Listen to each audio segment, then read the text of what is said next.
Yeah. What up, though? What's poppin'? What's happening? What's going on? You're back in the lab with your favorite neighbor, your man Mark Nash. He is I am he. Another great episode of Breaking These Damn Beats. Make some noise for yourself. Make some noise for yourself. Make some noise for me. Yes, indeed. If you're within the sound of my voice, that means you made it, baby. You made it. You know, everybody didn't make it. You know what I'm saying? Everybody didn't make it, homie. You know what I'm saying? So it is what it is. So thank God for you. Thank God for your time and energy. Thank you for allowing me the opportunity to entertain you guys this evening. This should be fun. Should be fun.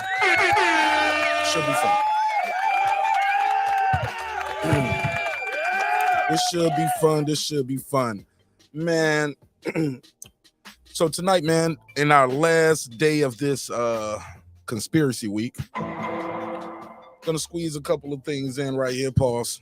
I'm gonna squeeze a couple of things in. I'm gonna do the 9/11, and we're gonna talk about these famous people who got deleted or unlived or checked their stuff out, however you want to call it, or well, some of them didn't check their stuff out. Some people got checked out on their own. I mean, by somebody else. So definitely gonna have a good time. We're gonna talk about it. Gonna open the lines up, let you guys voice your opinion. Probably drop the link too. I probably dropped the link early on this one too. Yeah, I'm gonna drop the link early on this. Now here's the thing too. When I drop that link, that ain't for everybody to just stay on the panel all night. Some of y'all, I'm gonna get you in and out. That ain't nothing personal. It's just the way I'm gonna flow. Somebody else I might keep them on longer. You be like, oh, but you let them stay longer. You got me out. Don't ask me no questions. I do what I do, how I do it, for a reason. And I don't have to explain nobody my damn reasons. Some of y'all gonna get in and out though. Get you in and out. Like, oh, word, okay. Well, thanks for pulling up, buddy. Some of y'all be like, hey, you can stick around for a little bit. Does that mean I think they're better than you? No. They might just have better audio. Might have a better delivery. Or I might just like their personality better. Whatever. Don't mean it's personal. It's all for the betterment of the show. Just remember that. Everything I do is for the betterment of the show. It's about growing the show. It's not about me. It's not about you. It's about the show. But this should be interesting to say the least. So yeah, we're gonna talk all about it. I'm gonna keep this one. Started to do this one just members only, but I was like, man, you've been doing them all week this way, so give them the rest of this week. So yeah, how long I've been talking? Good, 3 minutes. Been talking for 3 minutes. Yeah, they funny about that first part of the show being clean. So give me 5 minutes. Let me run this 5 minutes. I promise I do not need the whole 5 minutes because I'm not sharing this anywhere other than Twitter, Facebook. I'm not gonna put this on Facebook. Matter of fact, should I put it on Facebook? Facebook real funny. Y'all think YouTube funny. Facebook real funny. I just need to run to the kitchen real quick, grab me a bottle of water. So I'm not gonna run the whole 5 minutes. So just stay right there. I'm gonna run a short intro and I'll be right back. This is my passion. This is what I love to do. But some days, sometimes, I'm just like you, man. I hate this job. Damn, I hate this job. Damn, I hate this job. Damn, I hate my job. Damn, I hate this job. I'm just like you. Damn, I hate this job. Man, I hate this job. Man, I hate my job. From a good dream I wake, sun rays on my face, planning out my day, hoping this ain't the one that I catch a case. I feel so good, I feel so straight. My manager keep calling me saying, hurry up, you late. Hurry up, you lay off, y'all. Man, I hate this job. Man, I hate this job. Been trying to play it cool, but it's hard to play it off. I've been hanging on to this bullshit, cause my car still ain't paid off. I know I'm on my way up. My boy just got laid off, so Y'all, man, I hate this job. Man, I hate this job. These hoes is so ratchet. These niggas is so sneaky. Y'all don't even really pay enough for y'all to only pay bi-weekly. I'm trying to double up my cash. Take this job, shove it up your ass. Yo, man, I hate this job. Sometimes I wanna say, walk in and slap my boss. This shit is getting hard. Damn, I hate this job. Gotta make it out of this struggle, bruh. And I don't really mean to take it out on you. You just a customer, but damn, I hate this job. Damn, I hate my job. Damn, I hate this job. Damn, I hate my job. Damn, I hate this job. Damn, I hate this job. Damn, I hate my job. Damn, I hate this job. We're the reason. This that squad sound.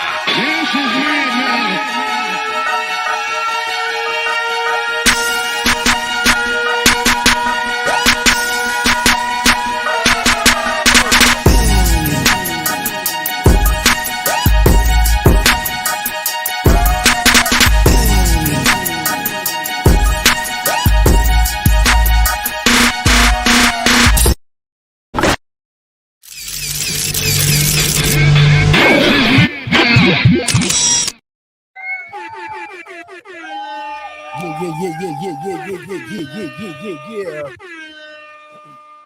What up, though? What's popping? What's happening? What's going on? You're back in the lab with your favorite neighbor, your man, Mark Nash. He is I am here. Another great episode of Breaking Beats, where we break down business, entertainment, art, technology, sports, and anything else you and I feel like talking about. This week, a lot of people felt like talking about conspiracy theories. Been talking about moon landings, aliens, JFK. You know what we're doing. Today, we got to get into it, man. We got to get into it. We're going to get into the 911. Probably get into that jab a little bit. Talk about a little bit about the jab, the C-19. Definitely going to talk about some of these deaths in hip-hop and in music. I remember people telling me, Martin Nash, you know they kill these people for their publishing. I was like, word? I was like, damn, some of these people didn't even have they own their publishing anyway. Now, some people, like Mike Jackson, owned a lot of people's publishing. Michael Jackson, yeah. All right. So we're definitely going to talk about it. But without further ado, you know how I do before I start any episode. We got to do a neighbors only roll call. Got to. We got to do it. You know why? Because without the neighbors, the show wouldn't be the show at this level. Would not be at this level. Let me make sure I got this on my community tab, and that's it. All right, boom. That's it. Let's get right into it.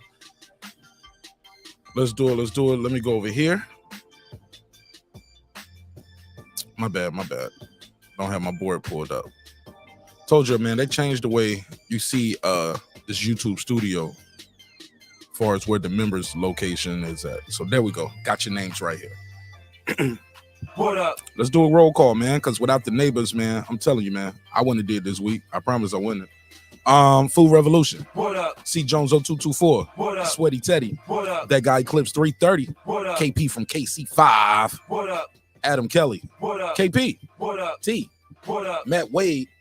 What up? Excuse me. Kevin Brower. What up? Bodo. What up? Juan Davila. What up? DJ. What up? Karma Serene with the Serene Saturdays. What you got for us tomorrow, Karma? What up? What you got for us? Can't wait to see it. Kansas City Mac. What up? Ill Status Boxing. What up? Ace Retro. What up? Tank the Sweet Signs Examiner all the way in Sweet California, man. Beautiful state. What up? Beyond and Above Media. What up? Pittsburgh T. What up? He was like, you ain't say Pittsburgh was beautiful. Shout out to Pittsburgh. What up? Wani Poxy Magic. What up? SF City Slicker. What up? I Know Boxing. What up? Stephen Bateman all the way in Australia. Mama, we made it 2 times. What up? Gangsta. Boxing Lounge. What up? It's Mex. What up? Mike from Boston. What up? Rider of the Storm. What up? Here to There. What up? Miss Queen Sunkissed. What up? Taylor Bell. What up? Maddie Yoel. What up? C. Jones 0224. I said that already. What up? Cliff Bailey. What up? Con Shonery. What up? Lisa Bell, she never fails. What up? That guy cooking with the champ. What up? On the mic with Terrence Bailey Sr. What up? True Media Today, USA Boxing. That's my guy, Coach Malachi Williams. What up? Gangsta. HLD. What up? Cooking with Sir Senior. What up? Brandon Washington. What up? Born Supreme. What up? Lady Shan Dundum Season, my UK girl all the way in London town. What up? gangsta? Dub right side, What up? D Bevel the champ, What up? and of course the big fish himself, my good brother Derek Lincoln. What up, gangsta? Make some noise, make some noise, make some noise. Make some noise for all the members and the neighbors. All right, let's just get right into it. Let's get right into it. What happened with 9/11, ladies and gentlemen? Make sure I got this phone line open early. Make sure we got our phone lines open. Make sure we got these phone lines open so we can make sure we keep an open line of communication. And yeah, I think I'm gonna probably drop the link out there early. What happened in 9/11, man? Who did it? Should I put a survey in the chat? Yeah, I should put a survey in the chat. Let's do that. Let's put a survey in the chat. You know, I try to keep you guys engaged in different ways on the show. So let's go and put a survey in the chat for that. I need some options though. I need 4 options. Y'all give me 4 options. Black Warrior Spirit, what up? Roopski, what up? What up, Deuce? Who did it? Who did it? Oh, Deadly Menace. I did CIA yesterday. I did the JFK yesterday. It's on the backup channel. Martin Ash Live. Check that out. Drumming for Life. What up, fam? QT was in here. Sir Senior's in here. Philip H, the all-time great. QT, what up? Usyk, aka Ben Adams. I see y'all. All right, so I need that. Sir Senior said government. I need 4 choices. I need to be more specific. So I'll say the government is 1. We can say Bin Laden is 2. Give me 2 more choices. If you say the government, I don't know. Our government? Who? There we go. Monty Brown. There you go. Monty B. There we go. I'll put that up there. Zion Jews. Elites. I need something better than elites. Like that's not good enough. Bro, we was just talking about Operation Norwood. That's crazy. We was just talking about it. Definitely. All right, so I'll put the government. I put the Jews, Zion Jews, Al Qaeda, and I need a 4th choice. I need a 4th choice for the survey. I need a 4th choice for the survey. Somebody give me a 4th choice. I'm gonna put a survey up right now. Who did 9/11? Who is responsible for 9/11?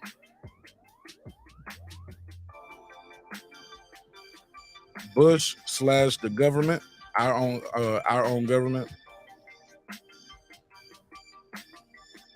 What part of our government? What y'all think? Who y'all think did it? Like somebody said the Bushes, the elites. I need something more specific than elites. Neocons. Okay, so I'll put our own government, right? So would y'all say the CIA? Is it the CIA? Our own government. I'll just put our own government, okay? I'll put Bin Laden.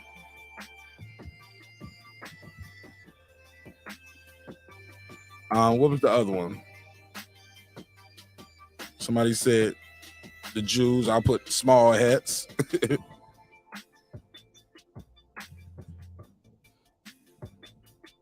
Okay, I need a 4th choice. Fourth choice. Okay. I got that, Sir Senior. CIA / FBI. I got that up here.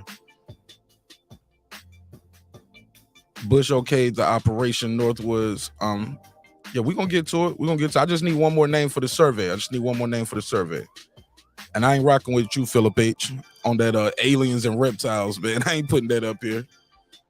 I am not putting aliens up here, bro. We did aliens on Monday. I'm not putting aliens up here. Okay, okay. Somebody said the Rothschilds, Rockefellers. Okay, so the elites,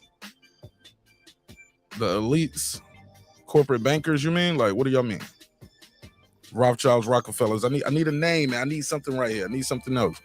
Our own government. Bin Laden. Small hats.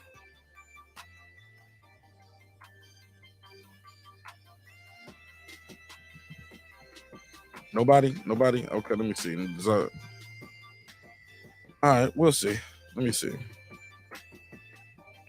Somebody said, look at the results of 9. We ain't got to it yet, Black Warrior Spirit. We just trying to do the survey, baby. We just trying to do the survey. I need another topic for the survey. Black warrior, typing everything but a name. Give me something else. Our own government, Bin Laden, small hats. What else? Somebody got something right here. Here we go. Rap Central, what up? Nobody got nothing? Nobody else got something else for the survey? All right, I'll just leave it at 3 then. I'll leave it at 3. Our own government, Bin Laden.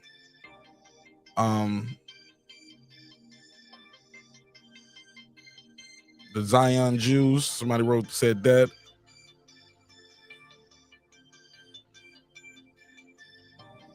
Oh. Y'all ever heard of this one? It was fake. Y'all ever heard of that one? Somebody said no. It wasn't even a plane. It was a bomb that hit it. Y'all ever heard of that? Wrong button. Y'all ever heard of that? Y'all ever heard of that? Like, no, man. It wasn't even a plane, bro. It wasn't even a plane that went in there. It wasn't even. I've heard of this theory. It's not even real people on the plane. Did y'all ever hear that? Shit. We're gonna get into it.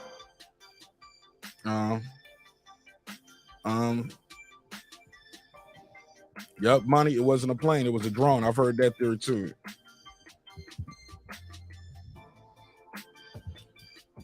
All right, I'll just put that. All right, so boom. Got that done. Who's responsible for 9/11? Boom. And I'll leave that up for a bit. Let's close that out. So I got a survey up, got a survey in the chat, got a survey in the chat. I'm gonna make sure I got the phone lines open. And we're gonna have a good show. You know why? Because I'm here, you here, and God is always here. You feel me?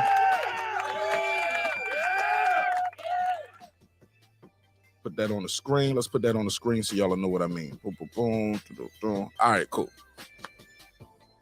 9/11. Let's get into it. Who is responsible for 9/11? Now, I've seen some stories out here that blew my mind. There's so many conspiracy theories when it comes to 9/11. Oh, I ain't dropped the link. Let me make sure I got the link out there. If anybody want to pull up. All right. I'm gonna pin that at the top. Telling y'all, man. Y'all think I just push the button and go live and just start talking, man. I'll be up here trying to do some things, man. All right. Let's get to them. Smoke them if you got them. Pop the top and pop the bottom if you're a sipper. You know what I'm saying? Whatever you into. Let's get into it. You ready? 9/11. Why are there so many conspiracies in regards to 9/11? Let's go through a couple of these. These are going to be the top 5 first. Let's go through this top 5. Top 5 conspiracy theories for 9/11. Now, some of these I have never heard before. Some of these I have heard before. And it's all interesting to me. So let's go right here to, this is going to be, who is this guy right here? Who is this?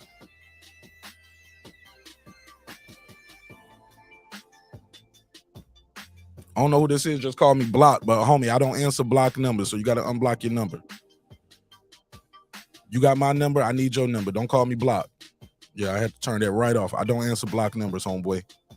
All right. Let me get back to it. Let's get back to it. You unblock your number, I can answer your call. But other than that, I don't answer block numbers. All right, let me share the screen, man. Let's go through this one. This is shout out to this guy right here. His name is Joe, all the way in the UK. Got the dope ass channel on YouTube. Make sure I click subscribe and like on this video. He said now a lot of these theories are debunked. We should let this stuff go. It's fake. That a plane has. We are crazy. Y'all are crazy. Let it go. So one of the theories people are saying, hey, look, jet fuel can't melt steel. So let me share the screen so y'all know what I mean when I say these things. And where is it at? Boom. So let's look at this first, because my man said a lot of these theories are debunked. And we're just insane for believing them. Check 1 2 1 2. Let me see if y'all can hear this audio real quick. Check. Let's go. Forever. Number 1, jet fuel can't melt steel beams. It's a freaking noodle. Your argument is invalid. Get over it. Find a job. This is the most common conspiracy theory. So much so that it's essentially become a meme these days. And like a lot of memes, it's nonsense. 1,500 degrees Fahrenheit, while steel melts at around 2,500 degrees. However, Steel does begin to lose strength at around 600 degrees Fahrenheit, and with the weight above the impact point on the North Tower similar to that of the Titanic, the weakened steel simply could not hold, and the tower collapsed. Number 2, controlled explosions. Okay, let's stop right there. Now, my man said that it can't melt the steel. He said that's we tripping off of that. Shout out to Nick Rich. What up? Ace Retro. What up, though? Let me see what they're saying. Somebody said MJ is still alive, I believe. Not me, bro. I think he loved his family and his parents, and he loved people too much. I don't think he would just go away like that. She said those planes definitely didn't cause the building to collapse. What did, Nick Rich? What happened? What did it? Phone lines are open and the link is out there. I need some calls. I need some answers. I need the calls and answers. Let's go. What's your favorite theory about it? Which one do you believe the most? Y'all know how we do it. 9/11 started the war, but after one whole year, it became apparent that there's way more to it than just 9/11. Okay, that's the one I've heard of too, Monty Brown, and I believe that one a lot too. It definitely looks like a controlled explosion, the way it just dropped down in layers. I've seen one of those live. I remember in Baltimore, they brought a building down, and it was a big deal. Everybody wanted to see it. And I told my auntie, I was like, I'll just watch it on TV. I don't want to go near there. This was way before 9/11 too, so I had that mentally in my mind. I saw how it looked, and it looked just like how those towers look when they finally did drop. Chain reaction. Hold up, got a big word. Hold up. Okay, that explosion made other stuff in the building explode. Very possible. Okay, Nick Rich, he said explosives and not the kind created in someone's garage. Uh-oh. Put a case on it. Said, yep, I agree. Demolition. Shout out to Rain Wambin. I don't know how you say that. Raining Womb. How you say that? Raining Wombin. Oh, like woman, Wombin. Okay, I like that. Don't ruin my zen. I like that hashtag. Don't ruin my zen. I like that. All right, let's play this next one. Let's play this next clip. They're talking about controlled explosions. He said this is debunked. Do y'all believe it's debunked or not? Collapsed. Number 2, controlled explosions. When the towers collapsed, many commented that the destruction looked similar to that of a controlled demolition. Mm-hmm. This added fuel to many conspiracy theories. However, modeling has proven this inaccurate. Research by Purdue University and Dr. Frank Greening showed that with the way the fuel spread on impact, and with the weight transfer from the building above the impact site, the building would indeed fall almost entirely vertically. Number 3, Hold on. Slow down. You said that too quick. Hey man, you brushing right over this shit, Joe. Hold up, Joe. Hold up now. Let me hear that again.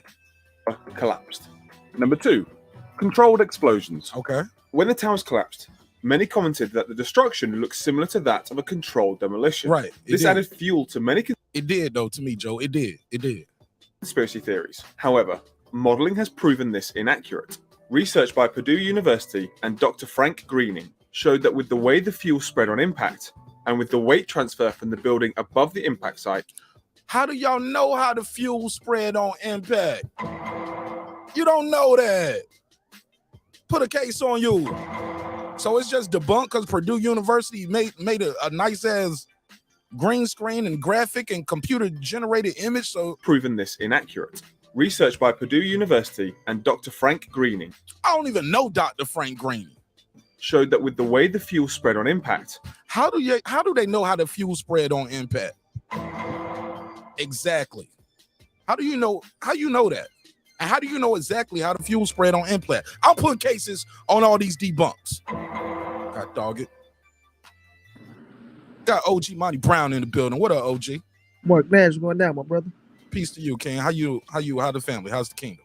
And everything going okay. I can't complain. But this is a topic that I done studied so damn much, and I would love to put my little input. Man, I need to hear it, bro, because I looked this up. I found a couple documentaries, but I don't know what to believe, what not to believe. But I'm shit. My boy HOD told me the other day. He said, "Marnez, you just gullible." I said, "Your mama gullible." No, I'm joking. I ain't say that. I ain't say that. But I was like, nah, man. I'm open minded though. I am open minded. You gotta be, bro. Talk to me, man. What's your theory? What you think happened? Have you ever seen Building 11 fall? Have you ever seen that? Building what? Building 11. I'm gonna pull it up right now. I'll come back to that. So now Now watch the British woman say, "Oh my God, Building 11 has fallen behind us." Right? Building 11 is still standing, bro.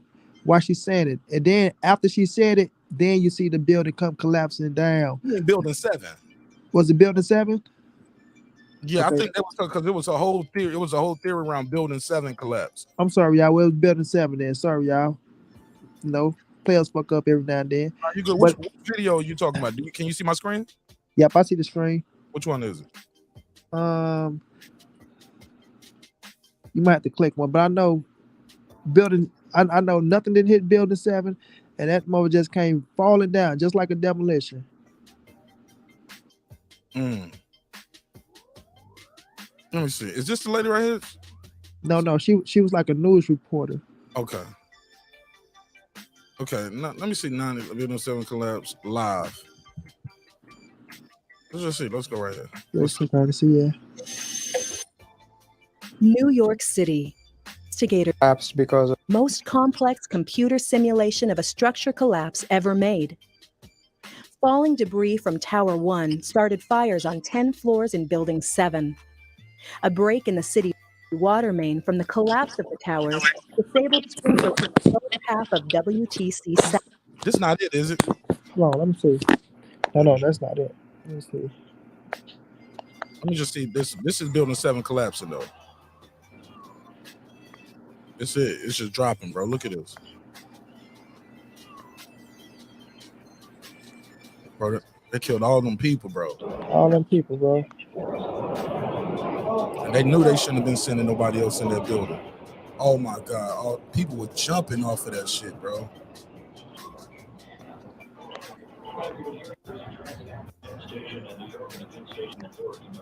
Yeah, it's crazy, man. My homeboy, his aunt died in that shit. I was in the army, bro. I was actually in Korea when the towers fell, and they actually woke me up. It was a guy named Specialist Tortoise. He woke me up and he said, they just bombed New York City. We on alert. Wake up. That's what the first thing I was told. They bombed New York City. I was like, who the fuck is they? Man, Like, when I tell you we was in high school, right? So I'm just chilling, like I ain't pay attention to it, right? So I'm like, okay, they just took us out to class and shit. So they got the buildings burning, but I still didn't pay attention until I get home. And my mom like, why don't you get in here? Look at this. I get in there. I'm like, oh shit. Like this thing was showing us, you don't pay attention to shit in school. I told them niggas you on in your 50s. Who, me? Niggas trying to tell me Monty Brown said he was 53. I was like, Monty Brown ain't no damn 53, man. He just want y'all to think he young like that. That nigga believe I'm 53, crazy out his damn mind. Yeah, they was like, yeah, I was watching his birthday episode. He said he's 53. I said, he want y'all to just think he's young, look young for his age. I said, Monty Brown ain't no damn 53. I know I heard black don't crack, but damn, man. Yeah, exactly. God damn now, y'all. Well, they believe everything. He knew the year real fast. I said, because he's smart. He's in college. He's good at math. Anything. But no, he's not 53. Don't believe the hype. All right. But man, I can't even find this clip, bro, but it's crazy, bro, because it fell on his own. The woman straight talking, Mark. She like, oh my God, building number 7 has just fallen. I think it was number 7 has just fallen, bro. The building is still standing, fam. And next thing you know, the building come falling down.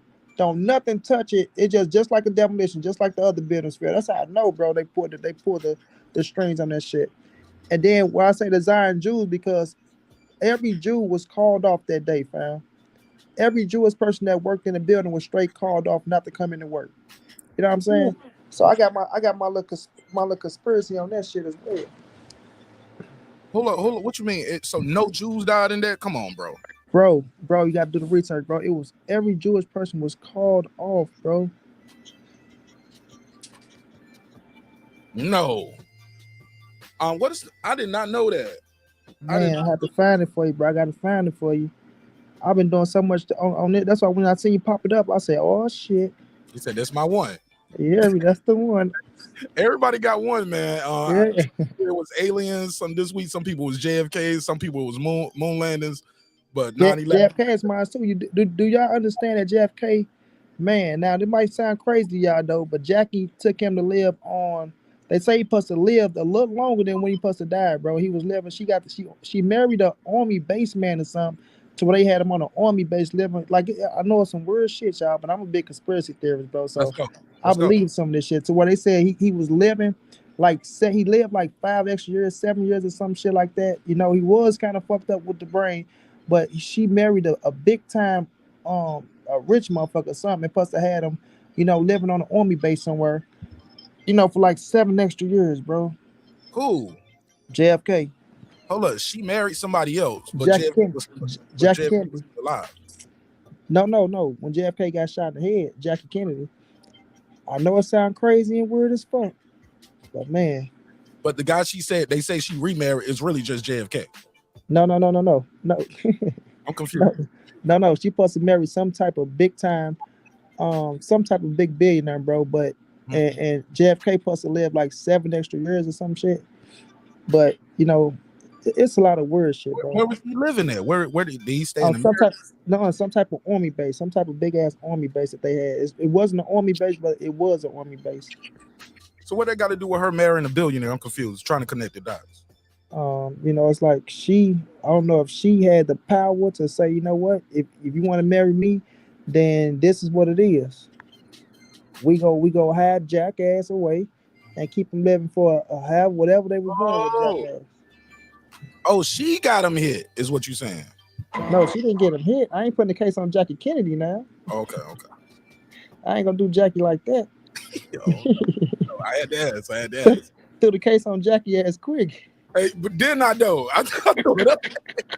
Ain't nobody off limits, man. Oh shit. Okay. All right. So I'm trying. So this 9/11 conspiracy theory. So you saying the lady said the towers had fell and they hadn't fallen yet because she spoke and got Tower 1 mixed with Tower 7. Man, I just know the building was behind her, bro. Take your time.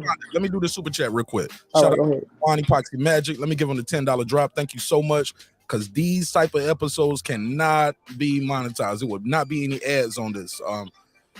They ain't having it at all. They shut that channel down on my way. Come on, man. That's why I delete the episodes right after and I put it on the backup channel. Let me do this drop. A 10. A fucking 10. He said there is legit proof from Filipino authorities that they had captured a group of people that had proof that the Twin Towers are planned to be attacked. They told the U.S. about this. Oh, snap. Damn, Juan, I ain't know that. That's new news for me. I got some audience in the Philippines. I need some of them to call in and talk to me about it. Lisa Bells, what up? Stuntman, what up?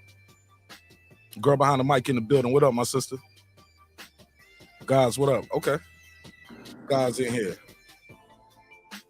Okay. I can't find that one you're looking for that you're talking about. I'm looking too. All right. Well, while you do that, I'm gonna play this right here.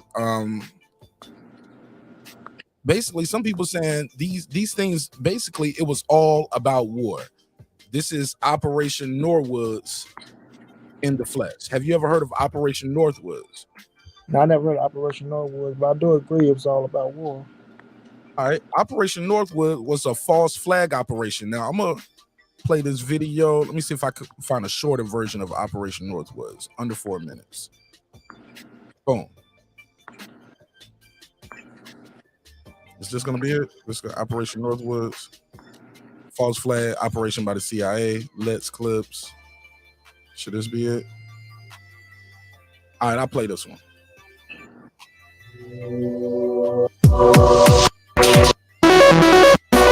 Oh no, this nigga want to make a music video. Let's shut up out of here, boy. I'm about to play your whack ass techno beat. Damn shame playing that. All right, let's see if somebody got it up here. Damn, they trying to hide it. Okay, boom. Here we go. Joe Rogan got it right here. Operation Northwoods. Check this out.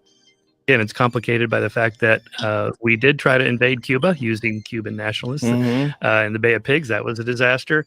Also, the CIA, Operation Northwoods. Operation Northwoods. That's one of the creepiest ones. Oh, totally. The fact that was a real conspiracy, that they were really planning on blowing up a drone jetliner and blaming it on the Cubans. They were going to arm Cuban friendlies and attack Guantanamo Bay, all to get us to go to war with Cuba. Yeah.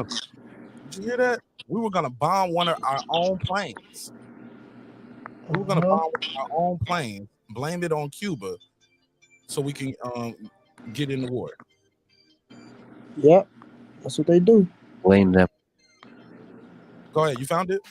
No, not yet. Like it's crazy. You able to put the copy and paste the link and put it in the private chat once you find it? All right, yeah. I sound more confident when you're right. I'm gonna mute your mic while you do that though, so I don't have that overlap. Okay. Cool. And just copy and paste the link in the private chat. Let's go. Check this out, yo. Operation Northwoods. This was a false flag operation that was proven to be true. For all the people saying, man, y'all a bunch of crazies and loonies over there. Listen to Martin Nash and that crazy ass week he doing over there. Yo, check this out. Google it. This has been proven true by the government. It took them years to release it, but yeah, check this out. Operation Northwoods. It was a proposed 1962 false flag operation by the DoD and the CIA, to be carried out by the CIA to commit acts of terrorism on Americans and blame them on Cuba. So JFK, the president, rejected the proposal. What do you make that this was on the table, Operation Northwoods? So it's interesting. First, I'm glad that JFK rejected it. That's a good sign. So we have to understand that JFK was like, y'all want to do what? And blame it on who? Never heard of it. Said not on my watch. Good ideas are oftentimes born from bad ideas. I had a really good friend of mine who actually went on to become a pastor. And he used to say all the time that he wanted all the bad ideas on the table. Like, give me all your bad ideas every time we had any kind of conversation. And I was always one of those people who was like, isn't a bad idea just a waste of time? And he was like, no, because the best ideas oftentimes come from bad ideas. So again, Cuban Missile Crisis, mass hysteria. I like that. I need to do that in a meeting. Give me all your bad ideas. In the United States about nuclear war from Cuba, missiles blowing up American cities faster than we could even see them coming. It makes sense to me that a president would go to, especially the part of CIA, which is the Special Activities Division. It makes perfect sense to me that the president would go to a division called Special Activities, whose job it is to create, crazy ideas that have presidential approval, but nobody knows they exist. Wow. So it makes sense that he would challenge a group like that to come up with any wacky idea, right? Come up with Found it, bro. with something, because we can't have. I'm putting it in private chat. Hook me up. Let's go. Bring nothing to the table. We have to do something about this Cuban issue. And then that's how an operation like that could reasonably be born. Not because anybody wants to do it, but because they were tasked by the president to come up with 5 ideas. And it was one of the ideas. Oh no, man. That's crazy. Operation Northwood. So basically that is one theory. A lot of people are saying, yo, this is Operation Northwoods. It's a false flag operation. I got you, Monty. I'm going to add right at that. Yo, what's up with all these people putting beats behind it? Everybody want to make some beats. All right, let me share. Let me go to what Monty Brown just put in the chat. Boom. Got you. Share the screen. And set the clip up, Monty. Set the clip up for the people just tuning in.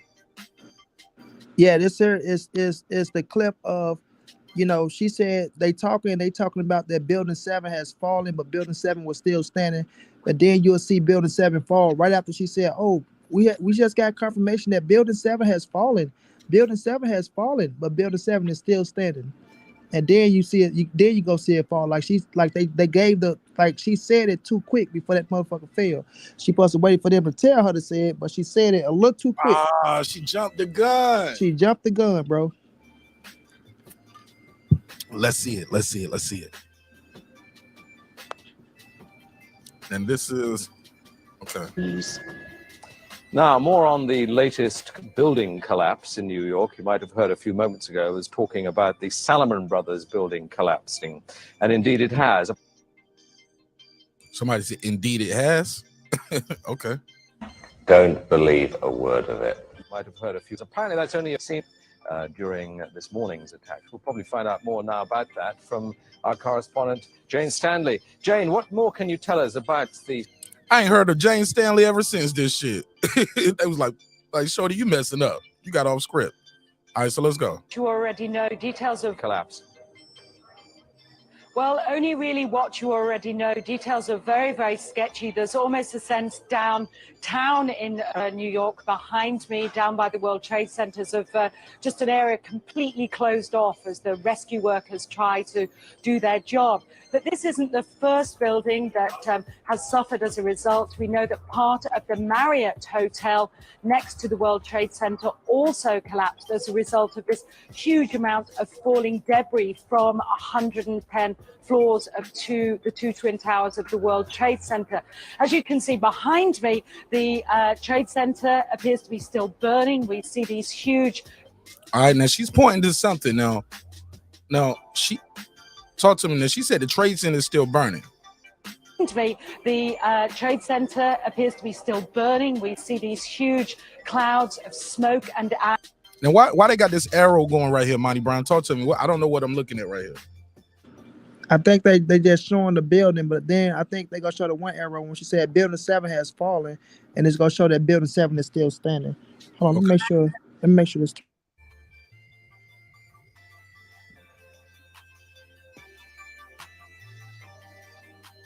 Okay, we'll come back to Monty. Oh, we got a call. 919, you on the line. What's your name? Where you from, neighbor? Oh man, I'm from Raleigh, NC. Shout out to Raleigh, North Carolina. Yeah, you dead. You dead. Yeah. Come on now. You part of the home team. Wait. Talk to me. Wait. Hold on. How you call me telling me to hold on? I'm live on there. My bad. I'm live. Oh, my bad. Yo, no, you know, like I said hold on because I was like, yo, I heard like some, you know, like a British, can I say it right? British. Yeah. You know, she was talking on the line. I was like, oh man, you're international, brother. Come on, man. Talk to me. What's on your mind? You know, wait, what we talking about? Like, shit. We talking about whatever you want to talk about. What happened with 9/11? Was it the government? Was it Al Qaeda? Was it the elites? Man, who blew up 9/11? I ain't talking about that. You about to get me deported. Oh no, man, that's the topic tonight, man. We're talking about conspiracies this week. Oh, okay. Well, I got a conspiracy though. Go for it. Let's you know what I'm saying? You know, Epstein and what's the name? You said Epstein. And, like, Epstein and what's the name? And like, ain't nobody talk about this shit. No, never. Be living good right now. What's the name? Are you talking about Maxwell and Jeffrey Epstein? Yeah. Man, ain't nobody talking about that shit ever. Like, yo, she could be living good right now. She could be living, you know what I'm saying? Like, ain't nobody talking about that shit ever. It's not in the news. It's not nowhere. Nobody talking about that shit. And that craziest part. And that's a conspiracy for you. But, you know, another conspiracy for you is like, you know, how that girl died in Mexico, bro. Like, you know what I'm saying? Like, yo, she's from NC where I'm at. Like, how she died like that, yo? Shanquella Robinson, right? Man, yeah. And yo, ain't nobody did nothing yet, bro. Like, nobody. You know, they say, oh, it's an arrest on the way and shit on the way. But, I don't see no evidence to the prosecution or evidence to an arrest. Yo, it's so bad that what's his name? El Chapo got to be arrested out of Mexico. And they gotta show that shit on news. And like, yo. And the craziest part about that part is that, yo, Shanquella died in Mexico and that shit is not as big as they can make it. But they can go pick up a nigga from Mexico because he's doing this and that. that shit is crazy to me. All right. And that's a conspiracy. All right, call. That's crazy to me. I appreciate you calling in, man. Tell Like people, that's crazy. all right, for sure. I appreciate you. Tell people your name again, how they can follow you, how they can reach you. You want to plug and promote anything before I let you go? Nah, I ain't promoting nothing, bro. All right, man. Appreciate you, man. My brother. I appreciate your ear, man. Absolutely. Appreciate you calling in. Shout out to Raleigh, North Carolina, man. Okay, now, Mark, that's the building, right? She said that it's failing, but that's when they tell you that it's falling. Okay, so I didn't want you to go all the way through that 8 minutes. So in the beginning where you see that it's come down, that's when she said that the building has fallen, it fall, but you see the arrow showing that it's still standing. Then they go give you a clip and tell you that it fell at like 5 o'clock, you know what I'm saying, in the afternoon, that the building was never touched or never hit. But it's another clip that shows when the building fell, though. So I'm trying to find that one. I'm gonna just rock it out. Let's go. You good? You good? Okay. Your mic is doing something like loud in my ears right now while you're moving the phone around. I don't know if it's my bad. So just mute it while you're doing whatever you're doing. You good though? I'm gonna play the clip. We good? We know that. So they showing that the building is still there. Somebody said this is World Trade Center Building 7, also known as the Solomon Brothers Building. It's still there. A very word of it. New York skyline, a symbol of the financial. No, you got to read them, Mark, because it's telling you. It's telling you the words that you skip past. Okay, let me go back. I just got to mute it. Jeopardy is funny about their music. They will copyright you for their Jeopardy music. Oh shit, my bad. Only reason I know that because I've had a Jeopardy thing up here before. So let me go back. And let me just mute it. So they showing that it's still there. And they said this is World Trade Building known as the Solomon Brothers. It's still there, right? So they say it was not hit by a plane, but mysteriously collapsed at 5:20 p.m. How did the BBC know that this building was going to collapse 23 minutes in advance when no steel structure had ever collapsed due to fire in history before that day? All right. Let me see. All right, boom. That there's an empty piece of what was a very familiar New York skyline, a symbol of the financial prosperity of this city, but completely disappeared now, and New York is still unable to take on board what has happened to them today. Presumably there were very few people in the Solomon building when it collapsed. I mean, there were, I suppose, fears of possible further collapses around the area. That's what you again. I was on television. Whole downtown area behind me has been completely sealed off and evacuated, apart from the emergency workers. That was done by the mayor, Rudy Giuliani, much earlier today, because of course, the dreadful collapse of the Twin Towers of the World Trade Center. But New York, very much a city still in chaos. The phones are not working properly, the subway lines are not working properly.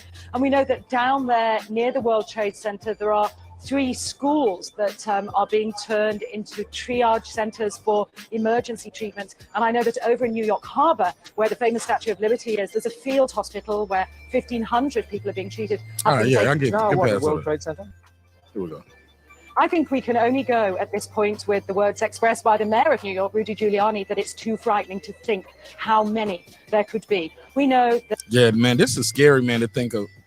Oh my God, how many people are dead and presumed dead? Because they, to this day, some people, they just still ain't never found their bodies. They're just presumed dead because they went to work that day. Truly unfortunate. Understand why nobody yet wants to put a figure on them. Listening to the mayor, Rudy Giuliani, a bit earlier, one of his messages was, business as usual. We won't let this get us down. But presumably, a lot of Manhattan people. Hey, look, do you think Rudy Giuliani was in on it, Monty Brown? Yep, I think he knew something about it, bro. Like it's too big of a conspiracy. Wasn't he like the mayor of New York at the time, or the governor or something? Yeah, he was the mayor. Yeah, he was something big. He helped bring down the mob, so he big time in that shit. Let's go. Well, must have fled the city to Long Island to get away from possible further attacks. Well, a lot of people were certainly trying to, but you remember that very early on, all the Are they going to show the other building fall while she on air? Yep, and I wonder if this the clip that shows it. Yeah, but it straight showed the building fall, bro. Like why she on air, but I don't know if this the clip or not. That's what I was trying to find. Safety. I ain't wanna do too much. It kept giving me a goddamn commercial. You good? I think people are still numb, and I don't think people are talking to people on they don't even say how many people might have been killed in Yeah, they ain't showing it on this one. Yeah, I'm gonna have to find it. But did you hear him say that? Did you hear him say the Bilderberg building has? You say the Bilderberg building has failed. So it was still standing. So, but it's a clip that shows where it straight failed, bro. It actually failed. I say, how the fuck that happened, bro? Trust me, gotta take my word for it, man. I'm telling you, I won't lie to you, man. Man, I'll take your word for it. Other than Errol Spence gonna beat Terrence Crawford. Other than that, man, you super solid. Look, I ain't even come up here to talk boxing, baby. We talking this here. I had to throw that in there. I know. I just fucking with you here, yeah. About everything you be saying. I'm like, man, I like Monty Brown. He got me blocked on his channel. I told you, bro. I swear to you, Mark. I swear on my daddy's soul, bro. I swear on my daddy's soul. I don't know how the fuck that happened, but when I went looking for you, yeah, I told you, you got to help me find it, bro. I swear I went looking for it. Like they showed me where to find all the black people, bro. I swear I went down every name, bro. I don't see it really close because one time I missed one too. Somebody told me I was blocked, and I went straight to the bottom, but it'll be mixed in. It's up there. You got to come with me because I swear, bro. I went through every name, bro. I didn't see not Mark Nash nowhere, and it's crazy because on Keon channel, he that's can't a conspiracy theory right there. Exactly, bro. Who blocked Mark Nash on Monty Brown's channel?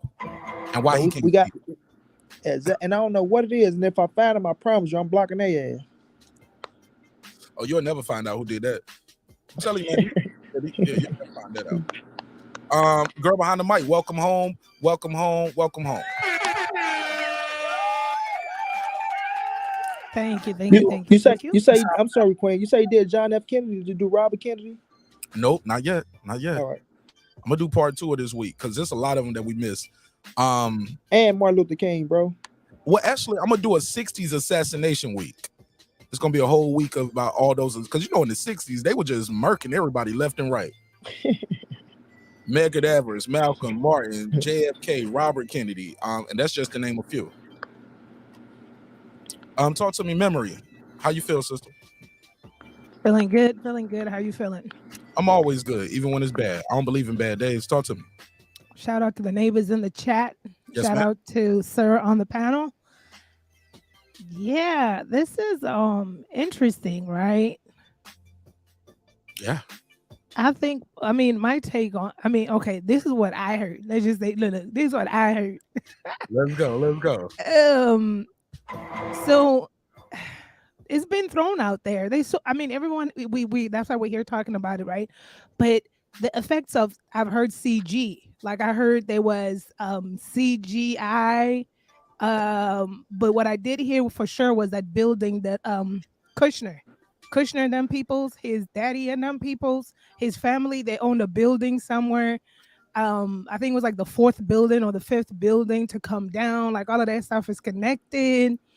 And I heard what I heard, I'm just kidding. But what I heard was George Bush wanted to go to war with Iraq, but he didn't know how to do that. So he had to do a false flag. Like, hey, look what they did. But it wasn't even the pilots had nothing to do with Iraq, which was weird enough. Like you'd think they'll stage it better. And so but my question is still why people have said it was because he wanted to go finish what his daddy did, because George Bush Sr. is part of the MJ-12 from back in the day. This is a alleged bigger conspiracy of MJ-12 being the powers that be. What is I that? don't know. People don't know. Explain that. Skulls and bones. I don't know. It's the Majestic 12. I don't know. What is Majestic 12? Talk to us. I don't know what it is. I want to look that up.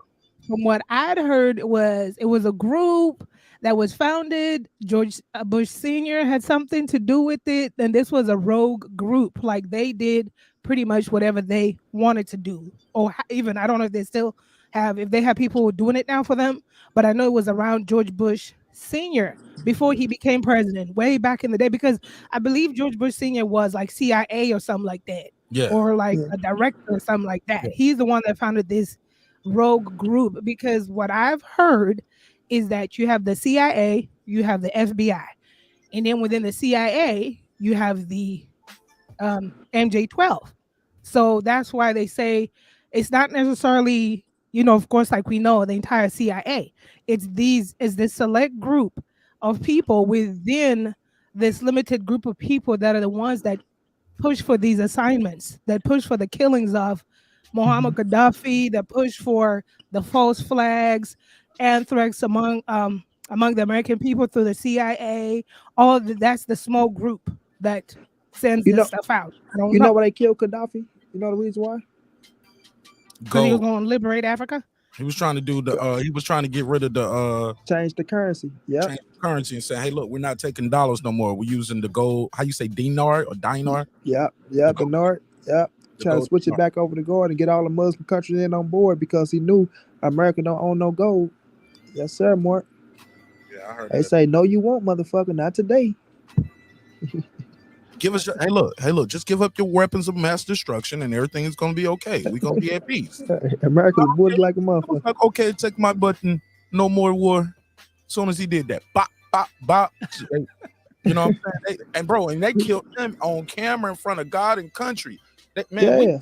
In front of God and country. Man, they funded that Oh yeah, Hillary Clinton and Obama. yeah, my boy. That's my boy, my president. I voted for him twice. Hey, my president too. I stand by it. I ain't gonna sit up here in front. Stand by it too. He ain't the first murderer that took that office. Leave my boy alone. He ain't heard today bullshit. Shit. But I heard that there was, if we want to go deeper into conspiracy world, what I had heard was that there was a Stargate. Stargate, I don't know, like alien stuff. Like Stargate is like a portal. I don't know. They say there was a Stargate in Iraq, and that's the reason why they had to get rid of what's his name, Saddam Hussein. And Saddam Hussein. Because they were guarding this Stargate that America wanted access to or they knew of. But like I said, I don't know. I'm just hearing a lot of things. All I know, 9/11, it was a false flag. Bush administration with his daddy did that. And yes, I did see Nick Rich write that his vice president Cheney, which was true, had the only contract in Iraq. So while we was killing these innocent people, we would, which we know, we bomb. I mean, we go to war and we fix the place up. We do that. But why was he the only person that had these contracts? Well, it's really bigger than them because they just be puppets on the string. They be puppets on the string, just used as the face for the shit. It really be like the real motherfuckers, like you say, the Zion Jews, the ones that really, the bankers that really own the money. We know what they was doing. They was going into it, and they wanted the war, but they really want the land. They really want the land, but they ain't gonna be able to take it. So they try to start them wars over there and shit, and try to clean them out. And it all go along with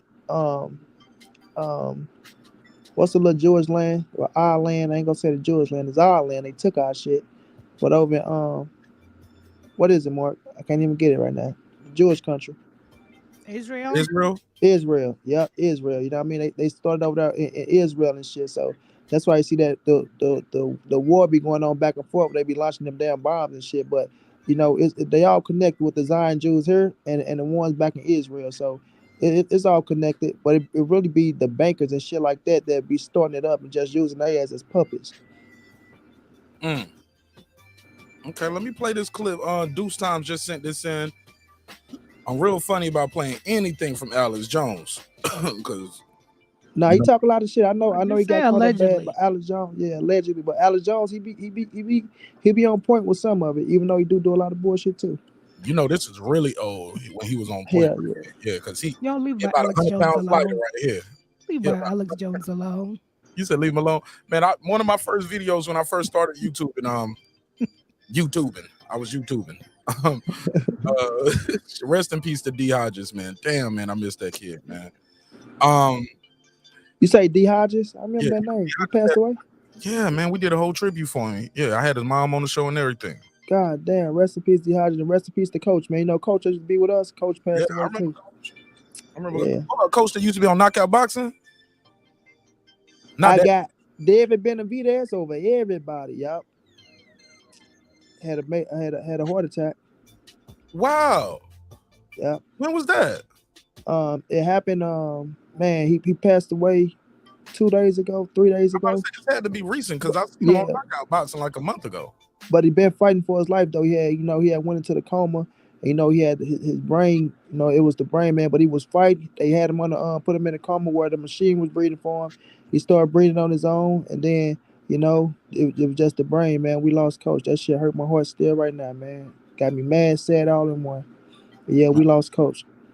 And then it's crazy though, Mark, because he was calling my phone. I was in the show. He was calling Keon as well. He was talking to Charlo on the phone. But I was doing the show, and Keon was at the movie with his woman watching the new Avatar. You know what I mean? And it's like he was calling, man. And when we try to get back to him, the situation happened where he had a massive heart attack. His queen, so send our prayers out to Lanier.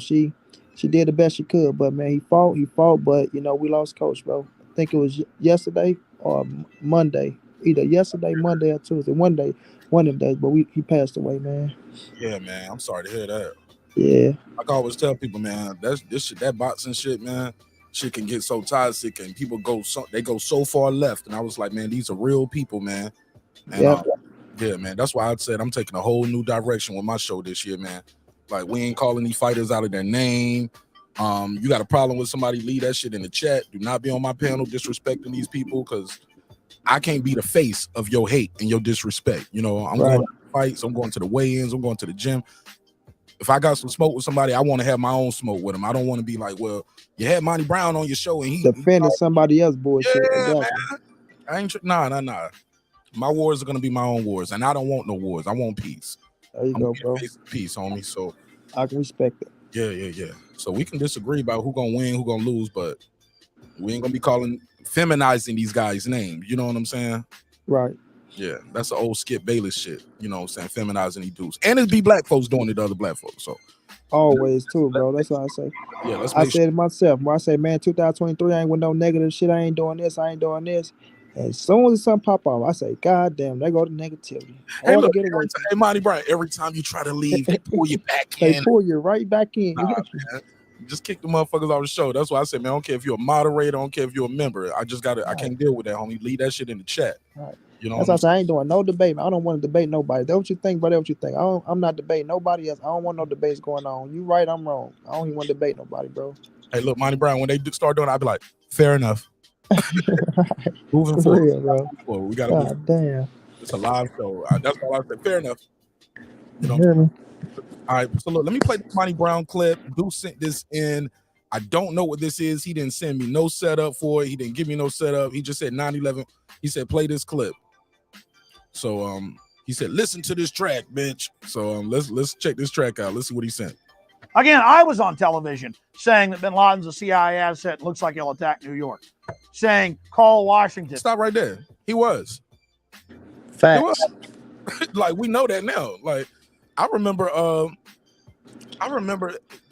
because I always talk to people. I was like, yo, my family has served in this country's military in every single war that I know. As far as I know, my family fought in every fucking war. Going back to World War I. I don't know about before then, but as far as World War I, World War II, Vietnam, everything, bro. The Gulf Wars. We've had family members, including myself, my dad, my grandfather, uncles, cousins, all of us have served this damn nation, right? So it's always when people say go back to where you came from. But hold on, nigga. My family been here longer than Donald Trump's family. You know what I'm saying? What the fuck you mean go back where you from? We've been here. You know what I'm saying? Hundreds of years. And put in more work. And put in some fucking work. Make some noise for that, right? Yeah. So what Donald Trump kids ain't never been to the war. His ass ain't never been to the war. Come on, man. Hey, look, they ain't never served a cup of coffee in the military. Exactly. So I remember one of my cousins, he was talking to us and he was like, yo, man, I'm over here. He was overseas. He was like, yo, we over there helping them with their freedom, blah, blah, blah. Now, as a kid, I don't remember the name bin Laden and all this stuff, blah, blah, blah. But as I got older and things started happening, that cousin is still alive. And he was like, bro, remember I told you, bro, I used to be over there, bro. We was helping these people. You know what I'm saying? He was the guy. He was our guy. Yeah. We was teaching them about weapons. We was helping the insurgents. Yeah, what they called it. They get their freedom, teaching them how to do this, teaching them how to do that. And now they're the bad guys, which is weird. And I was like, oh shit, y'all think that shit gonna happen with Ukraine later?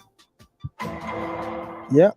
Oh shit, we doing all this helping. We supposed to be helping Ukraine against Russia. Look up years later, Ukraine's like, they ain't fuck with America. Like it's very possible because this happened in the past. You know, wherever America go, they don't leave, bro. You know already how it go. You feel me? Don't get me on that. Don't get me on that, Money. Yeah, and I love my country. Now I'm not going against it. I'm with it, but you know, wherever they go, they don't leave, bro. Motherfucker, you know what? We just helped out with Russia, so we think we own this land right here. We just gonna put us a base right here and a base over here. Then we gonna store this over here and store this over there. Monty Brown, that's why I didn't believe we went to the moon. Cause like we would have stayed. Bro, ain't no way in here we went to no goddamn moon and ain't been back yet. Come on now. We only went during Nixon's era. Yeah, one time. And you mean to tell us that we was the only person that went there and landed? We went more than one time. I think it was six moon missions. I think it was 6 in all. Nah, I don't believe that shit. We didn't land on the moon. Nah, I don't believe that neither. Let's play this clip. Let's see what Dude's talking about right here. Saying, call Washington. Tell them to call off the attack. Hello, ladies and gentlemen. I'm so glad that you could join us today for this Wednesday, July 25th, 2001 broadcast. Tyranny is enveloping the globe, and the United States is... Damn, I need to start saying the date on my show, the timestamp that shit like that. Yeah. It's like a video journal. Glad that you could join us today for this Wednesday, July 25th, 2001 broadcast. Tyranny is enveloping the globe, and the United States is a shining jewel. Now, what day was that? 2001 broad today. Wednesday, what? For this Wednesday, July 25th, July 25th, 2001. So this is before the towers fell. 2001 broadcast. Tyranny is enveloping the globe, and the United States is a shining jewel the globalists want to bring down, and they will use terrorism as the pretext to get it done. So that's coming up in the second half of the show. Very important information. I'm going to put the call out that you call the White House and tell them, look, we've seen the news stories that you've wanted to blow things up, that you have blown things up, and that you're saying that 4 million of us are going to die and we need martial law and the Associated Press and one of your little drills you had. And that we're aware of who the terrorists are if you pull this. This can stop this Hitlerian Reichstag event. I want to put the toll-free number up for Congress. And I won't want you to believe Alex Jones. I want you to go get these news stories off my website. I want you to call these major newspapers. I want you to find out these statements were true by the White House about preparing for martial law. And I want you to let them know that if there is any terrorism, we know who to blame. The point is, if any terrorism comes, it's from this government. And if there was an outside threat like a bin Laden, who was a known CIA asset in the 80s, running the Mujahideen war, and whose family builds all the military bases over in Saudi Arabia right now, and sits on the board of Iridium Satellite, he's the boogeyman they need in this Orwellian phony system. Wow. I want the White House numbers up there now. A big part of the solution, after you research all the government terrorism and check out what I'm saying is true, call the White House and tell them, we know the government's planning terrorism. We know Oklahoma City and World Trade Center was terrorism. We know the Joint Chiefs of Staff wanted to blow up air. Yo, let me hear this again. Slow this shit down. Slow this shit down. Slow it down. He just dissed you. Asset in the 80s, running the Mujahideen war, and whose family builds all the military bases over in Saudi Arabia right now, and sits on the board of Iridium Satellite. He's the boogeyman they need in this Orwellian phony system. I want the White House numbers up there now. A big part of this solution, after you research all the government terrorism and check out what I'm saying is true, call the White House and tell them, we know the government's planning terrorism. We know Oklahoma City and World Trade Center was terrorism. We know the Joint Chiefs of Staff wanted to blow up airliners, Baltimore Sun. If you do it, we're going to blame you because we know who's up to it. Or if you let some terrorist group do it, like the World Trade Center, we know who to blame. And you could save the planet. I'm calling it Operation Expose the Government Terror. Again, I was... See, that shit didn't catch because your name won't catch you. Operation Expose Government Terror. You had to call it EGOT or something. Like you had to give, you know what I'm saying? You had to call it Operation Ego. I mean, you had to do something. Did you see Alex Jones when he stuck in the Bohemian Grove, bro? So what happened? When he snuck in the Bohemian Grove, Alex Jones? Oh man, you gotta see that part too. Like his ass snuck in the Bohemian Grove, bro, where all the presidents was at and shit. You know, I say it's a lot of, you know, with the religion shit, it's a lot of pagans in there as well. You know how they worship, you know what the pagans worship and shit and sacrificing and shit. You gotta see his ass. He snuck in the Bohemian Grove, bro. And he already showing where all it was a lot of elites that was going in and out.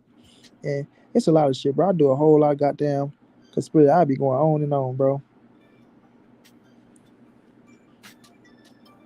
So what's the deal with the Bohemian Grove? Bohemian Grove is like a place where all the elites go to, right? Presidents and shit. And no, they do a whole lot of motherfucking devil worshiping and all that shit. So making sacrifices and shit like that. It's on YouTube. It's right there on YouTube. Where Alex Jones has snuck into Bohemian Grove, bro, and watch them do their little rituals and shit. So it's like it's crazy. Is this Alex Jones Bohemian Grove footage? Yeah. Let me see. Is it gone? Oh, I forgot they took all Alex Jones shit off. You got to find shit. Somebody else got to have it up.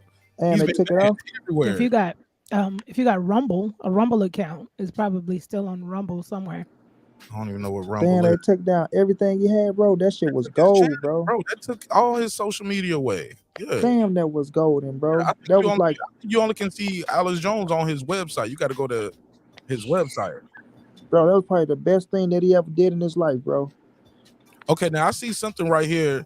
Joe Rogan. I can see this. What is the deal with Bohemian Grove? But also I see this one right here is Joe Rogan and somebody debate. They debating him about the Bohemian Grove. Now I want to see is this like Alex Jones already okay? Alex Jones confronts Senator Mark Rubio. First thing to pop up when I type this in is Joe Rogan. I never seen Joe Rogan clip, but I know Alex Jones. That motherfucker snuck in there. This or that. This Howard Stern. This Alex Jones on Howard Stern. I'm trying to see. Let's play this one. I want to hear somebody who's skeptical too. The Joe Rogan experience. After the show. All right. Oh, wait, I want to hear. It's not like a celebrity or anything. Why It's do just- you like these it's just the conspiracy theories so much? I don't know, man. But you don't get into them. No. Someone asked me like, why someone asked me why I was a conspiracy theorist. It was an interview, and they were asking some jujitsu interview. Why are you a conspiracy theorist? And I said, why isn't everybody a goddamn conspiracy theorist? Let's go. We all know the government lies, but you'll like and this. and then you believe official stories. Doesn't make any sense. But you'll like this. So there's That's this not logic. This venture capitalist, she deals with like the billionaires, and she goes, so what, there's these ideas that, that people, all these billionaires get together and then they figured out the world. This is what we're going to do this year, and they leave. Those Right, like the skull. And she goes. Let me tell you why that's complete bullshit. Like the idea that the powerful get together and that they come up with a plan. The Trilateral Commission. Let him talk. Let him talk. And so she goes, I tried to schedule a dinner with 5 billionaires, and the reason they're billionaires is because they're super competitive and they fucking hate their other competitors. She goes, I couldn't get 5 of them to sit at a table because one dude had fucked the other guy's ex-wife. Oh shit! Let me hear this again. Are y'all hearing this? Yes. They figured out the world. Yeah. This is what to do this year, and they leave. Right. Like the skull. And she goes. Let me tell you why that's complete bullshit. Like the idea that the powerful get together and that they come up with a plan. The Trilateral Commission. Let him talk. Let him talk. And so he goes. Listen to Joe Rogan. Got to be like Martin Ash. Let him talk. Let him talk.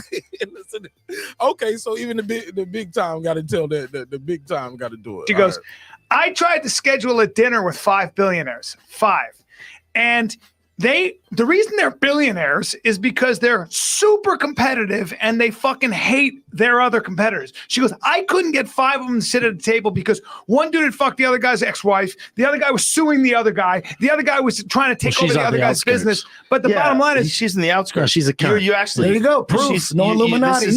No, it's because human beings who are super competitive and very successful Right. There you are go. usually Hold on. assholes. Gentlemen, please stop for a second. If there was a fucking lady who wanted to make a lunch with us, we wouldn't go. No. This was for Joe Rogan is keeping it business. This was we all barely He's got evidence for a podcast. You help. That's facts. He said, man, we all barely get together for a podcast and we friends. You know what I'm saying? He has a good point right here. Let's play some more of this. But I want to give this guy one rebuttal real quick. I got a rebuttal video. I'm gonna pause this and we can come back to this. George Carlin. Are you guys familiar with George Carlin, the comedian? In today's video. Oh, I gotta come back to that one. Y'all familiar with George Carlin? Yeah, I The name love George sounds Carlin. familiar. I love George Carlin. He one of the realest. Man, so George Carlin has this, it's a very short, he's on a TV show and somebody is basically having the same debate, basically saying, yo, you guys are so gullible. You think these people just smart, they work hard, blah, blah, blah. Or maybe it was left to him, or he came up with a good idea, or, these people are this because they work harder. You get what I'm saying? Like, it's not no secret society. George Carlin, brilliantly. We talking about the comedian, right? Yes, the comedian. Yes. Yes. So he's on his show. The guy is saying this to George Carlin. And he's basically saying, like, let me see, Secret Society, George Carlin. It's short. It's like a short. Here we go. Listen to this, what he said. There is no national conspiracy to buy elections and control America. But You because don't need... And it would be a brother talking to him like this. There is no conspiracy. The black man ain't shit. Look at this nigga, yo. Oh God, they would have a, I ain't even gonna do that. I ain't even gonna put no face to it. I ain't gonna put no face to it. Oh, no one of these. Niggas ain't shit. Y'all black men are trash. You're the worst. Like put a face to that for whatever. Whoever you know. But look how George Carlin about to ether him in less than 40 seconds, yo. Cause it goes with what he's talking, what old boy was talking about with the billionaires. George Carlin is gonna say, you don't need a big secret society. We already know each other. We went to the same high schools, the same private schools, or country clubs, or we share the same boards. Like, our interests are aligned. Peep this shit, yo. there is no national conspiracy to buy elections and control America. But You because don't need a formal conspiracy. Right. When interests converge, these people went to the same universities and please. fraternities. They're on the It's same very boards simple. of directors. They're on the same country clubs. They have like interests. They don't Yes. need to call a meeting. They know what's good for them, It's a and they're getting it. And there Is used there- to be 7 oil companies. There are now 3. It will soon be 2. The things that matter in this country have been reduced in choice. There are 2 political parties. There are a handful of insurance companies. There are about 6 or 7 information things. But if you want a bagel, there are 23 flavors because you have the illusion. You have the illusion of choice. Beautiful. Rest in peace to George Carlin. All right. But y'all get what I'm coming from? I love how you don't need a quote unquote formal conspiracy for it to, our interests are aligned. You get what I'm saying? Like you don't need to put a name on the shit and make it sound all scary and shit when we know, you know what I'm saying? You know what it is. Yeah. We don't have to have a meeting to support each other. You know what I'm saying? I don't have to, I'm just saying. I get it. So let's go back to this shit right here. Girl behind the mic, what you got for me on that? Monty Brown, you got a link too. I see it. What's this? Hey guys, it's Astronaut. And it's John. It's like somebody doing, you know, they do them reactions, but it's Alex Jones with the Bohemian Grove. And you'll see how the man get real pissed off at him when he tell him that I'm the one that snuck in there in 2010 and busted wide open. You'll see the man go off on his ass. So Can you see what video they're watching to get the reaction from? Can we see that at the bottom? Well, it's the Alex Jones. Oh yeah, they showing. I don't get what you said, Mark. Say that again. Okay, I'm trying to see what video they reacting to. I'm trying to read that. Alex Jones confronts Bohemian. The Bohemian Grove. Remember when I told you he snuck in the Bohemian Grove? Instead of watching their reaction, I'm gonna find that video that they're watching. Okay, that's what I thought. I thought you said they had took his videos also. Yeah. But I can probably find it from whatever they got on, whatever they watching on you. Okay. They took his channel down. Okay. They took his channel down, and basically his shit is just harder to find. But somebody got it online. Wow. Alex Jones confront. I just got to type it in, like how they got it on their reaction video. Alex Jones confronts. Yeah, you ain't know they took Alex Jones. He was banned. No, I know he was banned, but I didn't pay attention to them taking all this shit away because I know when he went to court, they supposed to sue his ass for saying the words that he said about the school shoot.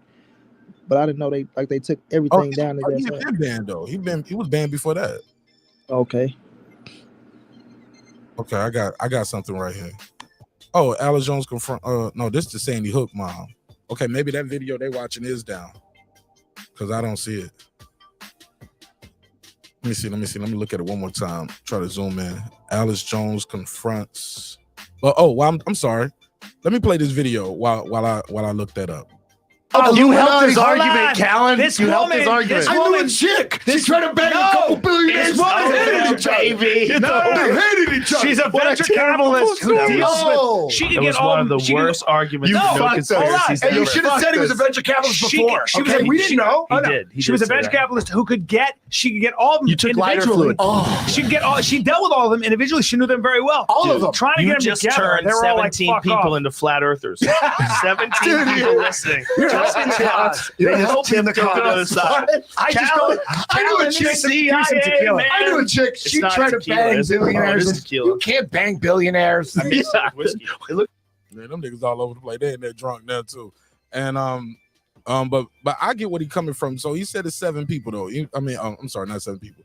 But basically, he was just saying that don't exist. Let me fast forward to get to the good part. I'll get the podcast. Have you ever fast. No, it's not so what, Brian. It's people. Go ahead. No, what did he say? Don't exist, Mark.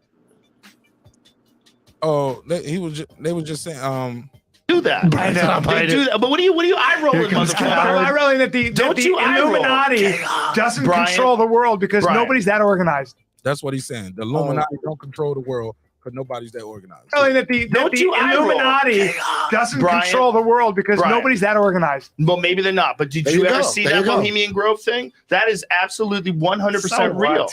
No, it's not. So what, Brian? It's people dressing up like wizards, saying some secret ritual. Doesn't mean they control shit. It's weird. Burning an effigy in front of an owl Same god. with Burning Man. Bro, this is so different than Burning Man. It's the government. It's people at the highest. That nigga don't say Burning Man. Yo, pour one for Brian because he on that shit. Levels of banks. It's all these different famous people. There's a bunch of crazy, really rich, influential people that went to that Bohemian Grove and dressed up like druids and they chanted things. Yeah. Have you ever seen it? Yeah, I saw it. You are. Yeah, you haven't seen it. He hasn't seen it. He hasn't seen it. I'm sorry. He hasn't seen it. He just doesn't want you to put it on. No, I did see it because you were talking about it and I didn't believe it. You are. What do you mean you didn't believe it? John Ronson was there. John Ronson is a 100% credible journalist. Yeah. Whatever you might think about anybody else that was there, although different people that have made YouTube videos on it, John Ronson is legit as they come, straight down the middle, very intelligent. But what do you think they're doing there? Are they? I think they're doing a thing the same way they do the Skull and Bones. Wow. We about to watch it after this, man. Where they get together and they have a group. Because I've never seen this, so this is going to be new for me. It's going to be a real a live reaction where they all become a part of this group early on, and they feel some kinship, just like the Freemasons, just like a lot of people. But this is very extreme, where they're chanting crazy shit and they're putting hoods on. Niggas in there like Najee Ramba, Najee Ramba. It's going Bonnie Brown, girl, white. That's what it is. You go see. What? That pagan shit. Oh, it's crazy. You seen it? Oh yeah. Yo, I be watching some of Alex Jones stuff. Yeah. I need to see it, man. I seen it when he went in there. I never heard of this. This is new shit for me. It's a bunch of sorcery. It's my boy right here, Jules Gaming Lounge in the building. What's going on, Mark? My boy Jules. Shout out, Jules. My boy Jules, aka you ain't getting my money when I'm gone. Jules, the unmarried man. What's up? No, I'm just kidding. I'm gonna stop. I'm gonna never get in my life gaming lounge. Hey, salute. I just wanted to say, I'm good. I'm a little low because I'm in the hospital and I ain't trying to be too loud because I am in the hospital. Oh, I'm sorry. What's wrong? Everything okay? Well, you ain't got to say what's wrong. Yeah. I'm healing. I got an infection in my catheter. Okay. I got an infection in my catheter, but I'm healing. I'm good to go. But I was about to say it really doesn't have to start like, you know what I'm saying? You know, the secret societies start real quick, like the alphabet. I don't want to disrespect nobody, but I'm not trying to put it out there. But the alphabets, if I can say that, remember they at first it just started off as being they wanted to be included. Now you cannot say anything against them, or you are being canceled. Literally, if you speak facts, you are disrespecting them by speaking facts. So we can't speak the truth because that's kind of disrespecting them and not including them. The truth can be disrespectful and lead to fights. Let me put it in layman terms, right? Like they say when you start talking about they own this and own that, that's called anti-Semitic, right? And the reason why they say that is because that's what Hitler did, and it led to their people being slaughtered.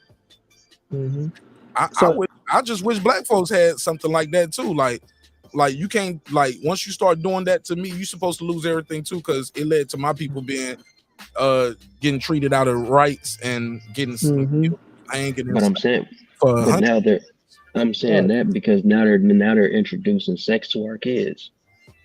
Facts. Yeah, I don't like.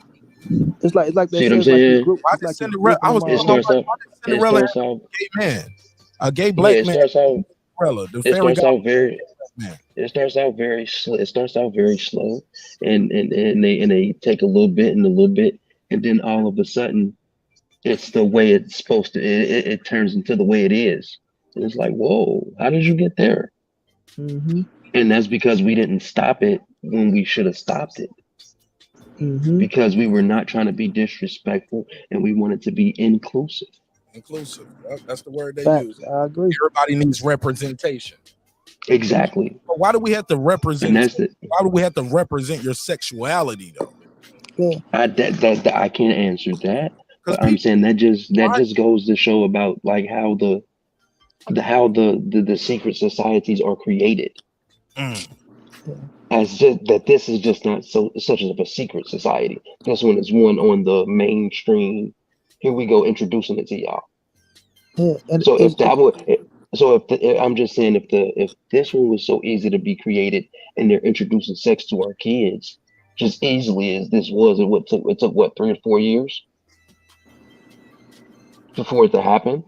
Why can't they be doing? Why can't you know what I mean? The people that went to school together and have the same interests aligned, they can do the same thing.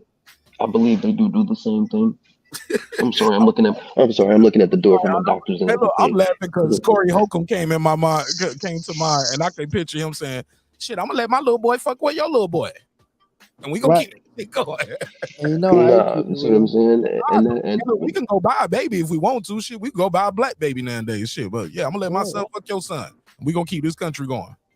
no, man, For real. And that's they go bad. buy they go adopt a black baby until she turns 18 and then marry. I'm It's trying like, to make yeah, it funny, but it's not funny. It would be funny. It's really not funny. We trying to make it laugh, but it's not funny because they're introducing sex to our kids, like, and and not they're just trying to that, you make it see, seem, and that's that, why they but do see, not Boosie the way only, they do Boosie. but You know not what I only mean? are they trying to introduce sex to our kids, they're trying to take away the parents' consent. Shit, they not trying, they is. They not trying Well, shit. I mean, they're doing it slowly but surely. Yeah, I mean, but yes, that's exactly. what they're doing. They're taking away the Yeah. parents' consent.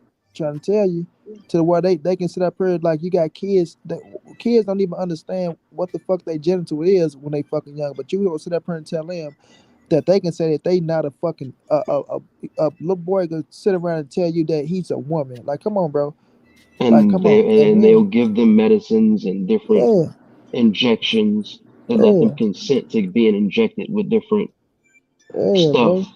and don't have to go home and inform their parents about it. Like, since when? And you're a bad parent if you say, "Nah, I ain't right." No. My house. Exactly. And you're a bad parent if you homeschool your I grew up kids. under my mama used to say, "You ain't grown, gone. My house, my rules." You know what I'm saying? Exactly. If the kids can just say go to court and they're like, he doesn't respect who I am as a person, and society will say you should let him be a woman if he want to be a woman, and you should let her be a man if she wants to be a man. Right. And I'm Wait, like, no, this is my house though. I got to deal with it. I got to buy the bras for this. Y'all, you get what I'm saying? Y'all want me to let a little boy turn to a girl? But at 13, we don't know left from right, let alone what we want to be when we grow up. Panties and bras. You ain't gonna buy the bras. You ain't gonna pay for them titties. And not only that, did y'all know that Dwayne, you know his son, remember he was hugging a girl, like he this was the fucked up thing to me, bro. Dwayne Wade's son, right? No supposed to be a damn girl, right? Forgot the fuck the name is, but Dwayne Wade's son, he hugging a girl, right? The girl supposed to be the boy. Like the girl was supposed to be the boy, he was supposed to be the girl, bro. That was so fucked up to me, bro. And they making it okay. So people thought that he was hugging another boy. They're like, oh man, he hugging another boy, so they let him have a boyfriend. No, that was actually a female that wanted to be a boy, and he wanted to be the girl. I say, man, this is crazy, bro. And look, you see it the.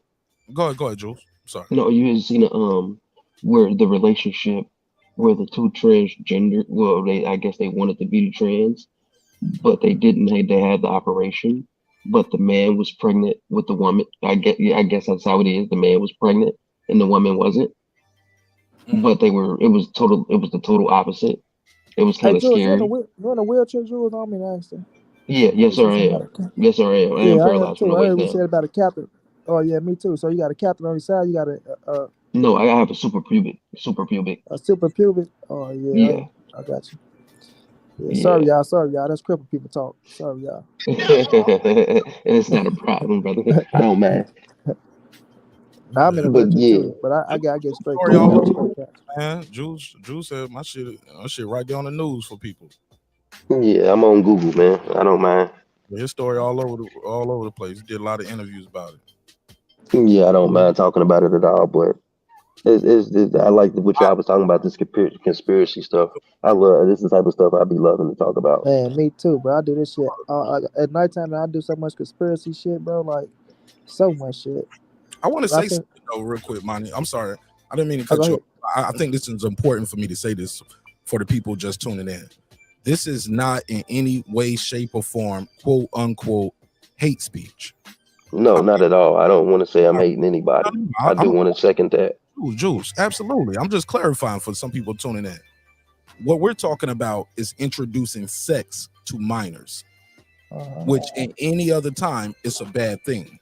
But in this case, it's about people frame it as it's hate speech when you talk about it now. But any other time, we'll say let's not introduce sex to kids. Like that's why we have ratings on the movies. I'm like PG-13, they just kissing, and it was heterosexual people kissing. Mm-hmm. That was PG-13, and now at ages even younger than 13, we are introducing things to children that can be kind of confusing to them. I mean, at the age, as a kid, you don't know left from right. Facts. Let alone what you're gonna want to be, what you're gonna want to do when you get grown. You don't know the Exactly. feeling you're just gonna have. You don't know. And oh my God, it's a story that what's the chick name, the black chick that everybody hates, Candace. Candace Owens. Yep, I know Yes, what you're Candace talking Owens. about. She did a story about how a woman, a mother, was pleading for help for her child because he thought he wanted to be a girl. So they went through with they went through with the transitioning and taking the pills for the to I guess to kill the sexual. But however it happened, the guys doesn't have a sexual drive anymore. And when he had the bottom, when he finally got the bottom operation, he was getting ready to have the bottom operation. They said it smelled like an anus. One of his friends did it, and it was just smelling like an anus all the time. So I was like, wow. But he does. They said he doesn't really have a sexual drive anymore. Wow. And the kid was plotting on. I don't know if we I don't know what you can and can't say on YouTube no more. So much stuff you can't say. The adult at this time, because it's an adult now, he was thinking about self-checking out because of his of the decisions, and he didn't know, he didn't have a place to go. He didn't feel as man or woman. He felt ostracized. So he was planning on self-checking out, and it's like, wow. But why would you even go let your kid do that at the age of 13, knowing you didn't know what the hell you were doing at 13? Exactly, bro. Like, And I that's what I understand say too. encouraging your kids and to encourage your children to become, but you have to also guide your children. You can't just encourage them. You have to guide and lead them to things. You can't just let them choose stuff because they think that's what they want to do. And that's what they come in, Joe. They tell you got to be a fucking parent and not a friend. There's too many parents out here that want to be friends. Our parents were not Exactly. friends, bro. My mama and my No. daddy, I knew one of my friends, right? I knew that was my daddy. I knew that was my mom. I knew it was certain things I couldn't say around them, certain things I couldn't do. I couldn't Or you'll do. get your ass whooped. But if God wanted you to have a daughter, He'd gave you a daughter. If He gave you a son, He gave you a son. And there's no way, shape, form, or fashion where you should sit up there and have a conversation with a young ass kid that's telling you, "Oh, mommy, I think I want to be a girl," or "Mommy, I think I want to be a boy." Ain't no way in hell you should be sitting down talking to them kids and going through those type of situations. And like you say, once you get grown, You on your own. You can do what you want to do. But as a But child, there's no as way I'm gonna sit up even there and as have a conversation with you like that. and see like me with mental health, Slap your damn back like in. I'm sorry. even with me being into mental health as deep as I am into mental health, I hate to say it, but I wasn't allowed. My mother didn't allow mental health. This I wasn't allowed to be schizophrenic. I wasn't allowed to be. You know what I'm saying? Different health disorders. I wasn't. No, you're not allowed to be crazy. I beat your ass. Exactly. You're not allowed to be crazy until you get out of my house. Exactly. That's when you can be crazy. And it's like, okay, cool. But even then, no, you can never be. I can never be a woman. I can get the sexual organs changed, but that's not gonna make me a woman. Yeah, That's gonna make me a man with woman sex organs. and that's if that happened right, because sometimes they can go fucked up. So like them people No, don't know because what they're doing. they used to. There's so much that a vagina and breast is just the sexual organs of a woman. You still you don't they don't give they're not giving them fallopian tubes. They're not giving them eggs. They can't create eggs. These guys out here they can't create semen. Uh-huh. You're not so that doesn't mean that doesn't mean I'm saying you're still not a male. Or a female. You're still just a male with woman sex organs or a female with male sex organs. You're still not what you claim that you want to be. You just want to be treated as such. Exactly. Not even sex organs. It's like exterior tissues and muscles. Right, exactly. Exactly. Exactly. This shit is just for fun. I'm trying to be politically correct because I don't want it to come off sounding as hate speech because it's not hate speech. We already gave our disclaimer. If they mad now, shit, man. Yeah, shit. I'm just talking how I talk. I'm not trying to be politically Hit correct. them with the Damn drop. people. Motherfucker says some hate speech. Hold this. But see, My bad. I was gonna say, but see, that's and I I feel love you, my you with brother. I with them feel you, bro. drops. But see, that's the problem. Like being too politically correct is almost like agreeing. You feel me? No disrespect, but it's like all that politically correct. No, you gotta tell this shit real, raw, and authentic, bro. No, Because no. if you don't, I mean nah, you know what I'm on saying. YouTube. I mean Oh on yeah, YouTube yeah. I'm just because saying, yeah. YouTube has their restrictions and different stuff that Hey, I don't Mark, want to. I I was mean, gonna say get my some man's honest shit. channel hit Oh, behind we that. on after that. Oh yeah, we just on Mark channel. You We're know, not we on just Mark Rumble. channel. We're not on Rumble. It's just We're on Mark channel. YouTube, and I there's a got lot you. of stuff you're not allowed to say on YouTube, or they'll be trying to come from my man's channel, and I Mark, don't. look up. That's the last thing I want to happen. They did 3 strike Mark ass off this one video. Mark, come up. What the fuck? Yeah, it's crazy. And see, that's what I'm saying. The champion's heart salute. I got to see the comment on the screen. They're trying to make that a sexual preference. Yeah. They're trying to make the pedo a sexual preference. Mm-hmm. Why are you trying to sexualize children? I think that's what's wrong. At a time when they take catching a lot of politicians too, a lot of them highest politicians catching but see, their ass that's what doing I'm all saying. that shit too. If you take that, too, and I want to bring the sister back into the conversation. Oh, we sorry. No, you good. All y'all good. I just want to say this, to bring it back home, tie it all in. Memory, girl behind the mic. Shout out to you. Do you believe it's a conspiracy or an agenda being pushed? Like, or is it like, nah, people are just more it's more visible now because of phones and the way technology is, or is it like, no, Martin Nash, I believe it's a conspiracy, put a case on it? What you got? I think there's an agenda behind it all. Okay. And I think the agenda is to go amoral is the best I could say. And I'm not saying what people do is not moral, but it's just to raise up and listen, people could live however they want, right? But I just think there's an agenda, a deeper agenda. I mean, I was quiet because I honestly don't know how I would raise a child in this time and age, which would be one of those things, homeschooling. Like, parents will probably have to be proactive, but then you got to work too, and you got, busy lives. But there's an agenda. And the agenda has always been the minds of the youth. If you could get them young, then you got them.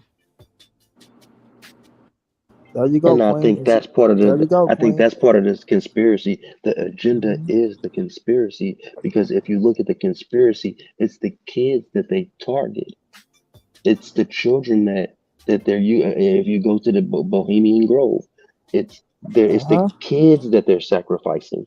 It's the kids that they're after. So why not let instead of it being a conspiracy, let's make the conspiracy an agenda now. That way everybody's in on it. That way we can come out and be happily ever after about what the hell we got going on.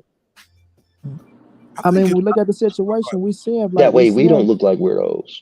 Yeah, and when we look at him though, like we see him, like when you look at him controlling, even and people can say if they want, and this is like you say, we're not grouping them in, but you know they do run everything like Kanye said, right? And then we look at the music they putting out, look what they put out, right? Then when you look at the TV shows now, look what the TV shows, look at the cartoons they putting out. You know what I'm saying? So it's just crazy. I went back and watched Gargoyles the other day, bro. I seen the Illuminati and the Gargoyles, and it fucked me up. And this a show that I love. But we know what the gargoyles are in the Bible. So, you know, not to get too spiritual, but, you know, we know what they are in the Bible. When I looked at that and you see how they grouping all that in, it's like, bro, it's always going to be agenda because they want to push the world forward how they want it to go. You know what I'm saying? And what you said is you have to take the youth. When you got the youth, you control the world. When you got the youth, you control the world. No matter what they say or what they do. Get the kids. Kids become grown-up adults. They do what they want, right? They become, first of all, what's what I'm looking for? To where you're a public figure, right? And now, instead of your kids looking up to your parents and your daddy and your mama as a hero, now you're looking up to this singer or this Disney Channel actor or this person, and what they do is okay and what they want it to be. So whatever they pushing, you know what I mean? Now your son looking at him being this, now your son want to be that. Your daughter looking at her being this, now your daughter want to be that. And as long as they control that, then they feel like they got a stranglehold on the world and they don't want to let that power go. All right. And with that said, let me play this next clip. Because we didn't get the rest of this. Let's play some of this. And they're burning an effigy that's supposed to be a sacrificial person, but it's straw in a bundle. And they do it in front of, doing that? They talk about the owl god Moloch. Okay, Really? these are multimillionaires. Do you know who Marina Abramovic is? Of course he doesn't. Now you do. Yeah, I do. Oh. But Brian, you didn't in that when we were texting. But your initial No, I know reaction she's is not Epstein's. objective. Your initial reaction is not. You're like, No, I don't believe that is a crazy thing.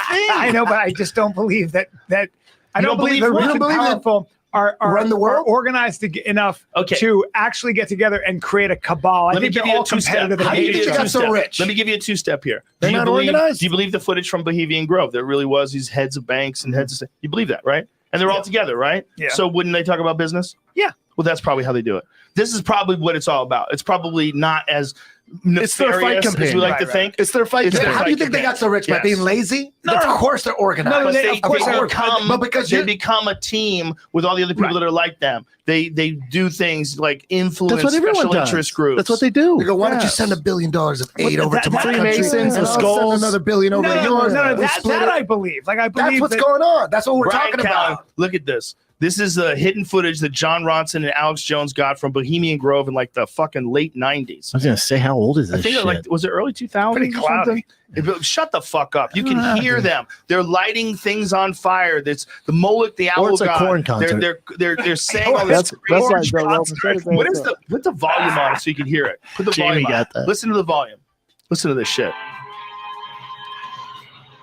So they have music. They're in the playing. woods, dude. But give me the volume And of they them ain't camping. talking. What do They're you not camping. think It's a 2-hour documentary. Oh, it's The a richest 2-hour people of the documentary. world control us. Okay. It's dude, and other It's people have super simple. documented. It's like Okay, somebody else, Monty Brown sent me the actual reaction. So maybe those people actually have the audio from that. So I'm gonna play that next. Let me play some more of this. Mock. As simple as it gets. Pictures of like Ronald Reagan there. Like people have been there forever. They've been going there since the beginning of time. This is one of those things where rich, powerful people get together and go, "Hey, we're all on the same team." People like to be protected. It's weird they do it there though. Why? It's in the middle of California, in the middle of the woods. You got to go through a guard checkpoint. And I have a in this area, the It's like same area, Coachella. in the same. There's this. I have a friend who's a producer who got in with one of the biggest producers of all time for a while. I don't want to say any names, but he was in that crew. There's this producer, and he's got this crew of all these different people in his crew to produce shit. It's like a little gang, right? And it's the top guy. Everybody knows this. Sure, he was involved in. He was like a new recruit. Yeah, and they went to a city by Bohemian Grove. One road. No one has access to it unless you're part of this group, and it's a big ass city. He goes, it's like you're in some Middle East, like Abu Dhabi Prince city where everything is paved and just it's insane. But here's what he went there. Isn't Bohemian Grove in the center of California? It's there. This city's hidden. Here's my thing. But Eddie. It's the Northern California. Wouldn't one of these clubs reach out to Joe out of the I'm four? just telling you what I heard. I'm just telling you what I heard. Someone's gonna reach out like, dude, you interested in coming? He said somebody's gonna reach out to Joe. They know they can't control Joe. No. That's why he's not a big movie star, because they know they can't control him. He doesn't want to be a movie star. Here's what I think. I think that the rich and powerful. If they gave you $100 million, you would. I don't want to. If someone's going to give you $100 million to be in a movie with The Rock, We'll talk do it. later. I would do it. I love The Rock. I'd do it just to hug him. But here's what I pause. I think the rich and powerful get together and have these, like they go to dinner. They go to retreats. Yes. You know why I think they do it? A couple things. They can't relate to anybody. Okay. They get to fuck. Let's they hear get to this. do drugs when nobody's looking. And that's where Epstein do all came into that stuff. place. Correct. That's where Epstein That's came what I in. think. Where Epstein came in was they all thought that they were protected. They all thought that this guy who has these intelligence connections, who's a benefactor of science, he loves to spend money on science, and he would donate money to their causes, and they were all together, and he was banging these girls, and so I'll bang them too. Sure. And then they go to an island, so they think they're fine. And you're being videotaped. You're being videotaped, and you're also being used to influence policy and influence. That I believe. Yes, I think. And I believe that he could. I believe he could very well have been an entity of a intelligence agency like the CIA, like the Mossad. Wow, that's another one. Let's go to that. Jeffrey Epstein. Y'all think Jeffrey Epstein killed himself? Oh, hold Hold on 1 second. Let me do this super chat so I can refresh this. Shout out to my boy Champion. He said salute to Martin Nash and the family on the panel and the chat. Part of the agenda is to normalize pedophilia. Thank you for the donation. Let me give him the drop. I got 5 on it, 5 on it. You, my brother. Do you guys believe Jeffrey Epstein killed himself? I think he killed himself, but I think they helped him. You feel me? I think they, you know what I'm saying, gave him the things to do it with. But I do think he took himself out. I do. After watching Jeffrey Epstein and saying everything he did, he wasn't gonna live the rest of his life out there. Go ahead, memory. Let me hear your theory. I don't think he killed himself. I think he's somewhere still enjoying the fruits of his labor. What? You think he's still alive? Yeah, I think they faked a whole trial because the heat was hot, so we gotta get him out the spotlight somehow. He knew too many powerful. It's two theories. It's either they killed him because he knew too many powerful people's secrets, or they have him somewhere out on an island as someone else. And I do believe that Jeffrey Epstein was either a CIA agent or a top handler. And one of the reasons why I believe that recently, because it just dawned on me, like, I never thought that he's a handler. The reason why I thought about that was because recently I watched the documentary, the Victoria's Secret documentary, and I'm still confused right now, even as the people in the interview that were being interviewed, as into what was Jeffrey Epstein's relationship with Les Wexner. Les Wexner is this big billionaire, fast fashion tycoon, the owner of Victoria's Secret. This is a man with money. And then I come to find out Jeffrey Epstein, because I was like, I never thought about how he made all this money. They made him seem to have. They made it seem like a school teacher. You start off as a school teacher, but they made it seem like that wasn't his money. That was Les. I thought. According to the documentary, they made it seem like it was Les Wexner's like properties and planes that he would get, and that's what made me believe it when I watched it that this dude is a handler or a CIA operative. I don't know if it's something that you get so much money you got to get. Because here's what really bothered me. Yeah, attorney of that guy. Didn't that guy sign over? Yes, that's what I was gonna say. That's what I was like. Who gives power of attorney to a stranger. They're not high school best friends or kindergarten best friends. He just came into his life. And Jeffrey Epstein had power of attorney over his estate. He would sign over stuff and do whatever he wanted. He was buying properties in Les Wexner's name. And then in my mind, I was like, they were booty buddies. But I was like, nah, this goes deeper than Bay relationship. You know, I mean, Les Wexner was a little bit questionable, but you know, he could do whatever he want. But I was like, this is more than that. Jeffrey Epstein's got something on this dude. And I feel like what people have always said, that Jeffrey Epstein has got something on all of these powerful people. But I'm like, how do they put themselves in these positions for him to do that? Like, you know what I'm saying? So it has to be a handler. It has to be some CIA or a handler that works for the powers that be. Yes, that's what he did. He had them tapes. He had them tapes when he was bringing them in with them children. Like you see, when they was all coming to his home, how he had all them homes cameraed off, and he had like they'd call them up, right, and he'd have all them damn. Well, I ain't gonna say all, but they was flying them children in, and you seen every room, right? Or they'd be here for a week on the Jeffrey Island. They showed, I mean, from Donald Trump to President Clinton to Hillary Clinton to all these big powerful people flying in on this island, you know what I'm saying, living there, and you know they flying in all these young girls. So that's what I think. He had all their ass on camera, but you know, it's like you say too, he did have so much shit on there, but you seen they once he hit that courtroom, they all started denouncing his ass. They all started turning their backs and shit like that. So like I said, I think they helped him. Like I think they go take him out anyway. But I think they did, you know what I'm saying, help his ass. I understand what you're saying, but yeah, I think he a dead motherfucker to me.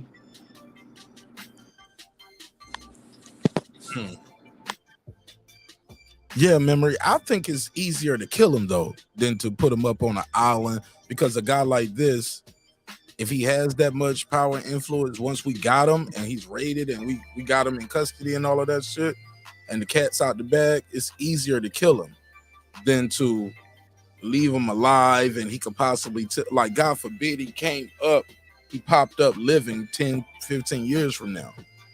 Oh no, we can't let that happen. I thought y'all said he was dead. We would have to go through and say how he faked it and who he paid. Like, we would have to implicate other people if he was to ever pop up alive again. Yeah, I think why Ghislaine Maxwell still alive? That's my But thing. these people, they can change faces. I mean, I feel you coming from too, because plastic surgery can do a lot of shit, and they can send you here and send you there where nobody will never know you. So you never know with these people, man. They so rich, so powerful. The things. Why not kill him though? Isn't it easier to kill him? I feel like doesn't he have his own island? I feel like that too. Take his ass on out. Kill him. You got him in jail now. Can't risk it. The story off. He tried to kill himself once. Yeah, can't risk it. And then he tried to kill himself again, and he succeeded. Like, doesn't he have his own island? What's the one? Yeah, he got his own island. They raised it though. They raided it and they took it. But what's the girl name that was with him that was helping bringing the girls? I mean, yeah, they coming for us. Who raided it? Say it again. Who raided his island? Oh, supposed to be the FBI. The FBI. Oh, okay. That's property of the government now. Mm-hmm. That's but they coming for a girl now. And they got a it was a documentary. I'm waiting for it to come out too. I can't get her name right now, but his wife. Yeah, and I think you wouldn't leave that guy out there neither, because if you're a guy like that, you're not gonna stop. Why would they raid the island? Because they had him arrested, bro, for criminal charge. They think that's fruits of the crime. We think it's evidence there. That's so they raided that. They raided the island after he committed suicide, or before? No, before. It was before. Oh, okay. They was raiding all of his shit, raiding all his properties, looking for videotapes and cameras based on videos and shit. Yep, taking all that shit from them kids. What they was doing. Yep. And look, and once he died, it all went away. Which it should not go away. It should not go away, because especially if you have people on camera committing. Oh, hey, Bonnie Brown, fix that for me, man. Yeah. What's going on there? Like, if anybody else is on camera committing crimes, just because the guy who put the camera up or guy who house it is died, that shit wouldn't go away, because we got you on tape. We'll trace it all the way back. We'll find other witnesses. Like, we will still build a case, but in this situation with this guy Epstein, for him, for everybody else, it all went away except Maxwell? Just how you say Ghislaine Maxwell? I say I believe he did. I believe he is dead, but I believe they gave him a choice, and it was either him or the people we love,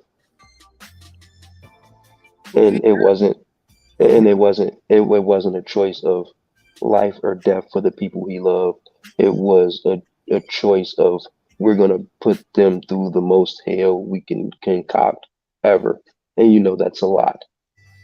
And either you off yourself, or we're gonna put the people you love through a lot of pain,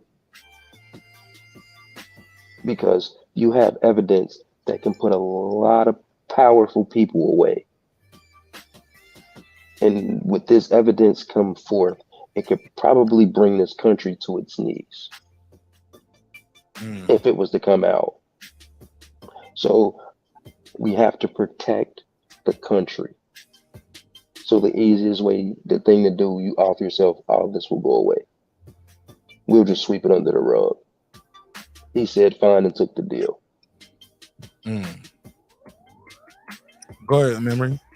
I mean, the only reason why I suspect that he may still be alive is because if I know so much dirt and all this other stuff, I'll probably give a USB drive to Ghislaine Maxwell and then to somebody that nobody knows, that in case they kill me, I need you to release this information. So that's why I feel like he's at an island somewhere. The reason why it had to be hot is to act like we did some justice. He's in prison. Oh, he killed himself. And then, like you say, they just died. So now no one is raising any eyebrows to the situation. It dissolved itself because these people could kill you while you're at home. They could have killed him on his island. These people have the wherewithal to do that and make it look like an accident. So if they wanted him gone, they could have just taken care of it way before he went to prison, but they wanted to act like, let's just give people the justice they think they're about to get. Woo, woo, woo, act like he in prison. Boom, he died. He committed suicide, but he probably has a deal. He could live. This is what I've always said. The world is so big. He could be on in a mansion in South Africa right now and no one know who he is. Pursuing other young little girls in countries in Thailand where there's no age restrictions. That is a fact. He could be living his life, made a deal. I'll never come back to the United States because Ghislaine Maxwell is alive. Let's be fair. Whatever he did, this was his co-conspirator. So whatever he did, I think they put the light on her though, because her like she started off as a victim herself. But I'm saying like if it were me, if I was out to killing people that know the secrets or whatever, I would kill him and her. Like I make it look like an accident. Both of them would have died in a car accident or a plane crash, the famous plane crashes or something. You know? Okay, but planes disappear all the time. Remember that? Just he knew. Huh? But I'm sorry. Go ahead, Jules. I said planes disappear all the time. If They y'all do. remember that. They do, and they can also fake plane crashes. But what I'm saying is, I would have taken out if I was concerned as a powerful or the powers that be, because I know Ghislaine Maxwell got dirt. So why not just kill? Why would you kill Epstein and leave Ghislaine Maxwell alive? I mean, she's alive for now. You know. I'm just saying, there's a lot of things that are worse than death. And for somebody as powerful as those people, I'm pretty sure they know that death is the easy way out for a lot of those people. Could be, but I just don't see it. Memory. So by that logic, why not? If they'll send Jeffrey away on the island somewhere, why not send Giselle away? I have a feeling that Ghislaine is done too. They wanted to coax this whole entire lockup because this is what I've always said. Let's be honest. We don't know. They'll tell us they sent Ghislaine Maxwell to a women's correctional facility in Tennessee somewhere. We don't know that. We don't. You can see it you can pull up maybe court records and stuff like that, but do we really know if she's housed in this correctional facility? We don't know that. It's the same questions I had for Dylan Roof, as I felt like he was an operative too. It's the same questions I had for the bomber, Oklahoma bomber. We don't know these people. If they're really serving time in these places, they tell us. They could just tell us. Look at their pictures. This is where they are. I don't know. It's stuff that's just questionable to me. Because now nobody's talking about it. We all quiet. We're going on about our merry way. Yeah. Go ahead, Clips. What up? Oh, Clips. What's happening, neighbors? What's going on? Another great show. Yeah, how's everybody feeling today? What's up, Clips? Talk to Shit, man. I'm listening. I was listening to y'all cook about Jeff and Just Lane Maxwell. I do believe that that Jeffrey was killed. I believe that he was forced to fall on the grenade, and I just think he was killed because you don't even want that story to get out. You want it to die right there. And then I believe that it's easier just to kill off Jeff, make Jeff a patsy for something that, he was doing, but he wasn't alone. And in fact, he probably got put on to this sort of shit. And that's how he stayed elevated amongst elites, because when he got put on with this weirdo shit, he kind of became a procurer. And that's pretty much what he served as. He was a procurer for the rich and wealthy, and he provided them a place where they could go on and, do all their little weird proclivities in private. So, I think they killed him. I think Maxwell is just as guilty as he is. But, we're in a society where, find you a bad man, say he's the bad man, and then that was the story. But we all know it was way deeper than Jeffrey Epstein. For sure. Foul Player, what's up, man?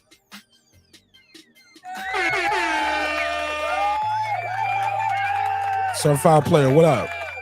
Unmute your mic, bro. Peace, Mark. How you doing? I'm always good. Peace, What's panel. up? Peace, chat. I was just listening in too, man. I love these kind of conversations. I wish I would have gotten in a little earlier when you guys were going in on the as far as the agenda subjecting to kids, but I could kick on this as well. I do think that he may have been murked off. I also think that there's a good possibility that Epstein's still alive, in the sense that they need somebody to do what he did, like as far as entrapment. You know what I'm saying? Like as far as the secrets that he held, like the schemes, moving money around, which was probably the bigger thing that was happening in the Virgin Islands, or in Little St. James, Epstein's Island.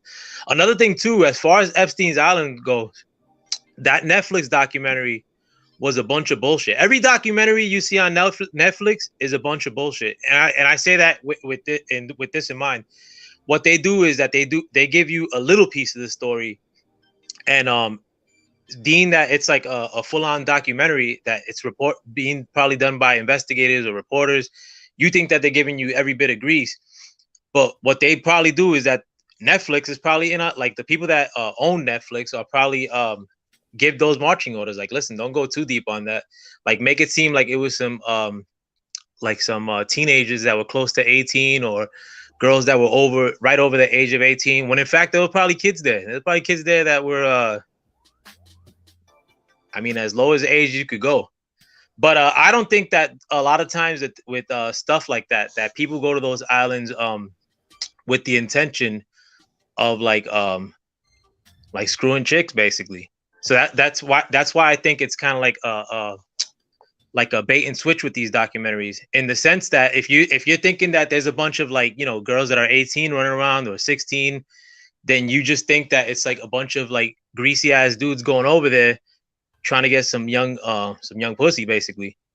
When I think a lot of times, like, cats go to those islands, maybe sometimes not knowing what goes down, and they probably force them to do shit. I don't say they force everybody to do shit, but they probably whoever goes to that island, if they want to get you on tape doing something, you ain't getting off that island until you're on tape doing something. Like, what are you gonna do? Like, swim off the island?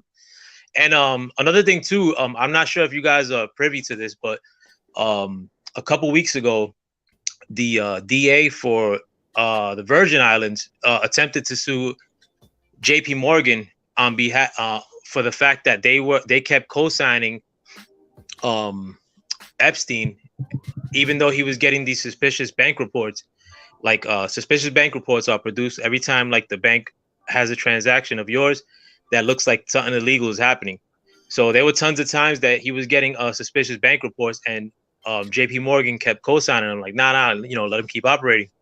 Well, the Virgin Islands attempted to sue JP Morgan a couple weeks ago, and the DA, female, I forgot her name, a sister, the following day they took her job.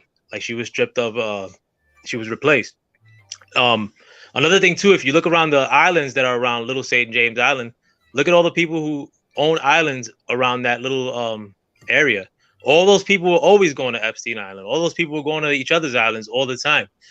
Another thing too, Maxwell's father was a big time like banker, even bigger than what they say in these documentaries. Supposedly, Ghislaine Maxwell knew how to fly helicopters, knew how to operate boats. Some people say that she even knew how to operate specialty equipment, like, which I don't want to say, but that stuff goes way deeper. But I think a lot, like, now that Epstein's like knocked off supposedly, which I don't believe that. My brother was in that jail, the Tombs. That's not a federal jail, that's a city jail. Like, so I don't like. I mean, like, they probably, like, I could see, like, maybe at a high level, but I mean, like, it'd be harder to, like, not harder, but like, it's more suspicious that it happened in the city jail, because that's like kind of like it happening in county, where the guards fall asleep, where the cameras stop working in that particular cell. You know what I'm saying? But damn, what the hell point I was trying to make? Exactly, nigga. Damn. My bad, Mark. I was like, oh, man, you need your own show. I do. I'm like, what are you smoking? You can't smoke weed. Period. I was like, this nigga is just cool. I was like, no, I need friends, bro. I'm sorry, Stephen A. My man was You're literally my only friend, Mark, at this time of the evening. So, you and girl behind the mic and all the other people on the panel are literally my only friends at this time of the night. But I love these subjects.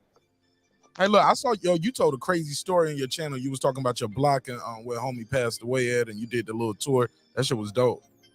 Rest in peace, Eddie Rosa, man. That dude, when he got laid out, he was 16. I didn't say that in the video, which I should have. But story, man, and to see you narrate it from the block right there, walking over here from the building, then you telling little stories about how you moved there and your brother and then the guide, and then you walk over to the park. No, yeah, that shit was dope, man. I like shit like that.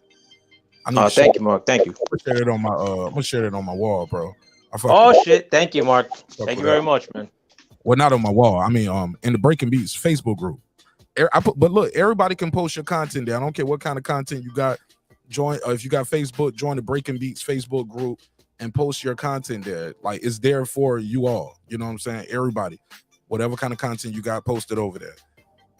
It's an open group. You don't have to wait for approval. It ain't no moderating or nothing. As soon as you load it up, it's there. Let's get back to this, man. Talking about conspiracy theories tonight, and I know some of y'all are like, Mark Nash. I want to hear that. But some people are like, yes. I want to hear it. I want to talk about it. Let's talk about these murders in music or deaths in music, right? Y'all ever heard of the conspiracy theory that these three people were killed on the screen were killed? Michael Jackson was killed. Whitney Houston was killed. Prince was killed. Y'all ever heard people say that? Yes, sir. Yes, I have. What's y'all take on that? Go ahead. Somebody else go first, man. Go ahead. Memory, what's your take on that, sister? You ever heard the theories that Whitney Houston, Prince, Michael Jackson were killed? Yeah, I heard them. I mean, I heard I heard that artists are more dead than they are alive, but and then I heard that Michael Jackson, they killed him. They killed him off because he wanted to acquire his masters, or he had bought them, or something big was going on, and which I didn't know that he owned all of them, other artists and stuff like that. I had no idea. So that's what I heard. And then Whitney Houston, I heard she was killed off too. I don't know. She was better dead than alive, I guess, because she wasn't cleaning up or whatever. But Prince, I heard the same thing with Michael Jackson. I think he was on the verge, because I think they said at one time he went from he was the formerly known artist as Prince, wasn't he? Did he go to the symbol? Yeah, he changed his name from Prince. And then he was trying to obtain his masters or something. But Prince and then owned his masters already. he owned them. I don't know. I just heard something to do with music or something like Yeah, that. but Prince was owning his masters for a long time. So I guess that was From what it was something about, man, what she's talking about is Michael Jackson and Prince. They were owed a lot of money from the record label because they did own their masters. And I believe if they would have cashed in, they would have owned like Sony or something like that. So instead of letting them cash in, they killed them. I think that was something with the rumor that was going around from what she was trying to explain. Because I heard something similar to the same thing. Okay, I want to say this. I'm gonna pull this video up. I want to play this. It's a conspiracy theory about Prince being killed. But go ahead, Clips. You said you was about to add something. Go ahead. Now go on and play the video real quick. I'm doing something. 1 second. Okay. While he's breaking up the video, I'll say I don't know. I believe Whitney Houston. I mean, like all musical geniuses, there's somewhat of a mental break somewhere down the line, and a lot of people depend on drugs. And when you have that amount of money, you do more expensive drugs, which are more dangerous. And a lot of us don't, we don't get to experiment in those levels because we always thinking of weed, crack, and heroin, because that's what we know. When they have stuff that's far further in the drug game than that, but it all boils down to the same thing. But when they be looking for an outlet and they need something to I want to say get off their chest basically, or they're looking for an outlet basically, and they turn to the drugs. Hey, so Jules, I believe they do. Jules, your phone is rubbing against something while you're talking. Whatever. Okay, then okay, all right. I'm gonna jump off because that's my okay. I'm gonna jump off because I said it's my earpiece and I gotta charge my earpiece up. So thank you for having me. I'm still tuned in the chat. It's just that my earpiece is messed up and I can't get too loud because I'm in the hospital. So thanks for having me. It's been good. It sounds like all of a It's getting ready to go. No, it's getting ready to go out. That's how I know it's getting ready to go out. I have to charge it up. So thanks for having me. I'll tune in when I start charging back up if you're still live. Salute to everybody on the panel. Thanks again. I am in the chat though. Shout out to Jules Gaming Lounge. All right, let's go to this next part. I think I got this clip right here. Oh, Clips, you got something? Go ahead. Yeah. I was just about to say, Michael Jackson was murdered by Sony, in my opinion. Whitney Houston was possibly killed off by Mr. Mottola. And Prince had a nice mixture of powerful, influential people who he was not bending the knee to, never kissed their ass, and they literally have been side-eyeing Prince Rogers Nelson since he did Purple Rain and Under the Cherry Moon. And so they probably got sick of his ass and got him out of there. And the main thing that I would like to say is when it comes to these celebrity deaths, these things break down in 3 categories to me. Faustian deals, which are people who, quote unquote, made deals with the devil, blah, blah, blah, blah, blah. You have industry politics, what I'm saying about like with Michael Jackson and Sony, where it was a business decision where, like Jules was alluding to, if we even began to start paying this dude what we owe him, he might end up owning our company. This shit can't happen. He got to go. And then we also have the other side of the game where the sex, drugs, and the rock and roll that comes with the lifestyle, like Jules was also alluding to. Some of us, we may have came from the streets. We may have done this. We may have done that. But, you was playing with little coke in the projects. You wasn't with this rich person coke. You know what I'm saying? You wasn't with this rich person heroin and these rich people drugs. And it hit different. You say your shit been stepped on.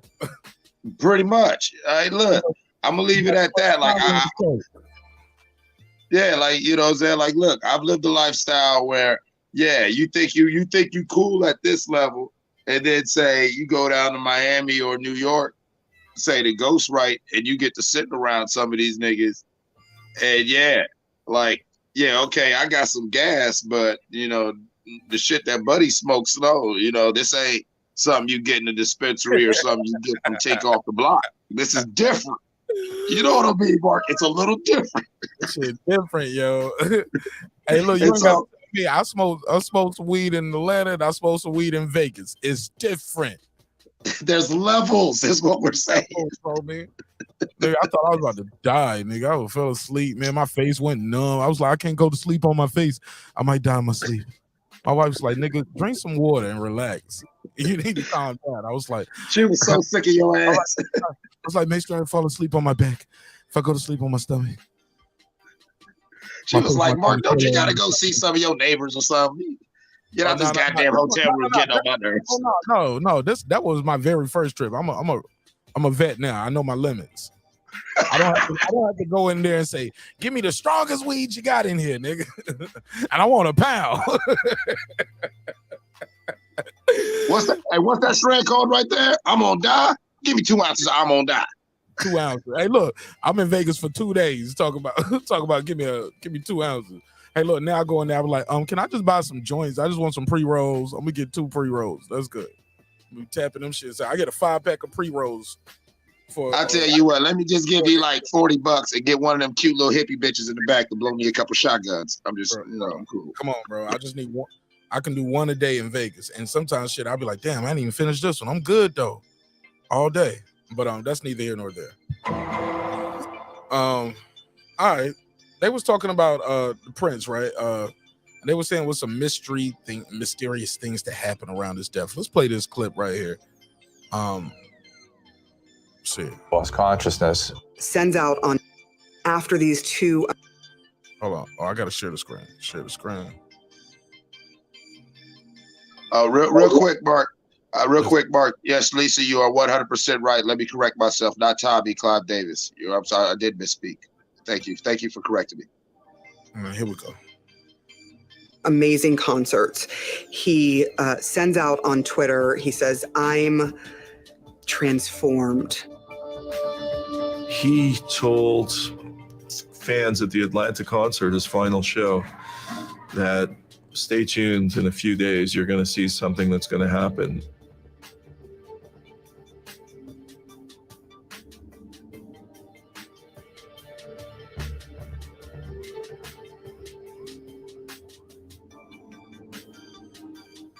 Oh, it ain't gonna say it? Oh, we got to do some reading. Let me read it. Okay. So they say after he left his final performance, his flight made an emergency landing.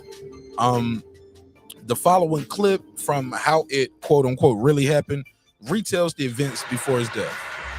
Where there was a forced landing, allegedly because he lost consciousness. Requesting an ambulance to meet an officer at gate 1. Something is not right. So when I heard about that, I just got a really sinking feeling, because that just, didn't make sense to me. When Prince's plane had to land, I knew about it before the press did.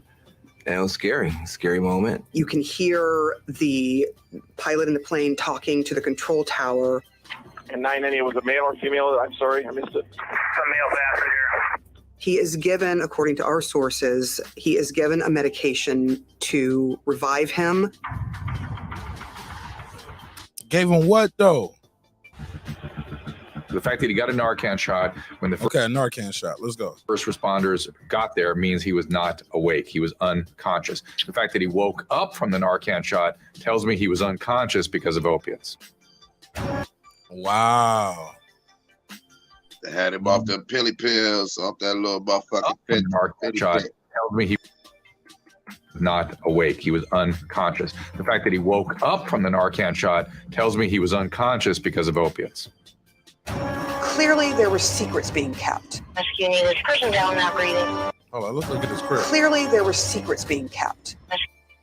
Damn, this the estate right here? This the crib? Yeah, that's the purple place. Okay. Oh, he probably got an indoor pool. I was like, where the pool at? I know he got a pool somewhere. He probably got an indoor pool somewhere, huh? And that man probably got an indoor lake. I'm just looking like, yeah, he definitely got somewhere in here with the indoor pool. Oh my God, they got an indoor pool somewhere. Like, yeah, I don't want the sun on me. The sun doesn't deserve me today. Oh my God, what is this? What voice? That's Mark Sprint's voice. No. Prince voice is like this. Prince talk like this. What is this? What y'all think this little building is right here, girl behind the mic? What you think this is right here? That looked like a freak house right there. No, I'm just kidding. It's probably his studio. I don't know. Stories though, look like it's 2 stories. Got windows up and downstairs. Mm-hmm. It got a funny shaped angle at the top. It might be somewhere to practice or something, I guess too, huh? It's a nice size. Mm-hmm. I'm looking at it compared to the size of the cars. You get what I'm saying? That's what I'm like. That's small, but it's big compared to these cars, you know. So yeah, that's definitely not just a garage. Nah. That's not his tool shed. Yeah, and all these cars outside, some of these shits will probably workers. Look at the back right here. He got 2 big ass dumpsters in the back. He got his own he got big ass dumpsters in the back. For the estate. All right, look at me. Dream big. Everybody gotta have a dream, right? Is this too much house for y'all or what? Random question. It's too much house for me. Yes. How much house is too much? That's too much house for me. Absolutely. I want this much house right here, like, because it can be motherfuckers all in here at any time and all know here. I'll take that little circle to the left. I'm good with that. Half of that, actually. Half that little circle to the left. Nah, I need a little bit more than that, though. I need a little bit more than that. You know what I need, Mark? I didn't get to cook on this lab subject. Like, your mic clicking off and on, foul player. No, I'm saying I didn't get to cook on the last subject. I ain't done with it yet. I just stopped real quick just to ask about this. Your mic is clicking, foul player. Unmute your mic. I'm muting it on my own. My bad, bro. Like, okay, yeah, it's clicking. Yeah, it's clicking while you're doing it too. Oh, my apologies. How much house is too much house though? For me? Yeah, for you. It's only for you. You can't buy my house. Honestly, I think my threshold probably be like 1,700 feet. Okay. Square feet. Clips, you said this is good for you. You said fuck it. Give me Prince old mansion. I'll take it right now. Let's go. Man, I need about 3 or 4 of those. You know what I'm saying? I live a complex life. My life's a movie, but it's not about me. You know what I'm saying? I need places. I need a place for me. I need a place for my guests. I need a place for my ladies. I need a place for my side ladies. You know what I'm saying? Like, you know, I need a place where I want to get away from everybody. I want land to where, you know, my son, my daughter, they got their own little land, but when they grow up, they got to feel like they up under dad. But shit, we all on the same property. You know what I'm saying? I would love to do some shit like that. Shout out to, when you're doing that, shout out to the homie Rick Ross, man. Like, if I lived in Atlanta, I'd probably like maybe once every 2 months drive around that property just for motivation. I drive around on Evander's property like, man, listen. I remember when Evander bought that property and everyone was like, that was crazy. And then Rose turned around and bought it. That's dope. That's dope as hell. All right. Nick Rich says she didn't know about Clive Davis. Yes, Clive Davis is gay. He spoke about it intensively in his memoir. He also spoke about, I think he was in a long-term relationship. I forgot the guy's name, but Quincy Jones? I'm just kidding. Stop it. Stop it. He was in a long-term relationship. I'm gonna pull up the guy's name exactly in his book, but they were in a long-term relationship for like 20, 30 years. So yes, Clive Davis is out the bag. Let me play some more of this clip and we can move forward. Excuse me, this person down not breathing. You could see there was some real pain. Who supplied pills to Prince? I think there's only one answer. All right. So they was talking about like somebody must have gave Prince had something laced with fentanyl, is what people saying. But some people are saying nah, it was something else. Go ahead, Clips. What you got? And foul player, you could jump in after that. I tell you this much: in the past 15 years, that Fetty Wap has been unfucking defeated when it comes to taking out our celebrities. Michael K. Williams, DMX, Prince, and like I said, for some of these cats, it's different. Now remember, to my knowledge, Fetty's been around since the 90s. I knew cats who was hip to it in the 90s. But then after we went out in Afghanistan and we brought all that heroin back and then got everybody strung back out on heroin, then that Fetty started really turning the game crazy.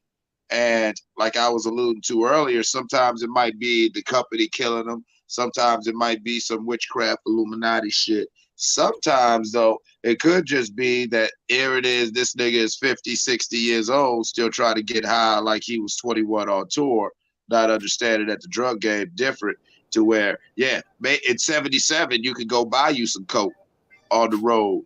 You know what I'm saying? You from Minneapolis, you on tour in goddamn Davenport, Iowa, you can go, you know, find you somebody and get you some coke, and it's either some good coke or some bad coke. Nowadays, you might not even bought you no coke, nigga. You might have bought you some fentanyl, and you your ass 60-something, 50-something years old. You feel what I'm saying? Call yourself trying to get high. I'm listening to you, bro. Yeah, nigga trying to call himself get high, and just it doesn't even have to be no fentanyl. Like it could be some shit where like, okay, yeah, you rich and famous, but you know your handler for most of your years, he kind of was taking care of you, making sure that you didn't get nothing too powerful. Because, you know, saying the rule in Hollywood is always, if this is ultimate fucked up and this is sober, you want to keep a nigga about right here. You know what I'm saying? You want to, especially like a performer, you want to keep him to where he's in that haze and he can get on tour, but he's still functional. And so he was probably getting him some decent coke that wasn't pure. Now you ain't with that manager now. I'm sorry. Keep going. I'm mute my mic. I don't mean to laugh while you're talking, but the story is hilarious because you're right. I see it, and you're just talking about it so cavalier, like yeah. And you bring your tester with you. He usually sniffed the coke first, and now listen. That nigga don't even sniff the coke. You ain't got that nigga around no more. He don't took too much coke one time or took some of the money. Fucked the right. Nigga, I'm gonna leave it at this. I'm aware of these scenarios happening. Some just like you said. Now you've been doing this shit for years, but all of a sudden, like y'all 50s, 60s, your go-to tester ain't around no more. So you just like, fuck it, I'm gonna get a bag. Only thing is, like I said, y'all on tour, y'all in this weird town in Alabama or whatever, where yeah, maybe the dope shitty in there, but these motherfuckers been getting over for the past few years and months, cutting it with that Fetty Wap. So here it is, yo. 55, 60-something year old ass who really shouldn't be trying to be sniffing and getting fucked up like you in your 20s like that. But here it is, you try to grab you a bag, you know what I'm saying? Because you on tour, during the reunion tour, doing whatever. You go on and get. That nigga said the reunion tour. I'm sorry. I am going to the New Edition reunion tour, nigga. I'm going on that. How you know what I was talking about? You better. I ain't gonna leave it out. I'm going to that New Edition tour. It's New Edition. I'll tell you a funny New Edition story off camera one day. All right. Yeah.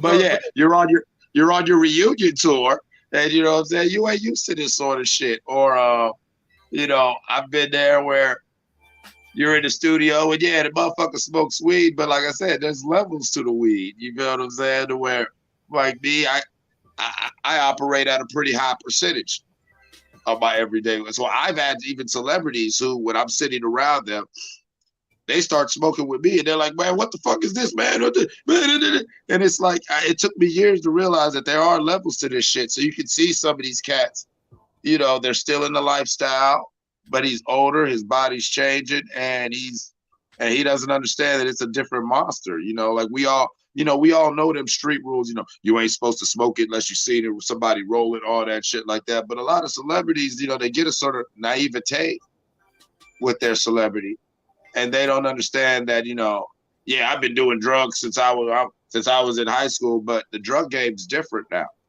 To where, yeah, I could see somebody, you know, no offense, rest in peace to DMX, Michael K. Williams. I could see one of these niggas now that they getting hot and popping back again or whatever like that.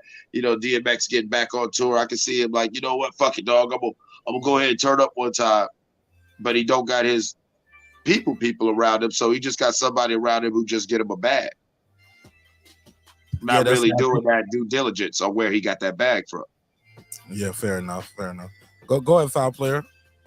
You said you had something else you wanted to add. Go for it. Si, senor. The as far as as far as the fentanyl goes too, man. Like I have two brothers that fuck with fentanyl now, and the older one is pretty much lost. Like, I mean, everybody tells me like every time they see, like, I mean, like he was on heroin and fentanyl like pretty recently, before fentanyl like really took over like New York. But him being on like fentanyl majority, like, which is what he's fucking with now, that shit tears him apart. He don't talk the same. He used to read the paper even though he lived in the street.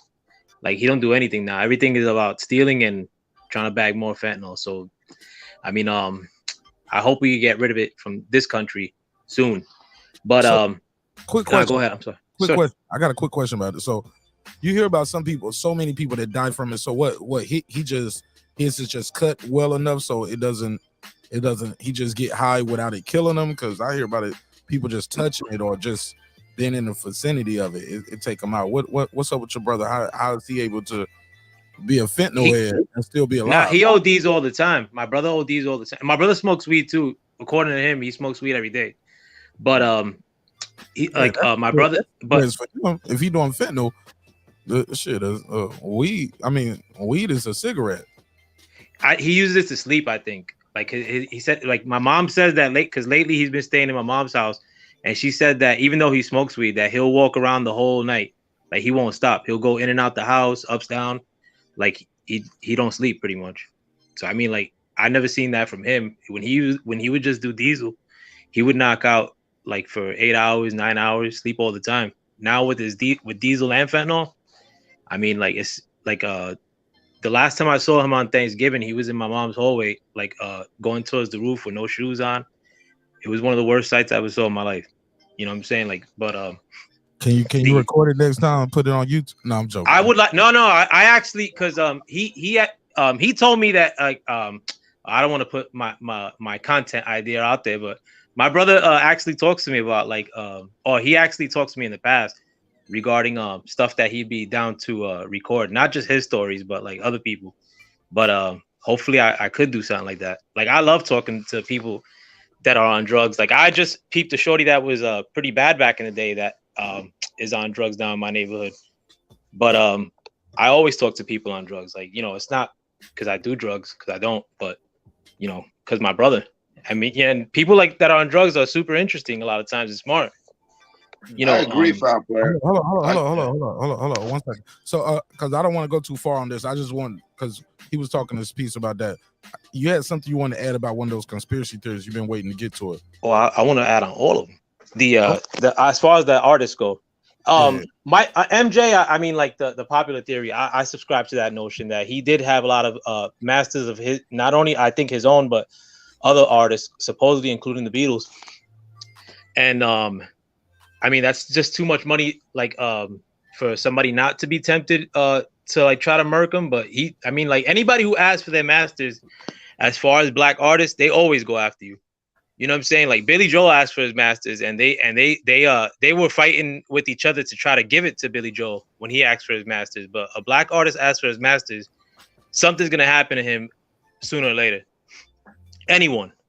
Like, and that's some of these rappers that I don't know nowadays. Every time I hear about them talking about masters, I know something bad is gonna happen to them. But same goes for MJ. But as far as Whitney Houston, I definitely don't think that she OD'd for the simple, like the way she died. I mean, like, when she died, she drowned in a bathtub. Same thing as her daughter. Her daughter drowned the following year in a bathtub too. And that's a bunch of bullshit too, if you look at the way her daughter died. But according to Clive Davis, I think they were having a party at the hotel where Whitney Houston died. And I guess somebody found the body while the party was going on. And they told the cops, listen, like, you know, we got a party going on. Do you mind taking the body out after the party's done? Let us finish like the party for a few more hours. And then, you know, you guys conduct your business after the fact. Like, what cop would do that? You know what I'm saying? Like, regardless of how much clout these industry do, like Clive Davis, if you will, you know, no cop would put off some shit for an industry party, regardless of how big it is, or somebody dying. You know what I'm saying? Yes, like, they will. Whitney Houston, though, you know what I'm saying? Like, biggest female art, like, while she's like sitting like in a tub. But maybe they will. Maybe I'm not gonna get into, you know, I don't want to say that I know. Like, maybe they could, But the way that she died and then her daughter dies the following year, 22-year-old girl, Bobby, I think her name was, she drowns in a bathtub too. Like that's mad suspect. But also as far as Prince goes, one thing with Prince, a lot of people like subscribe to the notion with the drug thing. I mean, like from what I knew of Prince, I mean, like there was never very rampant rumors about like drug use with Prince. Like it was always more Rick James, even Michael Jackson. Like was like you would hear rumors of him fucking with coke, but it wasn't like something that was always stuck with Prince. You know what I'm saying? Prince was always more like about his business, even though he probably did use drugs too, but he wasn't like these other cats. But just the way he died too on the plane, they don't land it like in a major airport. They landed in some like hick town in the Midwest rather than go like to Milwaukee, Chicago, anywhere but like where they ended up landing. I mean, and it's a private plane too. I mean, it's not like, it's not like he gotta clear it with the huge, it's, any airport could fit him. I think all those dudes got murked in some fashion, including Whitney Houston's daughter. Never mind. I was gonna say something else. Mark, I got a question for you. What is your take? What is your take on hip hop's Dracula, aka the boy Ghazi? The boy Ghazi. Ghazi from Empire Records. What about it? I really think that now Ghazi, that when you look at the Empire Records artist death, that would be Tell the people who he is. all the people on the screen you got right now are all Empire Records deaths. Tell the people how do you spell his name so they can do their own research. Okay, it is Ghazi.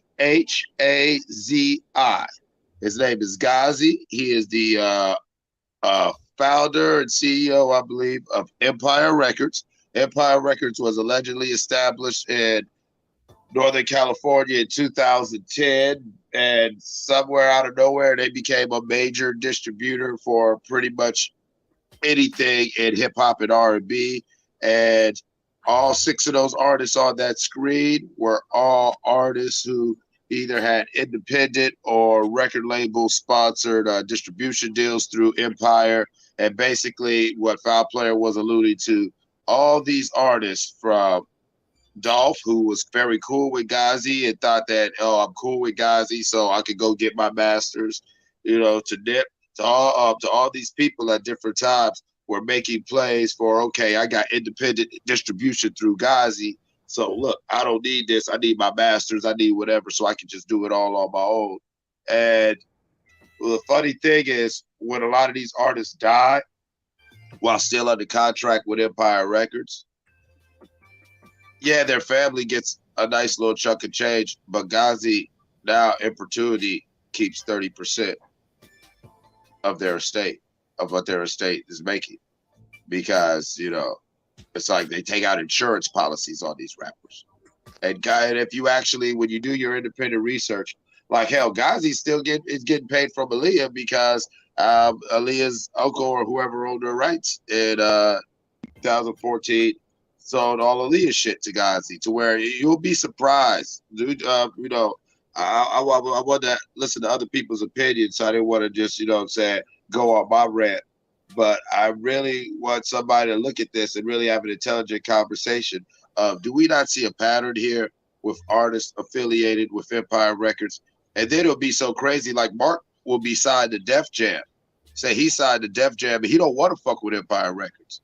But then Def Jam will go behind Mark's back and put a distribution deal together, which now ties him to Empire Records. And then shortly after that, all of a sudden, Mark starts getting in legal trouble or gets his ass killed. Wait a minute, leave Mark out of it. Why you got to use me for example? Like why? He didn't say Nash. He didn't say Nash. Yeah. He's talking about Mark Jacobs or somebody. Mark Jacobs. There you go. MC Mark Jacobs. Mark Jacobs. Let's play this one. Check this out. Let me play something real quick. Mama only got to see her once a year, and it's over. And the money goes up and up and up. So they killed this 20. Refresh this. Check this out. What y'all think of this? Damn. Hold on. It's not gonna let me play it. People have pointed out that there's been a strange amount of artists that have passed away almost randomly in the last few years, and it reminded me of something that Cat Williams said about the industry. I want you to check it out and let me know what you think in the comments. In business, nothing is coincidental, or you would be hearing who's losing money. In all of these situations, it's only the artist that's losing. Somebody makes big money. When these rappers get killed, not incidental. Somebody made $100 million and now don't have to talk to that artist or none of their crew, don't have to validate none of their contracts. Now only got to deal with the mama, only got to see her once a year, and it's over. And the money goes up and up and up. So they killed this $20 million guy, but they reached $60 million in benefits. Wow. And they had some people from your city do it. A lot of people have. Wow. Girl behind the mic, talk to me. He said they'll get some people in your city to do it.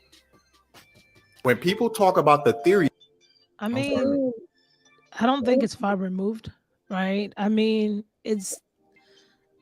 everyone lives life differently, but I don't believe in coincidences happening all the time in a certain fashion. At some point in time, I look at it as a pattern. And I've just always heard it's, you get more money when an artist is dead. That's what I just have always heard. So is it far removed? I don't think so. That they get local people? I think so. All right, so you got Aaliyah, XXX Tentacion, King Von, Mo3, Slim 400, Young Dolph, Draco the Ruler, PNB Rock, and Lotto Cash Desto. Just died in September. Like 2021, they had 3 to go. Right. Like yeah, Slim they had 3 known majors. And that's free cash coming in, right? You're not splitting it with the artists, whatever their life insurance policies look like, or whatever it is they get to reap after that, copyright wise. And that's what has always been interesting to me is I know, in the realm of conspiratorial talk is take off. Yes, I get it. He's young. I give him that. Maybe that wasn't on the priority list, but even just having family members or people around you sometimes to tell you to get life insurance and all that, when you amass some kind of success, I guess, I don't know, maybe I'm just assuming it would have been the norm for him to get some kind of coverage or that some kind of insurance salesman would have been knocking on his door. So I always find it interesting because if he didn't carry anything, who did? The record label did. It's the same suspicion I have about Chadwick Boseman. He knew for years that he was battling cancer. And I could understand. I said maybe he was in denial and maybe he said he was going to break through, fight it through. But dude, you had a family and you didn't get any lawyers together to get perpetual royalties. How you know he don't do that? How you know he didn't do that? His wife didn't get anything. I think recently she's been trying to fight or something. I have to get the latest information, but she's not getting, he didn't leave a will. And that's why I'm like, you have a legacy. You are a king. Leave a will? He didn't have a will? That's what they said. He didn't have a will in place. That's what I'm saying. These things be connected to these. If it doesn't make sense to me, some nefarious is going on. Why did I know you going to get cancer treatment though? She knew. She had to have known. Set up the will though. Why she's not involved in setting up this estate plan? Well, that's what I'm saying. They didn't get married. They didn't get married till right around his but they were together, and that's why he hurried up and married her because he said, "Damn, and he wanted to try to give her some protection and access to his shit." Nah, but yeah, I'm with girl behind the mic. He didn't have that will. Hold up, Clips. That sounds good, but if you're doing that, you get a will. Mm-hmm. Well, I'm agreeing with you. That's why I say the powers that be, the people that own the rights to Black Panther and stuff like this. That's why I'm like, why do you starve these artists out? And that's where my conspiratorial mind goes. When people make deals for a certain thing to get somewhere to a certain level in life, it's either you or your loved one. You choose yourself and you take yourself out. We're not going to enrich you and your family because his family and his child stand to gain. I would have made deals, perpetual royalties to like every Chadwick Boseman action figure. My legacy, my inheritance can get 5 cents or 10 cents. Was he getting 5 cents before he died? Because you can leave what you got, but you trying to argue for something after you dead that you didn't even have while you was alive. Did he have that while he was alive? Those are things you could still put in place when you know you're about to die. A will and something for your child, because if you're alive, you're probably gonna get something. Like if you have a good lawyer that could fight for some of these rights. My thing is, he wasn't already fighting. Like, I need to get something. Was he already doing that? I need to get something. No, he left. He died as he was, and he knew. I think he had cancer for like what 3-4 years or so. He had it for a while. He was battling this for some time. It wasn't like we got 6 months. We got 8 months.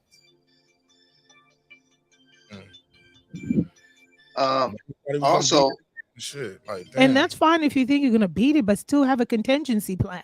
Yeah, you got to do better. You got than a that. whole wife and I think a child or two. I forget how many they have. I know for sure one.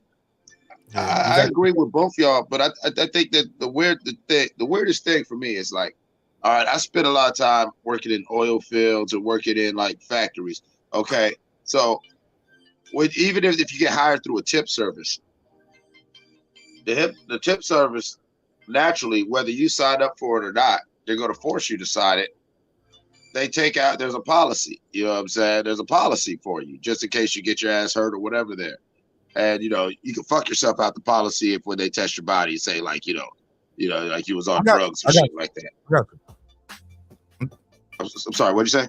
Go ahead. I'm trying to connect the dots. Go ahead. All right. And so, like, in these basic jobs, there's an insurance policy just in case something happens to you at the job. The record label, naturally, what they've been doing for some time, especially with rock and roll, but now even more so than rock and roll hip hop, is they take insurance policies out on the artists. They live a certain lifestyle. They boot, blah, blah, blah.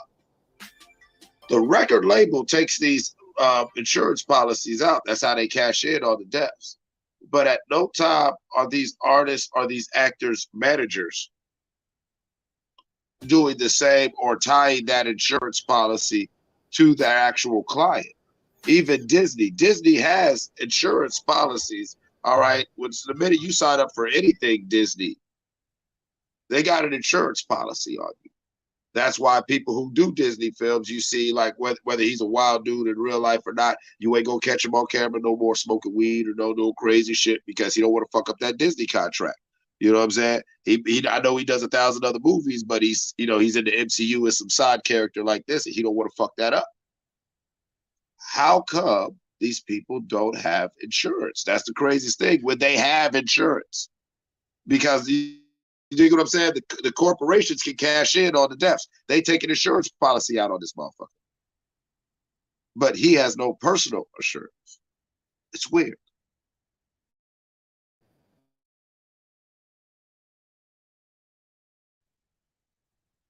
I don't hear nothing. I don't hear no sound, no nothing.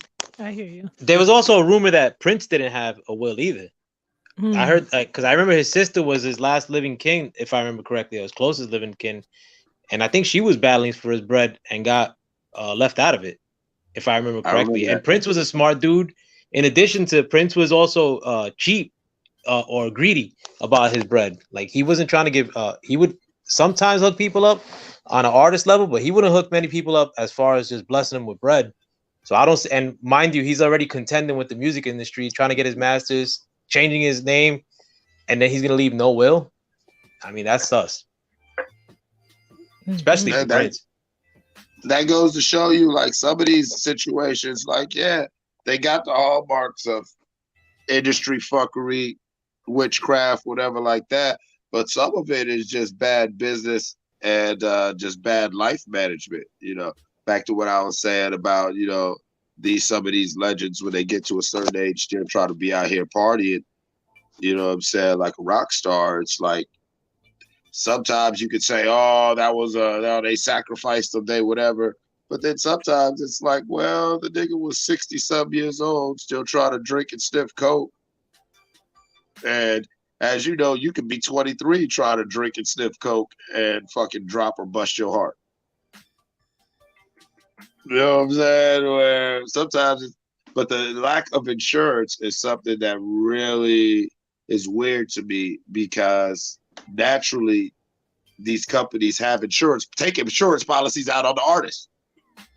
But most of these artists and actors or whatever, even their families, act like they had no idea that this company had this insurance policy out on you until after they died.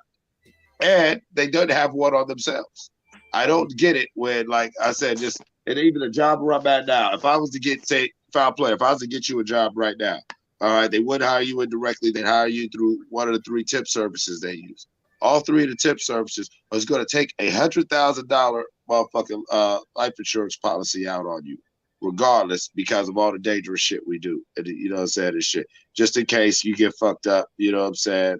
$100,000, boom, bop. You've got no say in it. Just the fact that you are walking in that building, you have $100,000 policy. Right. I don't get why. You know, I don't get why that Player, you doesn't. gotta fix that mic, man. That is starting to be annoying. I'm sorry. I'm gonna unplug my headphones, see if it works better. That clicking is bothering me. You mind if I leave it unmuted? Maybe that. Yeah, that'll work too. Yeah, my bad, bro. Yeah. Go ahead, Clips. I'm sorry. But yeah, it's just that was my just overall question. I don't want to belabor it too much, but that's something that's always confused me. Like whether you know it or not. Hell, shit. If you work in a Family Dollar, believe it or not, there's a life insurance policy on you. Yeah, I'm past the life insurance policy part though. We passed that part. We're talking about what he's doing with his own finances and not leaving a will. But go ahead, foul player. I think like the option that you presented earlier, as far as fuckery, like I mean, you presented witchcraft fuckery. Like, I mean, you probably put them in the same vein, but I think there is, not that I think there is, I know there is a lot of fuckery, like as far as entrapment. Like I've known of rappers that are like so insignificant that got in entrapment situations, and not even in entrapment situations like, oh, we got you out this little bit of trouble. No, I'm talking about homosexual entrapment situations, like no-name rappers, like rappers that you may have heard a smidget of, that got caught up in like shit like that. And this is not rumors, this is like official shit that that I know of. You know, but if they're doing it to these no-name dudes, you know, imagine what they're doing it to these dudes that I think that you can't get in that industry unless you're purposely compromised. They make you compromise yourself, is what I'm saying. Yeah, let me play this clip right here. Shout out to Centos for sending me this. I got it. Yeah, if I play, I'm gonna mute your mic because it's still doing it when you unmute it. So is you moving the phone or it's your headphones or something? But yeah, it's annoying me, my brother. Clicking. I'm OCD with audio, bro. Maybe it's the headphones I got on. They're really crisp. But yeah, let me go right here. I'm gonna share my screen. Excuse me. And this is the clip we was trying to find that we couldn't find. It's the Alice Jones exposing the Bohemian Grove. Girl behind the mic, you familiar with this? You seen this before? I've seen the clip of him going into the Bohemian Grove. Okay, well, we got the footage. Shout out to Centos. He sent it to me. Let's play some of this. Into the main parking area.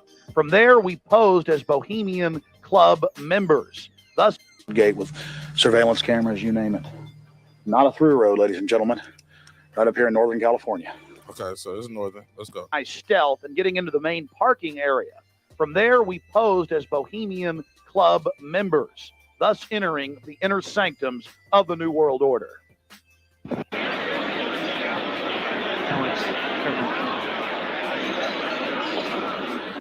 Before the cremation of care, all the Bohemian Club members began a massive feast of revelry.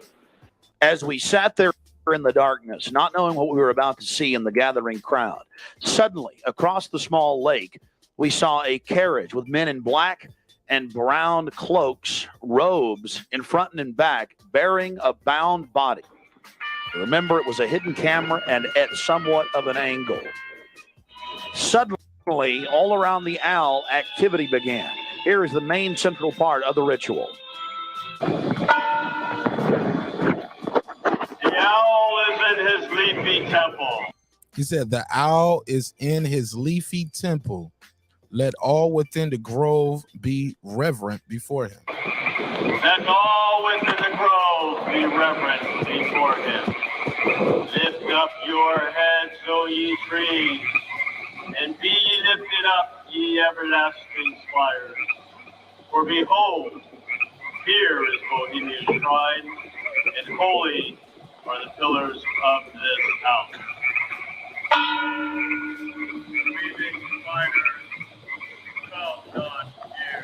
Weaving spiders come not here. Wow. Mark, stop repeating those demonic words. I was reading it. I'm just kidding. I'm just kidding. I don't know. Girl, you got my heart beating fast. Shit. Putting a spell on us. Man, don't scare me like that, memory. Damn, you scared the hell out of me. I was like, oh shit. Am I Memory, that's not a spell. This is an opening ritual. They're opening the Bohemian ceremony. This is a festival to Moloch. What I was saying, memory, like, yo, that don't shit, initiate us. yo, No. you're right. That shit is hilarious, yo. You scared the hell out of me too. You scared the hell out of me. I was like, oh shit. You was like, Mark, stop from beating up. Yo, my heart started beating fast and shit. Like, yo, am I? We in the Illuminati. No, I don't want to be. I don't want to be in there yet. I don't want nobody to tell me I got to do something bad to my beloved family member.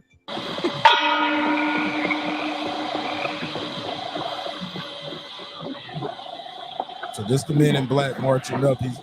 Is he talking about? They're marching up, and yo, this is crazy. What you guys are watching is the. All right, so they're marching up.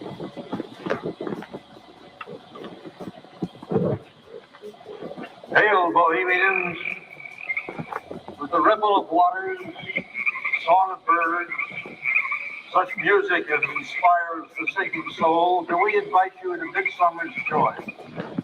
The sky above is blue, sown with stars. The forest floor is heaped with fragrant drift. Wow. Evening's cool kiss is yours. The campfires glow. The birth of roses is gone. Shake off your sorrows with the city's dust and cast to the winds the cares of life. Let memory bring back the well-loved names of gallant friends. He don't throw I heard my name. Yeah, I heard my name. Man, you're part of this shit. I'm initiated. I'm in. He said memory is gonna bring back well-loved names of gallant friends. Go ahead, Clips. No, I typed it in the private chat. But that's called the cremation of care ritual, where now what they're gonna show you is what they do in Bohemian Grove to the, unless you really go, whatever, it's an effigy. But in real times in ancient Canaan, they would make sacrifices to the demon and the god Moloch.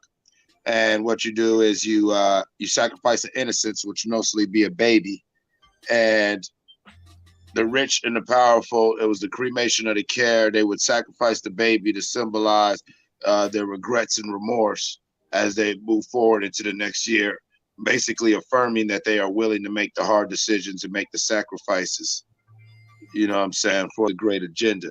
And so, yeah, that's what you're watching. That's what it wasn't a spell. The initiation ritual of that whole sequence.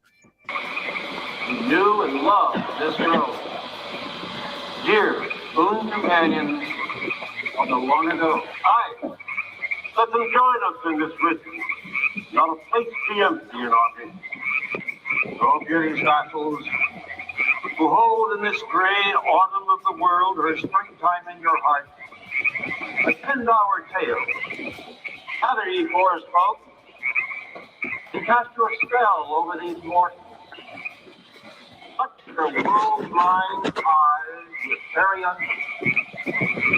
open your eyes. Wow. Follow the memories of yesterday. Said your name again. And seal the gates of sorrow. Seal the gates of sorrow. It is a dream. It's a dream. And yet, not all a dream. Joel Kerr and all of his works are but a dream. As vanished Babylon and goodly Tyre. Who the fuck talks like this? He said Babylon. Yeah, who talks like this? So shall they also vanish. But the wilding rose blows on the broken battlements of Tyre, and walks rends the stones of Babylon. Yeah, I'm with you, man. This sounds like a Beauty spell. is eternal, and we bow. When you next pause it, I'll explain why they talk like that.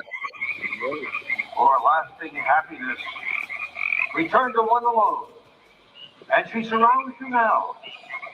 Great nature, refuge of the weary heart, and only balm for breasts that have been bruised. You have cool hands for every favorite brow, and gentlest silence for the troubled soul. The tonsils are most wide.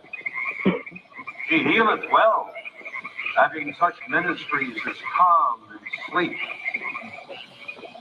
She is ever faithful. Other friends may fail, but seek ye her in any quiet place. Smiling, she will rise and give to you her kiss. So must ye come as children. Little children that believe nor ever doubt her beauty and her faith, nor deem her tenderness can change or die. Wow. This shit is getting spooky. Go ahead, Clips. Okay, you speak like that for certain reasons. All right. These rituals go back all the way to the pre-Bronze Age. And so over the time, language has changed. And as you translate these things from one to whatever, the audio alchemy of it, you being an engineer can understand, still got to be the same. So even though I'm not speaking in Sumerian, I would still have to have the same vocal inflections as I'm saying these certain words. It's because the audio alchemy of the ritual, it's all setting the mood down to the noises in the background and how the actors are and how the actors perform this ritual and go out, because it is the cremation of care. That's the opening initiation. And so it's all creating it's all whipping people into a psychological state that is leaving them open and perceptive.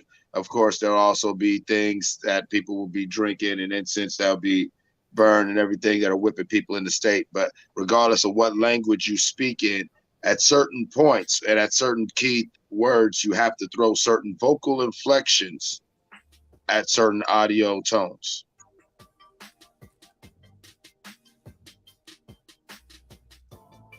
Go ahead, Memory. Nah, I ain't got nothing to say. I'm lighting up my sage. Right. She like, God damn it.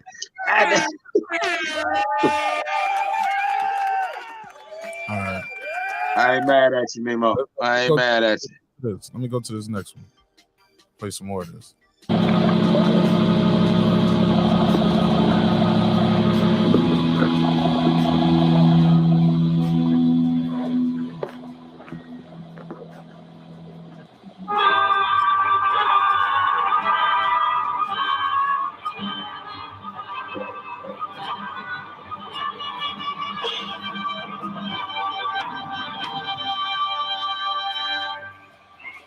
Bohemians and priests, the desperate call of heavy hearts is answered by the power of your fellowship.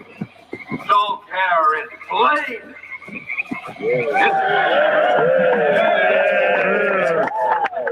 His body has been brought yonder from the funeral pyre to the joyous pipings of a funeral march.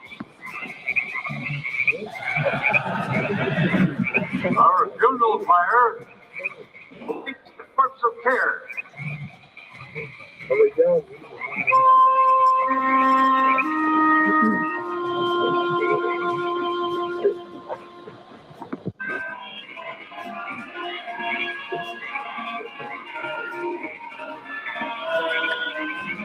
Okay. Shit sound gloomy as hell. All right, let me fast forward. Let's fast forward some more. Look at this. Is this where they about to burn some stuff? Yeah, they're gonna bring the baby up the river. Yeah, hold on 1 second. 3, 2. When will he learn that me he cannot slay? Year after year, he burned me in this grove, lifting your puny shouts of triumph to the stars. But when again he turned your faces to the marketplace, do ye not find me waiting as of old? Fools! Fools! Fools to dream ye conquer care! Nay, thou mocking spirit, it is not all a dream. We know thou waitest for us. With this our sylvan holiday has ended. We shall meet thee and fight thee as of old, and some of us prevail against thee, and some thou shalt destroy. But this too we know. Year after year within this happy grove, our fellowship bans thee for a space. Thy malevolence which would pursue us here has lost its power under these friendly trees. So shall we burn thee once again this night, and in the flames that eat thine effigy, we shall read the sign, Midsummer sets us free. Ye shall burn me once again. Not with these flames, which hither ye have brought from regions where I reign. Ye fools and priests, I spit upon your fire. Oh shit. Oh shit. Wow. Great son of all mortal wisdom. Wow, this shit is getting crazy. You know what this looks like too? Memory, what it looked like it could be to me? What, Harry Potter? Yeah. It should look like a play. Should look like Alex Jones just went to a play, some medieval time shit, and they performing the. Some would say this is a ritual. It's a ritual. It's a play. Those are plays. Go ahead, Clips. No, I'm sorry, but no, I was just saying. I know that's what I was saying earlier. These initiation rituals and all like that, they work like plays, to where you've got to say things at certain vote. It's a blocking. You're blocking, and like an actor's blocking, and you know what I'm saying, the script. Like, yeah, you can do Macbeth your way. Mark Nash and Eclipse, we're not going to do Macbeth the same, but our blocking and our vocal tones have got to be, you know, so when we do the scene of, alas, poor Yorick, I knew him, Horatio, when you're holding the skull and shit like that, there's only one way to do that line. You have to be holding the skull and you have to deliver that line that way. So yes, you're right.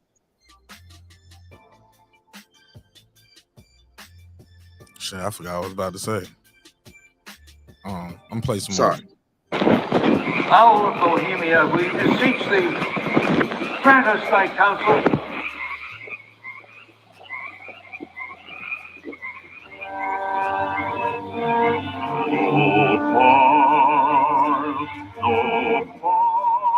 Yeah, this nigga had a whole play right here. No fire in the world where care is and nourishment on the hates of men. Okay, driving from the grove. Okay, well, let's hear it. Yo, this shit is wild. This shit is wild. All right, I'm pretty much good on this. I feel like, yeah, I need to burn me some sage and some weed. Shit, this shit fucking up my vibes over here. Memory. So, do you believe in Illuminati? Do you believe like celebrities have loved ones and family members killed so they can have more success? What do you say? I'm so biased about the Illuminati, and one of the reasons being that I'm not unfamiliar with the practices of human sacrifice to obtain wealth. So that's where my biases come from. Like, I grew up, I said I am biased. My opinion with the Illuminati is biased because I come from a culture, a tradition where human sacrifices are normal, or it's something spoken about in order to obtain wealth. So when it comes to the Illuminati and you start talking about Illuminati in the West, excuse me, it reminds me of what we grew up hearing. that a person will take a child's head to the people that be in exchange for business wealth, and their business will prosper. So that idea and concept is not foreign to me. So that's why for me it's a bias. I cannot say there is no Illuminati, and I cannot say there isn't or there is, because it's something that it's like you grew up hearing, did I ever see someone personally take children body parts or their children to these people? No, obviously not. But it's something that people always associated, and they associated human sacrifices as well. So I find, like I said, and then with me, coincidences that look like patterns become patterns. I don't always say, oh, that's so coincidental. And then it could be, I always feel like they could also be other explanations, but it's just always so ripe. Like after somebody loses a person and then they kind of like raise up to the ranks, but maybe that's what people want to call coincidences. I would lean into that theory, but it's just always interesting. It's interesting. But I would, and when I think of the Illuminati, I don't think like earlier on Joe Rogan that somebody was saying, oh, the Illuminati doesn't run the world. I don't think Illuminati to me is like world is the powers that be in the world. I just think that there is a certain system. I believe that there's good and evil in this world. And I believe that there's a certain system placed in place where in order to amass a certain amount of success, whether you take the evil route, that will require you to do the evil things, that will require you to have the sacrifices, whatever that looks like. I believe that that's available too. I mean, what's her name? I never know how to really say her name, but somebody mentioned her. She's out there. What's her name? Maria Abramovich? Pavlovsky? You talking about the real power lady? The one that initiated like Lady Gaga out in the forest and stuff like that. The one that was dancing with Jay-Z before, and she believes in like smearing blood. Her thing is like, I don't want to call her a witch or a Satanist or whatever. I don't know what she is, but she's with that stuff, and she uses blood. Whether now I don't know if it's human blood, but I just know it's blood that she does. She does all these ceremonies. Like in Hollywood, they do these ceremonies where they have human cakes in air quotes, where they slice them and stuff like that. And she is I don't even know if I should call her a priestess, but she's the head.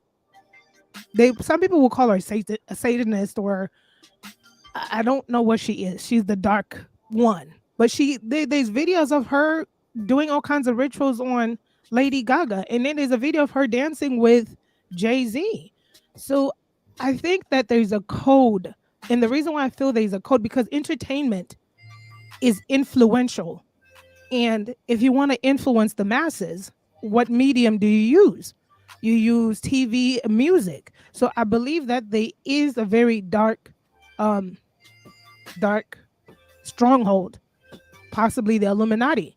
And the reason why I say that is because I've seen people. Okay, I'm going to say this. To me, Fantasia is freaking talented. Freaking talented. That girl could sing. But it's like, why is her career here? And then you got people that barely could sing and they're over here. So that's why I look at it like sometimes these things are connected depending on what you're willing to sacrifice. That's just the way I look at it. But some of that is markability too, and how you marketed it. Right? It could be. People could argue that, but it's like, my point being, I don't feel like Hollywood or entertainment. I don't feel like entertainment is looking for real talent, as it is looking for people that are willing to do like people that are all in to sacrifice. What about all in and you can sell records? Like you don't have to be the most talented, but you're marketable. You're a likable person. People like you. Girls want to look like you. You know what I'm saying? Guys want to have sex with you. Their sacrifices to get to where you need to go. Braces. Shit. Fantasia got them. Shit. She got braces? Sometimes, yeah, she ended up getting her teeth fixed. You know what I'm saying? That's part of it, right? But the entertainment industry can market whoever they want. They can make you look like whoever they want. Yeah, and I look at it.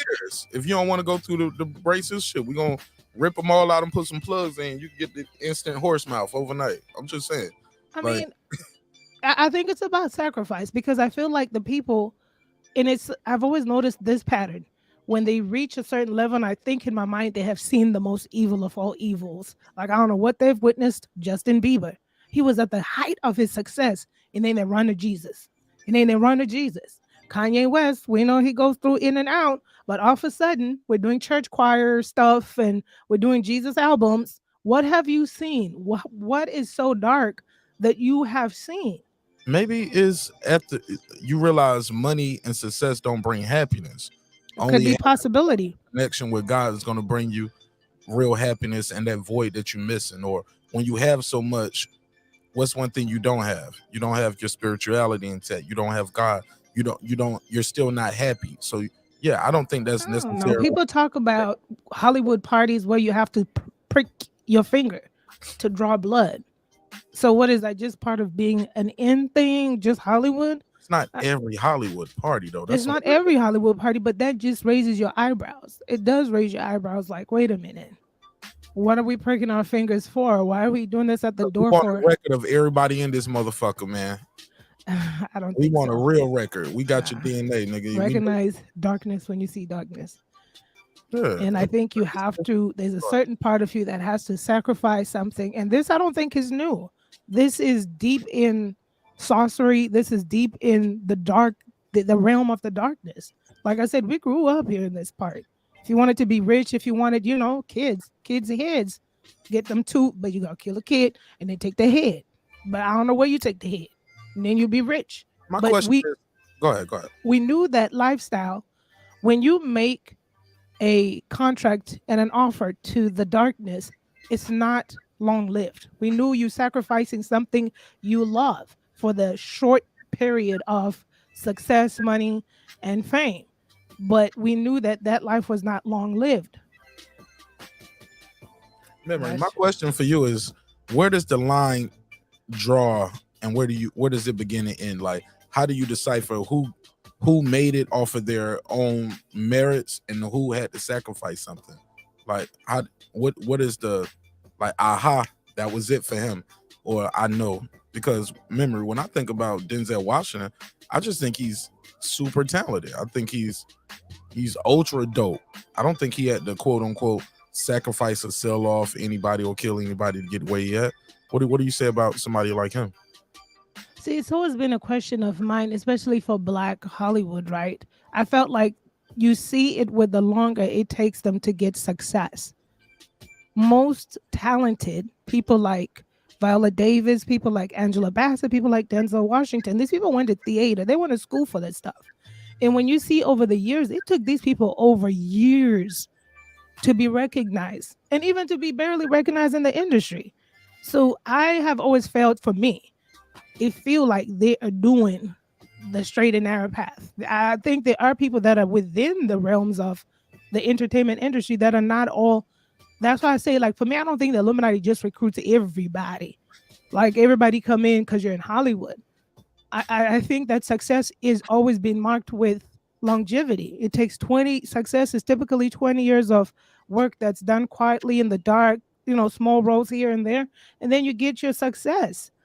So I would never associate Denzel with that, but maybe he didn't go as far into those circles, but maybe if he did, he would have propelled into a Brad Pitt. I don't know.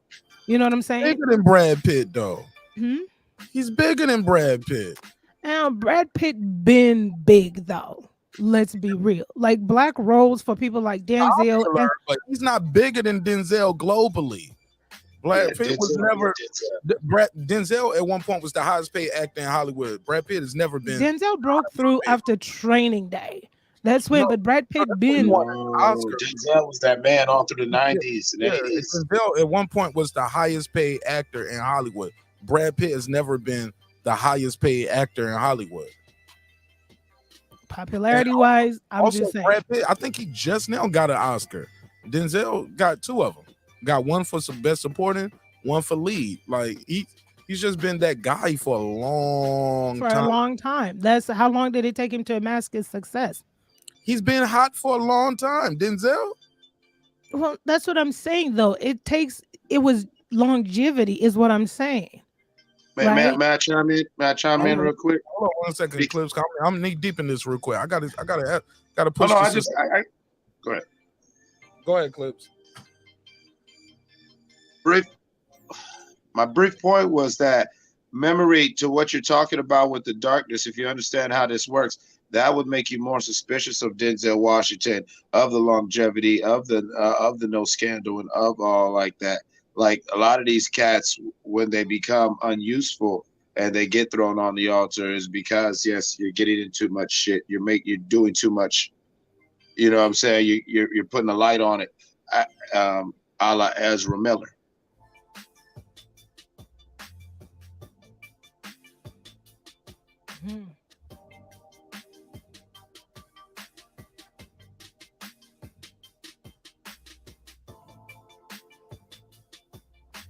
Yeah. I mean, I don't know. I just, like I said, for me, it's a bias because I just, I'm not saying it's the same question I've always asked myself. I'm like, why is there so few billionaires? Is there a threshold when you get somewhere that there's something required? But then, don't get me wrong, I know other billionaires that I feel like have just gone through. They have persevered and they've just gone through. So it's always a question. I don't think that everybody could get in. Well, nowadays you can through streaming, but the vintage Hollywood, you couldn't go knocking through doors or just breaking through doors. I think there's a class, and I don't think every actor, actress, and entertainer is in there. I think it's how far you want to go with what you got. I don't know.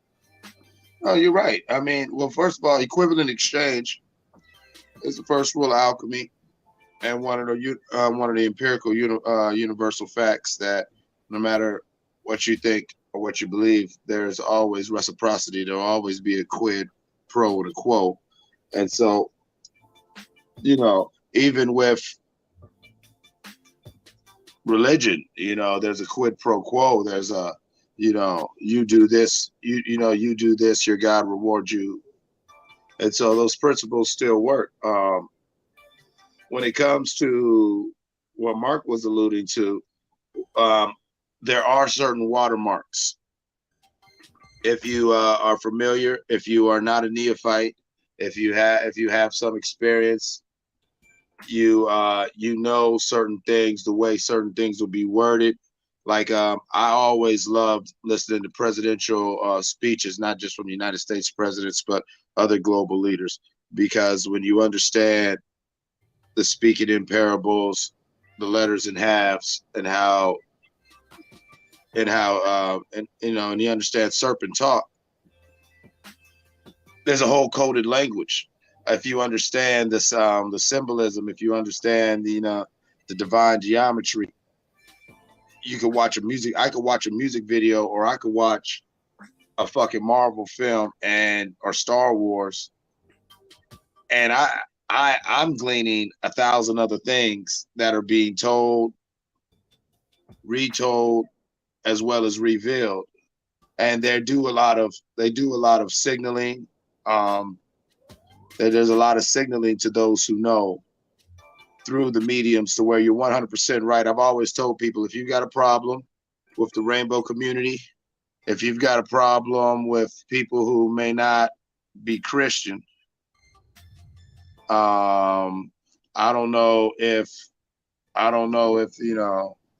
this is the best route for you, because in the art and entertainment world, you're going to get a lot of that. You're going to get a lot of that rainbow activity. You're going to get a lot of alternate spiritual and religious beliefs.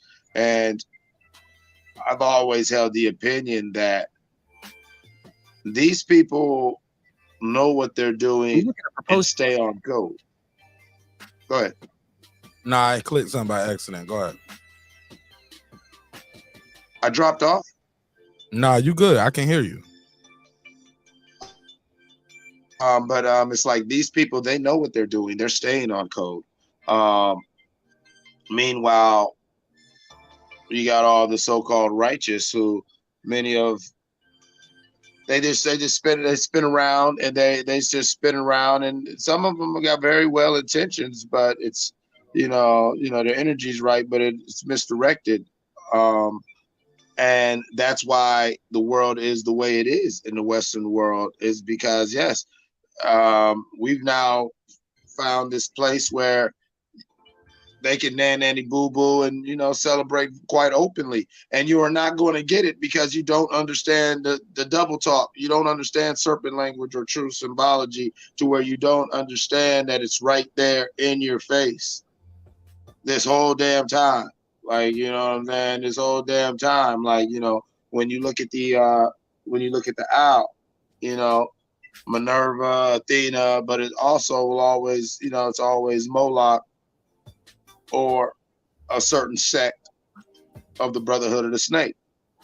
You know what I'm saying? Like that's what it comes from. Yes, somebody mentioned, yes, Drake has it in his thing, and they know what they're doing. They know what they're doing now. Those of us who know.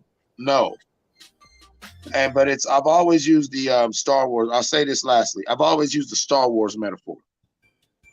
Okay, people in the Star Wars universe who are uninitiated and they see someone using the Force, they assume he's a Jedi because that's all they know of. All they know is Jedis. They don't understand that there are Jedi, there are Sith, there are Bendu. Even a lot of people who think Star Wars, most people don't even understand that there's a whole nother group called the Bendu, who they don't even believe in the light or the dark side of the Force. They believe in a balancing of the Force. And every now and then they'll come and fuck up everything to shift up shit, to shift the energy, because they always want balance. Then you got the people who will push for light. You got the people who push for dark. So when you deal with this sort of industry, high-powered machine, you have certain sects and feuding groups, but it's all pushing to one same end. A lot of y'all don't see it.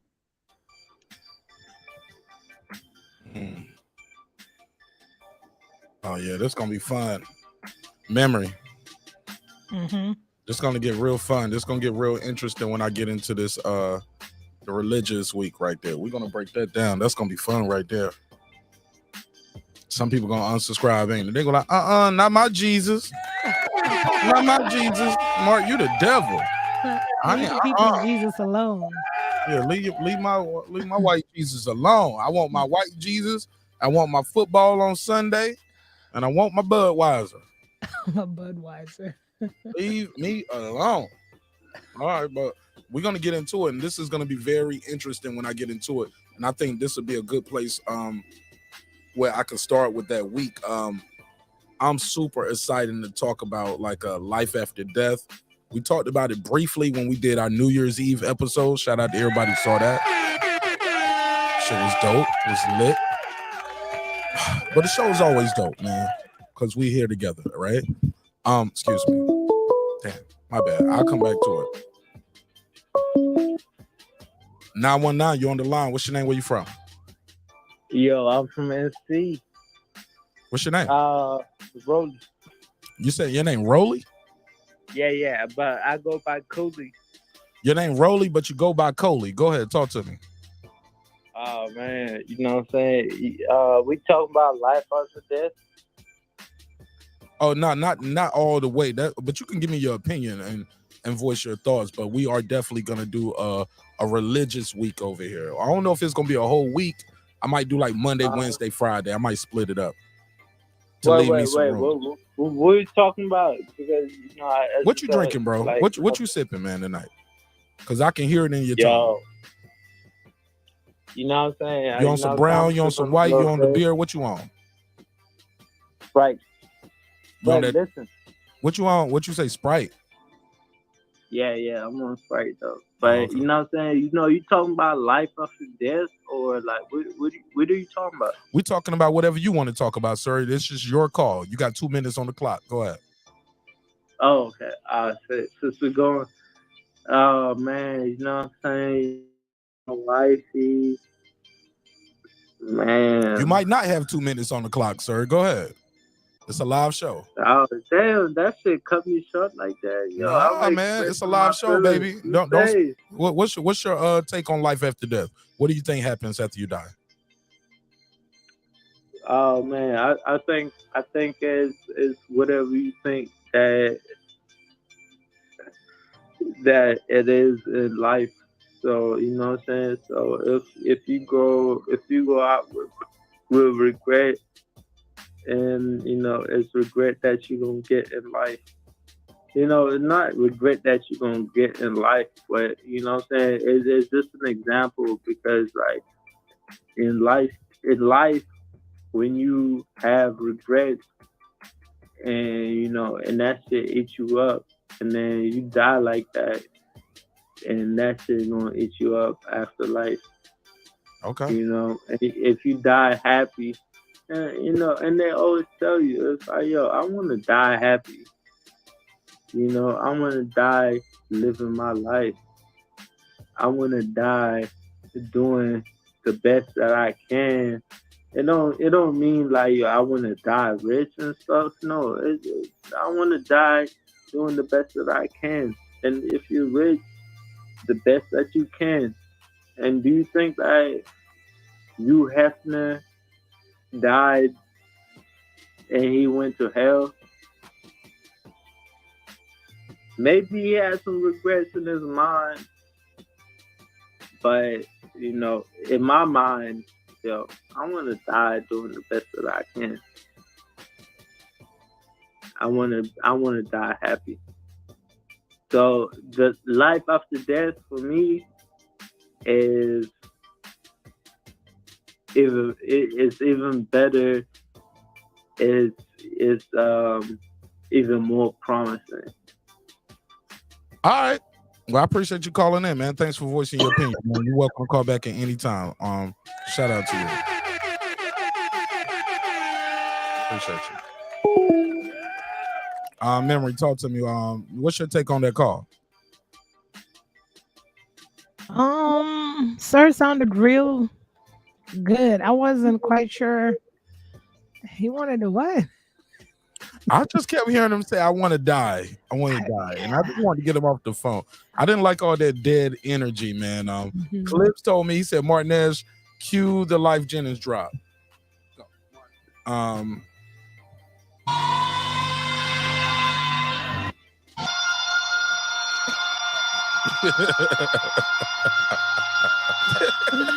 Yo, my man. Thanks for calling. Yo. I was like, bro, what are you on? Like, he seems very altered. Mark, yes, shout sir. out to Gervonta Tank Davis. He hit that boy Rolly that hard that nigga is still running around in a daze, calling it into breaking beats, talking about, I just want to die. No. But shout out to Homie. We don't want nobody to die, man. Not I want nobody. that. I'll get better, champ. I want to see you back in the ring, Rolly. Come on, man. Do your thing, man. Go get it together, man. Good call, though. Good call, man. But I get it. He said, yeah, like you get eternal. I'm trying to ascertain what he said. I'm trying to pick up what he was putting down. What I'm gathering here is eternal life comes from how you live your life on earth, and that determines how happy you're going to be if you're dying alone or if you're going to die happy. So I respect the caller. Shout out to Raleigh, North Carolina. And my man said, he said, I'm on that Sprite. What up? Shout out to Sprite. Okay. Somebody said caller needs a hug and to lay down. They said he called in to sacrifice himself to the Moloch over the phone. Somebody said Rolly took too many punches. This dude will hurt. He might be thinking about ending it all. No, let's not say that. I hope not. Let's not say that. Somebody said, imagine he called the wrong number. Nick Rich and rolling. All right, everybody having a good time. I want to say this. Go ahead, man. In the private chat, I put just the Facebook page for that lady, Marina.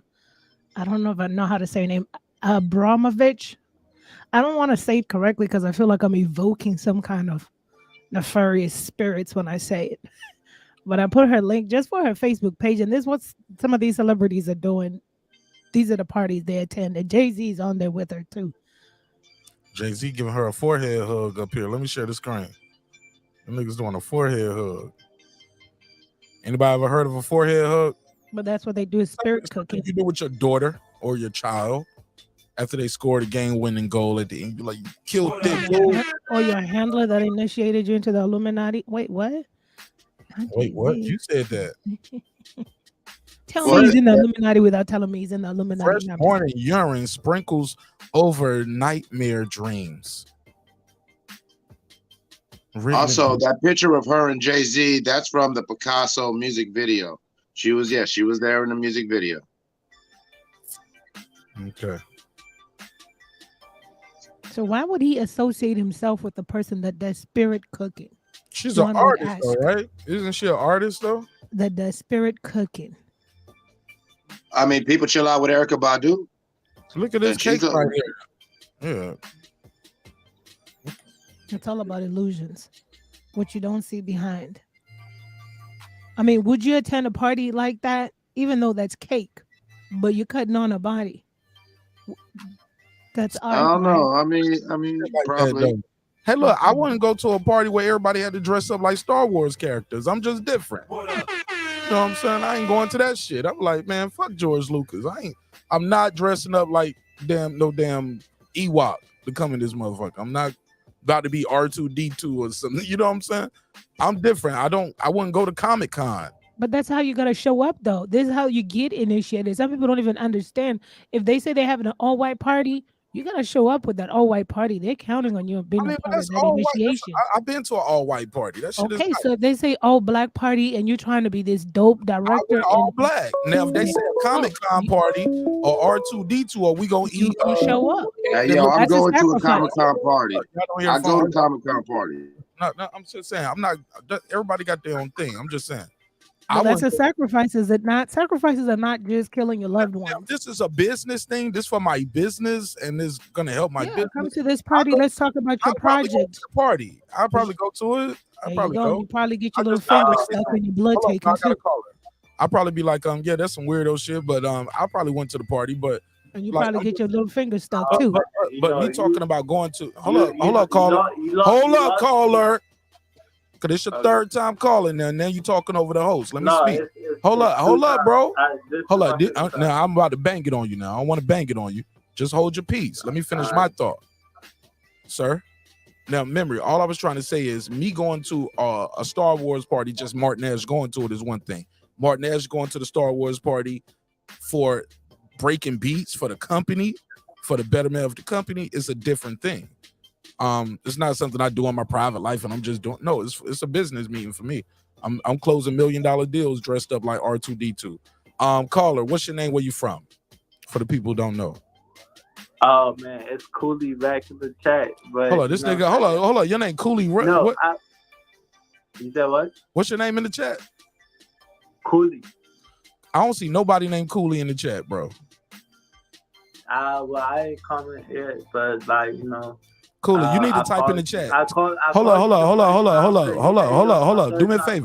Do me a favor. Type something in the chat because you can't type in the chat unless you subscribe. So I need you to type in the chat and be a subscriber because you done got 3 calls in tonight, and I don't even know if you subscribe to the channel.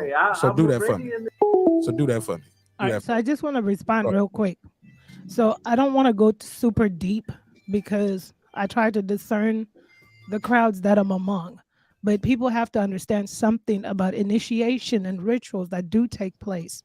They're not just a matter of you got to go kill your loved one or something you love.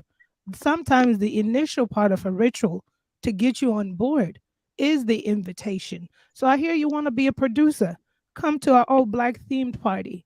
You don't even know that house. You don't know how they have set up the 4 corners of that house. You don't know what's going on, but you participate in the dress. And that's why, personally speaking, I don't attend themed parties. I don't attend all white parties. I don't attend all black parties because I knew that growing up in our tradition and our culture, that's how most people got initiated into some rituals. And people wonder why, and that's why I don't. This is so deep. This is connected to like my passion for Memory. spirituality. But this is why I always talk about the energy. People think, oh, you gotta, I was messing around saying you get your finger poked, but your presence being there, you don't know who cooked that food, how it was cooked, what they did before you got there. And the minute you leave that place, you out here doing things you won't even recognize because you're slowly initiated. Initiation and rituals are real. They don't happen because listen, and I want to say that because you're like, well, isn't this art? Because guess what? That's what Marina Ambropovich, whatever her name is, she says. She says, I'm not a Satanist. I am not what they say. I am an artist because dark powers will always conceal. They cannot come out in public like this and say, yeah, no, we do have human meat in the back. If you stay after 2 a.m., you're going to freak people out. But you're like, oh, no, they present it innocently. You go, you're like, oh, this is so nice. This is art. But Memo, by your logic, though, you can say that about everybody. Like, how do you just ascertain or determine who is really an artist or who is what they not say they are? And that's what you're supposed to do. You're supposed to discern. That's why I'm saying the way my energy and frequencies move, even in my house today, I do not have energies just coming in and out. I don't. Always been like that. I've always been like that. I can't do that. I can't do everybody and their mama just come through. No. Even in my house today, it's always been my living because people don't understand the power of energy. Transference. They don't understand the people you put yourself in position of. The next thing you know, they leave your house. Your life is a hot mess. You now struggling like they are. You just bad luck everywhere and stuff like that. No, ma'am. Energy is something. That's why I said I don't want to go too deep because I just know that sometimes this type of stuff is just so deep. And I just want people to know that rituals and initiations are real. You don't have to. The music industry. Let's talk about that. Lyrics, innocent. I remember when I used to work out, and I used to work out to Nicki Minaj, and I remember when her Queen album dropped, and I made sure I got the Queen unclean version, and I'd work out to that. But when I left that gym, being in that gym, it just did all kinds of sorts to me. Just I could always tell with the frequencies of music, the different types of music I listened to, and how they influenced me. But like I said, this is getting way too deep and people could do whatever. That's why I don't ever caution people because I feel like you really have to have these spiritual goggles on is what I always call them on my podcast. You have to be discerning. You don't get initiated sometimes willingly or join a ritual willingly. Just saying. But people do whatever they want. Memory. I agree with you so much. Actually, I would like to have a conversation with you off the camera. You know what I'm saying? We ain't gonna derail things. But as far as what people don't understand is how these rituals work. And like I was alluding to earlier, it's a play, it's a theater. You know what I'm saying? It's theater. So by getting your blocking right, you're like, oh, I loved when you pointed out, like, you don't understand. Okay, yeah, we're throwing a party. We're throwing a little cookout at this place. Y'all don't understand what was done. Y'all don't understand that, yeah, we put some wards and some sigils up on this property here, where when you actually enter this place, you're already entering an altered realm in an altered state that we've already prepared to where, yeah, it's just a party, but there are things going on. Mark, I alluded what she said to you about with the Travis Scott concert and how those things work. You know, that's exactly how that works right there. You know, that's exactly how that stuff works is that, yeah, you have these people who they don't know what they're doing. And believe it or not, you get the same thing actually even in the church. That's why gospel music and church music and the reverence preacher, it's all the same thing. It's you know, it's the energy, and like you said, it's transference. It's you're slowly pulling somebody in whichever desired direction you want to pull them. And there is an art form and there is a technique to it. So to your earlier question to her, those are the watermarks. When you understand how to shepherd somebody, you understand when you're seeing somebody led along. That's all. Dope. Ma'am, I'm gonna say something to you. I want to say this. when it comes to what you were talking about, far as how people get to where they're at, you said they had to sacrifice something, right? You still with me, right? Yeah, I'm still with you. I entertain the idea of some successes being through sacrifices via ritual and initiations. Some, not all. No, but here's my thing, sis, and I'm gonna have a one-on-one with you right here. I need to hear this, okay? Okay. Okay. When you hear about somebody like Jennifer Hudson, right? You ever heard people say that about Jennifer Hudson, like, oh, she had her family whack, Illuminati type shit? She's the one that comes to mind, but I wasn't gonna say her name. Say it. Go ahead. Go ahead. Yeah. What have you heard? I mean, when I heard the tragedy that happened, I just watched what happened next. That's what I did. What you mean? Like, tell me what you think happened. She was already successful, is what I'm saying. Like, but she wasn't in the limelight. Right after that, she then got the Weight Watchers, whatever you want to call it, promo or advertising Weight Watchers. And then after that, she was furthermore, because I've tracked her and Fantasia. They both came from the same place, American Idol. And they were both at the same level. But shortly after that tragedy, she had that. I remember it was Weight Watchers and then all kinds of things. She started appearing in all kinds of things. I know she had did Dream Girl or something before. I don't remember if it was before the tragedy, but it just propelled. She got her talk show and Fantasia doesn't. But I'm just saying, this could all be what some people want to say coincidences, I guess. I just say, I just watch things. It could honestly could have just been a genuine tragedy, but it's always interesting. Nicki Minaj's dad died, and Nicki Minaj has always been at the top of her game, but she had kind of hibernated, had a baby and everything like that, and she dropped that album, and she was in first, second, going. But I'm not saying it is associated. I just watch events. Maybe their loved ones are working for them from the spiritual realm. I don't know. There's just patterns to these things that I notice, but I'm not saying that's, because I don't. Okay, but here's my thing. She won an Oscar before. Yeah, for like Dreamgirls, right? Right, before her family died. That's the peak of her career. She hasn't eclipsed that success yet.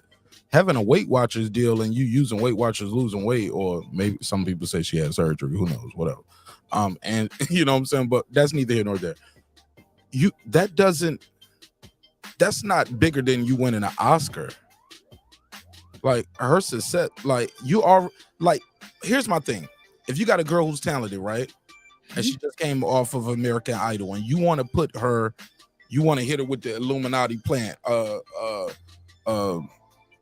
You want to hit her with the Illuminati plan, right? You want me to give you the Illuminati care package, right? Mm-hmm. What you do when you do that before they already have enormous success, that's when you do it. She was already in the limelight. She was on American Idol. People was voting for her. She was a likable girl. She didn't win, but when you why not offer her that then? Why wait for her people to die? And then and do all of that stuff. I think most of these things are so complicated, and I'm not saying that's what she did. I just say I entertain these. But it's so complicated because people don't know where you are. Maybe you hit a brick wall and you've had that offer and you finally take the offer. Or maybe it's like, look, see, do you want to do the deal or not? We got you. You got your Oscar, so you in or what? 100% or what? There's so many things that happen. That's why it's so complicated. I'm not saying she did. I'm just saying it's not uncommon to get an Oscar in that one moment and then say, okay, I'm all in. I'm going to do the sacrifice. I'm all the way in. I want to go all the way to the top. I'm not saying she did. I'm just saying it's not uncommon. That's why I say sacrifices, rituals and initiations are not a immediate thing. Like we got to do a contract right now.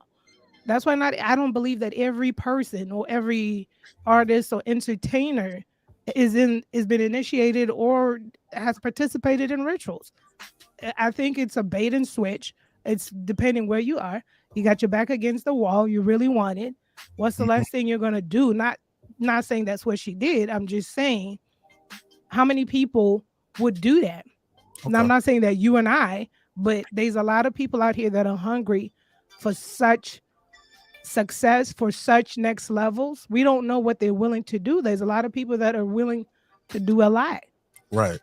Okay. Let me let this guy go in. Cooley Chan, what up, though? Oh man. Cooley Chan, you up there smacking and eating, man. You smacking and eating. Wait, Hey, hold on, homie. I know you ain't pull up while you smacking and eating. Oh, my man. Look at them rings. Look at them rings. What you eating over there, man? Eating some ribs. Nah, I got some beef and shit. You know what I'm saying? I cooked some big beef ribs. Oh, I'm just frying them up. Oh, you frying the beef ribs? All right. My man got on 5 championship rings. Who school you play for, man? College you play for, man? This man got championship rings. Who you play for? I can't see, man. I don't know what it say. Just tell him. What is that? We can't see. Come on, man. Man, just tell us, Cooley Chan. The Cubs. Huh? The Cubs. The Cubs. You play for the Cubs, Chicago Cubs. Yeah. You won the championship, or you? Nah. I just won the ring. You won the ring. How you win the ring? What y'all win, the pennant? Or I was on the bench. You eating that? You chewing? You said you was on the base? No, the bench. You was on the bench, but okay, your team won, but you won one. It don't matter. You was part of the Cubs when they won the championship. I did. Get the fuck out of here. That's dope. Come on, huh? Well, what position you play? Base. You play what base? No, base. Is that position? Oh, I'm sorry. What base you play? I'm sorry. No, I was on base. I don't know what that even mean, bro. I don't watch baseball like that. I'm sorry. Base. It's a nigga behind the other nigga. Oh, just stand at the base. Yeah, that's what I did. And I was on the side. I was on the bench. Hey, it don't matter. Hey, look, you got the ring, and you in the crib frying up some ribs on the Saturday night. What time is it where you at? You in North Carolina, right? You know that. It's 4:35. All right, fuck with me. Let's go. Talk to me. What's your take? Oh man, you know what I'm saying? You know, the thing about all this whole conversation is that you know, wait, hold on. I'm smacking too much. You know, cause you know what I'm saying? The whole thing about North Carolina is like, yo, you smack too much, like yo, you get smacked in your mouth. Nah, you good, man. Ain't nobody gonna slap you through the Wi-Fi. Hey, look, somebody in the chat want to know what's your name so they can look you up for the Cubs. Oh no. What was your name on the team? Nah, we ain't gonna put that You all can't out. put it out there. You can't put it out there. Yeah, it's you know what I'm saying? My bench name is just my bench name. But you know what I'm saying? Look at my face though. And then you know what I'm saying? And then put a year on it.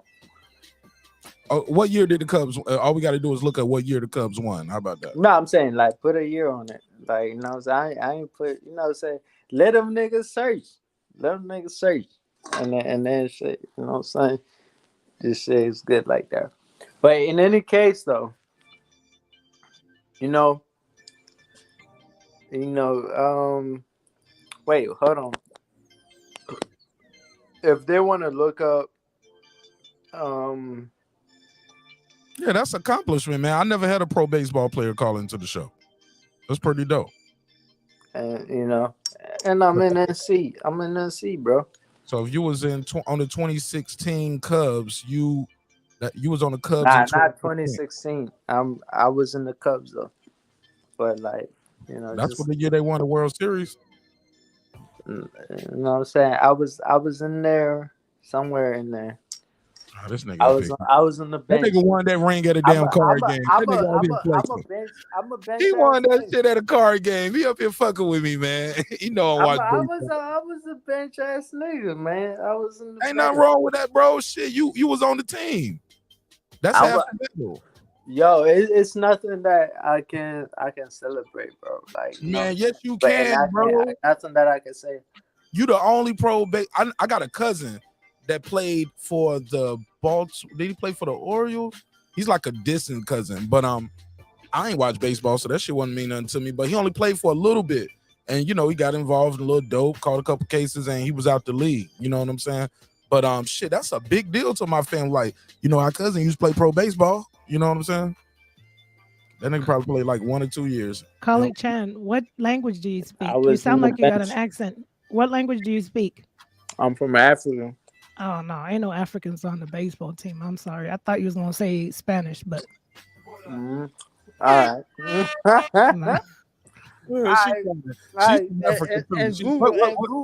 Google that.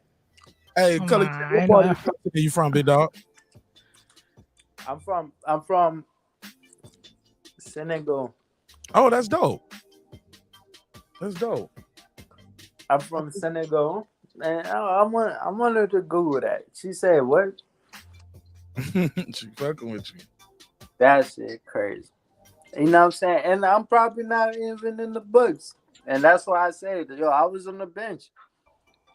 But if you got a ring for that team, you on the books. Bench. Like I never played. Bro, if you got a ring, you on the team. Like that. Bro, if you got a ring, you on the team. It's a record of it. You ain't never Googled yourself to see, bro. You Googled yourself before. You know you on the team or you not, or if it's a record or not. Come on, Cully Chan, and that's half Asian too. Where you get that name from, Cully Chan? So, nigga, you gotta relax on them beef ribs, bro, and get still. This nigga walking around pacing, eating ribs. He got his head wrapped up like Erykah Badu and shit. What the hell is going on here? Cully Chan, get still. Peace, right, be still, my brother. Let me wash it off. Cully Chan, I'm fucking with you, man. It's a comedy show too, man. It's all love. Go ahead, girl, behind the mic. Since Cully Chan, since you're from Senegal, tell us about rituals, initiations for money, for wealth, sacrifices. Wait, where you from before you ask me that question? Why? Why do you have to know where she's from for you to answer her question, sir? No, it's because, like, you know what I'm saying? It's like, you know, how she know about so much that she asked me. Like, where's she from? I spoke about it earlier tonight. She said where she's from, they do that. So, well, no, I wasn't there earlier on. So yeah. So just speak for yourself, my brother. Speak for yourself. Go ahead. Answer the question. You know, you know, the craziest part about it is that, you know, it's a live show, brother. You eating ribs, drinking water, showing jewelry. You got your head wrapped up. Got a little rose flower on the side of your head wrap. when I speak for myself, yes, sir. Yes, sir. You know what I'm saying? I want to speak for the dead. Here we go. Why we gotta keep speaking? Look, can you just answer the sister question before we go that far? She asked, that's can you speak about exactly, rituals? I'm trying to answer a question. Okay, my bad. I want to speak for the dead. I want to speak for the, you know, the dead. What's his name? So he died in Zimbabwe, and he died in a car crash. He died in a Ginimbi. Okay. I want to speak for my brother. What you know about Ginimbi? I know a lot. That he had sacrifices to obtain his wealth. He had a whole coffin in the house. He had a whole coffin in the house. So y'all heard that too. Y'all knew that. He did rituals? I know about that. Mm. So You know, I wanna give it up to my brother, man. And you know, a lot of people don't even speak his name. Don't even say nothing. He went up in flames. He went out sad, man. And you know, in brotherhood, the way that he, you know what I'm saying, they did him, it's bad. You know, and you know what I'm saying, if I'm gonna speak on it, I want to go out like that. Like fuck that. But you know what I'm saying, Well, they say that's just a crazy. he died young, but they say because he had made sacrifices. He had done the devil's deal. He was 35. He had amassed so much wealth, a mansion, he had Bentleys, he had cars that anybody would desire in a house to desire. But he died at 35. They say that he had made sacrifices. What do you say? Do you guys have sacrifices and rituals in Senegal? No, you know, I'm talking about, like, you know, the brotherhood stretched out to Africa. You know, and he was part of the brotherhood, and the way it, you know what I'm saying, the way it happened, and the way inside the brotherhood they did that, and I'm speaking out, and I'm like, I don't care, like, you know what I'm saying, like, fuck whoever. Huh? I don't know what the brotherhood is. I'm trying to figure out too. Yeah, what you mean, bro? I'm just saying, man, like, you know what I'm saying, the way he went out, it was sad, and Bro, it you peeing? You in the bathroom? like that. No, I'm okay. I said, are you in the bathroom? Are you pissing? No, I'm okay, because I'm just chilling. Okay, yeah. You had the phone down, and that sounded like I heard some drizzle. I was like, this nigga No, peeing? that's just my rings. You know? Okay, yeah, okay. You threw me off. I was like, man, I gotta kick you out of here, bro. Okay, all right. Hey, look, he proud of the rings, but ain't proud of the team. Ain't that something? That nigga said, I just pulled up on your show to show some jewelry, nigga. I did. You know what I'm saying? You know, and you know what I'm saying, if we go to the car, it go crazy, but I ain't gonna do all that. You know what I'm saying? I'm good in the crib. Okay. So if you was just on the bench, how did you make your fortune? Man, or did you still kill somebody and sacrifice in the synagogue? Nah, I ain't kill nobody. I'm sorry, sacrifice. That's the word we gotta use. Nah, it wasn't no sacrifice. You know what I'm saying? It was just a brotherhood, and you know, a lot of people did for me that what I could do, like what I couldn't do for myself. You know. So I don't know if you understand that. Like, a lot of people did for me that like I couldn't do for myself, and that's why, like, you know, I could sit here and respect that. So I could respect Jimmy. I missed what he said. What did he say, girl behind the mic? I missed that part. He said a lot of people did for him what he couldn't do for himself, and that's why he misses Jinimbi. Jinimbi, he was born and raised in Zimbabwe. He died like at the age of 35. That's the guy right here that you sent me? That's the guy that I sent you. Can I put it on the screen? Yes, you can. It's open. It's an open Instagram. But okay. According to some people, they believe that he amassed his wealth, all of that, through rituals and sacrifices that he sacrificed almost his entire family, his mom. I think he only got a sister left now, and I think a dad, but the rest of his siblings, allegedly. I don't know these things, but that's why I want to ask him, what is the brotherhood? What is he talking about? I don't know. You know, he had a whole mansion built from ground up, all them cars, all that stuff, and he died at 35. So I don't know what the brotherhood is talking about. That's what I'm kind of wanting to know as well. Okay, talk to us, bro. Hey, look, bro, you got to get that phone still, big dog. It's loud in my ears. You don't have earbuds in, but whatever you're doing with the phone, you got to get that phone still. Some people are listening to this in their car, got earbuds, headphones on, so that noise is very distracting and very loud and pointy. So, who do you know this brother on the screen? Nah, don't. She know. She don't even know me. He Really. passed away. I'm asking you. Do you know this brother? Did he pass away? Girl behind the mic, you ever heard of this guy? Like who? Mm-hmm. Bro, I knew of him. Bro, the drinks that you making, you banging the glasses, please, my brother, please. So who was this guy? You say he's deceased now, right? He's deceased. He died like at 35, but how many years ago was that? Did he pass? probably like 2 years now, maybe. Was it COVID? Did COVID get him? Accident. He died in the Rolls Royce. Oh shit! Mm-hmm. Was But it a like conspiracy?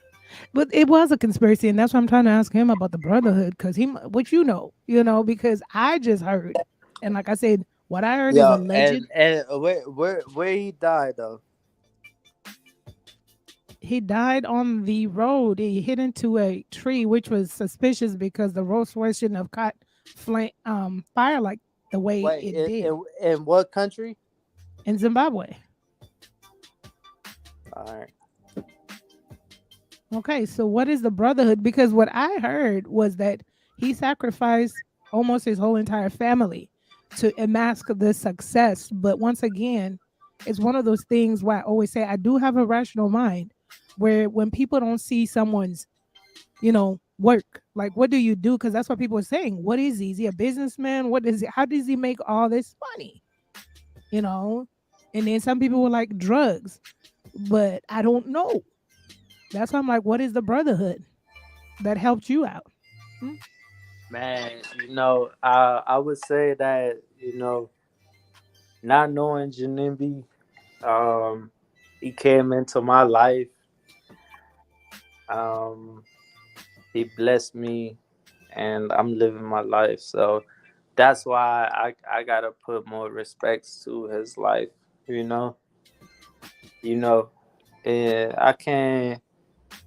I can't tell you what was behind everything or this and that. You know what I'm saying? It's nothing gay.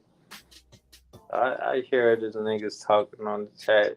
But listen, every nigga that say gay shit on the chat will listen what for the next month happened for you. But nah. So it was nothing gay though. Nope. Who said something was gay? Wait, who's? No, I saw that shit on the chat. Like I don't know. I didn't see nobody in the chat say anything was gay. All right. That's it. You know what They I'm saying? said guy. Nobody move like that. Nobody move like that in the brotherhood. No, it's somebody in the chat named That Guy Eclipse. It's GUY, not GAY. Nobody said gay that I've heard. Somebody asked what position you played for. I mean, well, I play quarterback. You know what I'm saying? I'm throwing. I'm like, yo, you know what I'm saying? Just like that. But like, no, you know what I'm saying? Yo, in any case, like, I'm not playing no position because, you know what I'm saying? I'm just blessed to be in this position. So whatever was whatever, but you know what I'm saying? They was talking about it in baseball. I could say I could just shout out my guy Janimbi. Okay. And that's just that, that's all I could do, man. Like, Janimbi. You know what I'm saying? I could shout that out. You know what I'm saying? Like, you know what I'm saying? He put doors where it was walls. Now why is that? How did he do that? And how do you keep that going? Because in the event of his passing, like it shouldn't stop with him. Well, what are you doing to put doors where it was once walls? Because I didn't see you drop no super chat or cash app, homie. I'm just saying. Oh, man. Got to put that out there. You know what I'm saying? Nigga, don't pull up on me telling me you got a Ferrari. And yo, I ain't got no Ferrari, bro. I'm broke. I'm just a nigga. I'm fucking with you. I'm just broke like that, man. Come on, man. How you gonna do me like that? Nigga pull up with 40 championship rings on, talk about I can't tell you what team I played for. And now he's telling me it all came from some dude named Janabi. How you say his name? Janibi. How you say it? Janimbi. Like, bro, what they saying you full of shit. That's what they saying. It was like, which one is it? Like, is it fake jury? Is it did Janibi get it? Did you work hard for it? Is it just talent and delegation? Because you said you was on the bench. Like, you started off saying it was baseball. Now it's Janibi, and then you can't even tell us about Janibi. What do you do to keep the legacy going? Man, I met Janibi playing baseball, and he put me on the team just because of his money.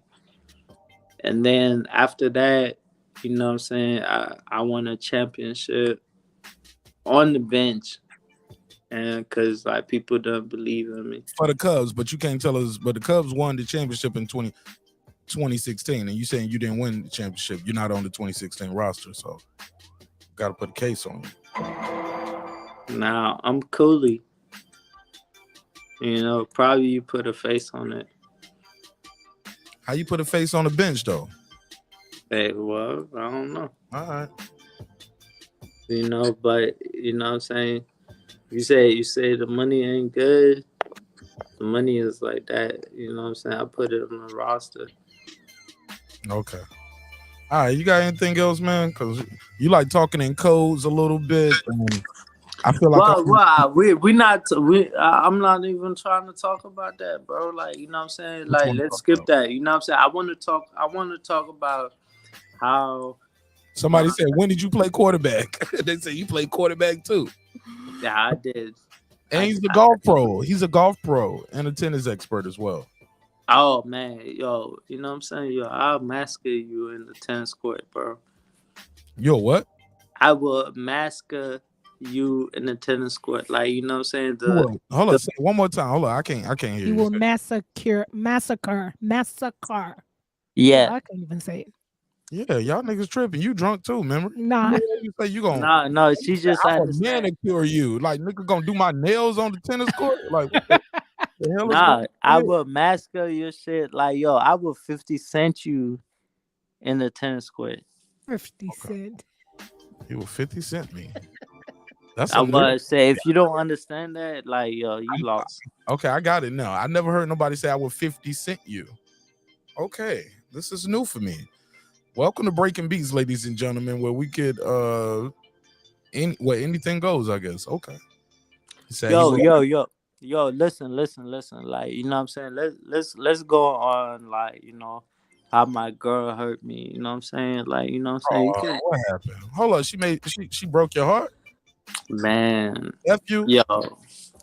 I wanna ask the ladies in the chat. I wanna ask, like, like, got a lady on the panel, ask her. I mommy, you know what I'm saying? You know what I'm saying? You are very intuitive and worldly and understanding. And the craziest thing is that, you know what I'm saying? We can't even see you. Looking at the roof. Fix your camera. Move the phone. Right. There you go.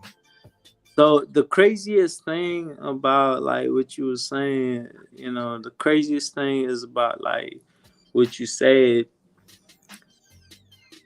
is that, like, how you were so intuitive and how you knew all this stuff. So first of all, before I even talk to you, I want to know, like, where you from? I was born and raised in Zimbabwe. Oh, for real? Mm-hmm. Oh, for real. So now you can talk and say what you want to say. Magadini. 3 point Magadini. Wow. So now like, no. Where you at right now, though? I'm in Missouri. Okay. Right. So now we go through the intuitive Zimbabwe, blah blah blah blah. So now you can say what you're about to say. Oh man, so I want to say that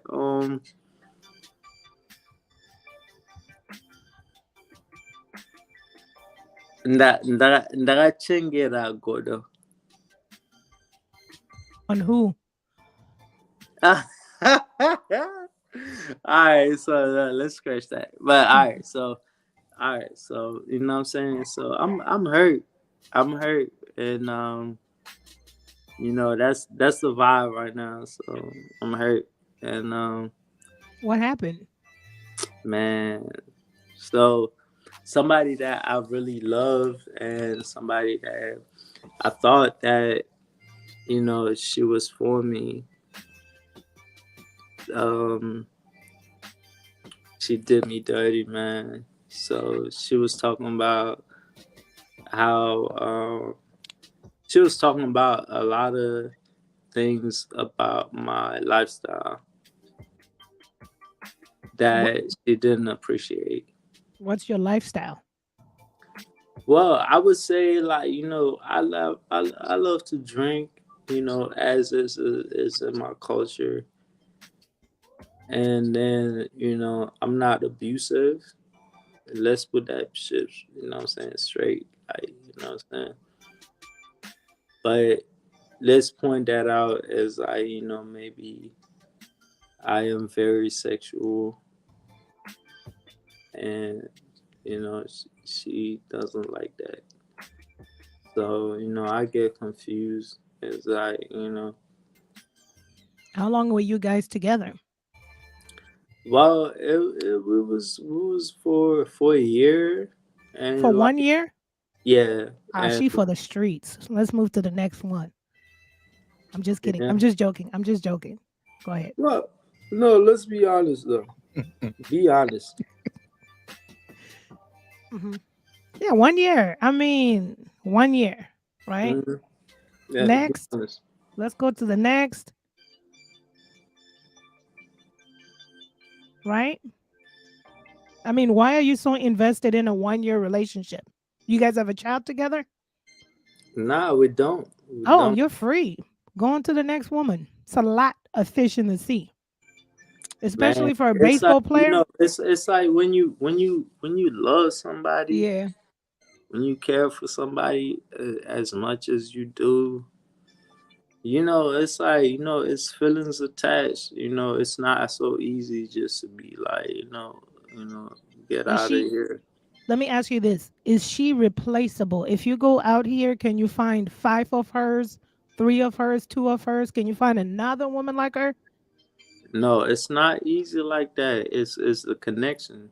You know, it's like, you know, you could be as beautiful as you are, as pretty as you are, but it's not the connection that you have with somebody, or you know, and you know, and I'm not saying like, you know, she really left me. It's just like, you know, she's really playing games like that, you know, and it's like, it's just what kind of games? You know, the games off, like, you know, she really don't want me, but she picking up the phone. She really don't want me, but she got me pinned on Snapchat as me. She really don't want me, but you know, she got me on the Instagram pin or whatever it is, you know what I'm saying? 'Cause I don't do no Instagram. Like, I don't even follow all that shit, but did she break up with you? Did she say, hey, I don't want to be in this relationship anymore? Yes, she did, like this morning. This morning? This morning. Yeah. It hasn't even been 24 hours. Give her time. If this is the girl so you didn't catch her with another man, right? Well, I couldn't catch her with another man. You can, or you I'm not in the same city. Oh, you're not in the same. Are you in the same state? Nah, she in France right now. France, nigga, you better get you a local girl. France. Yeah. There's a lot of women out here. I mean, I understand you love her, you care for her, but long distance is played out. You know what I mean? Get your local girl. Was she trying to move Yeah, here? she was just yeah, she was kind of, but then the situation happened. It's like what I'm saying, I Wait, just wait, went wait. all in my feelings, and I was Have like, you ever have you it's like this, and it's like that, and it's like that, and it's like this, okay, wait. Have and then you she ever was met like, her, sir? I'm not standing for that, and then Mr. Kali Khan, have you I ever could respect that. met Nah, her it's physically? Cooley, no, not Cooley. Kali. Yeah. Cooley, have you ever met her physically? Yo, I just told you she was just here. Oh, she was just here. How long was she here for? Oh man, like for like 4 months. Okay, then. So I mean, when she left, she broke up with you, is what you're telling me. She was mad about a lot of things. What was she mad about? Your lifestyle and what else?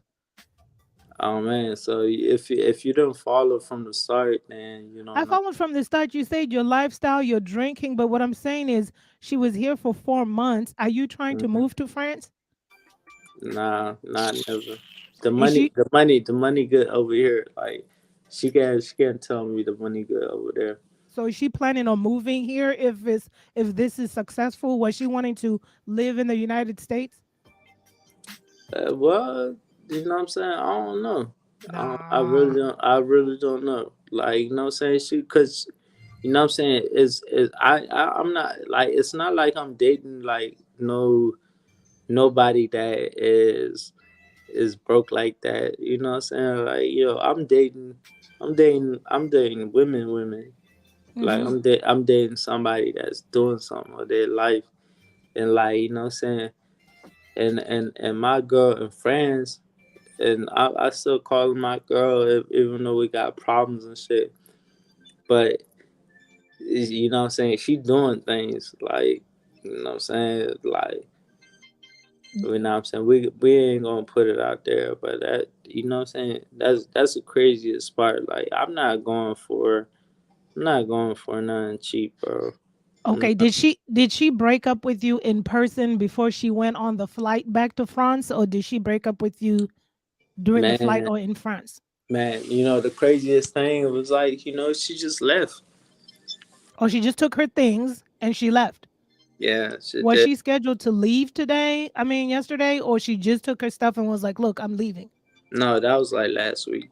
She, and So she just took her stuff and said, "I'm leaving." She no, just she didn't say nothing to nobody. She just left.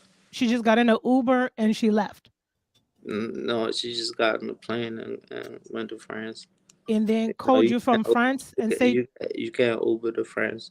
"Well, no, I mean Uber to the airport and then go to France." So you didn't drop her off at the airport. She just took her stuff and took a cab to the airport and went to France. Yeah, she did. Okay, and so she called you and broke up with you?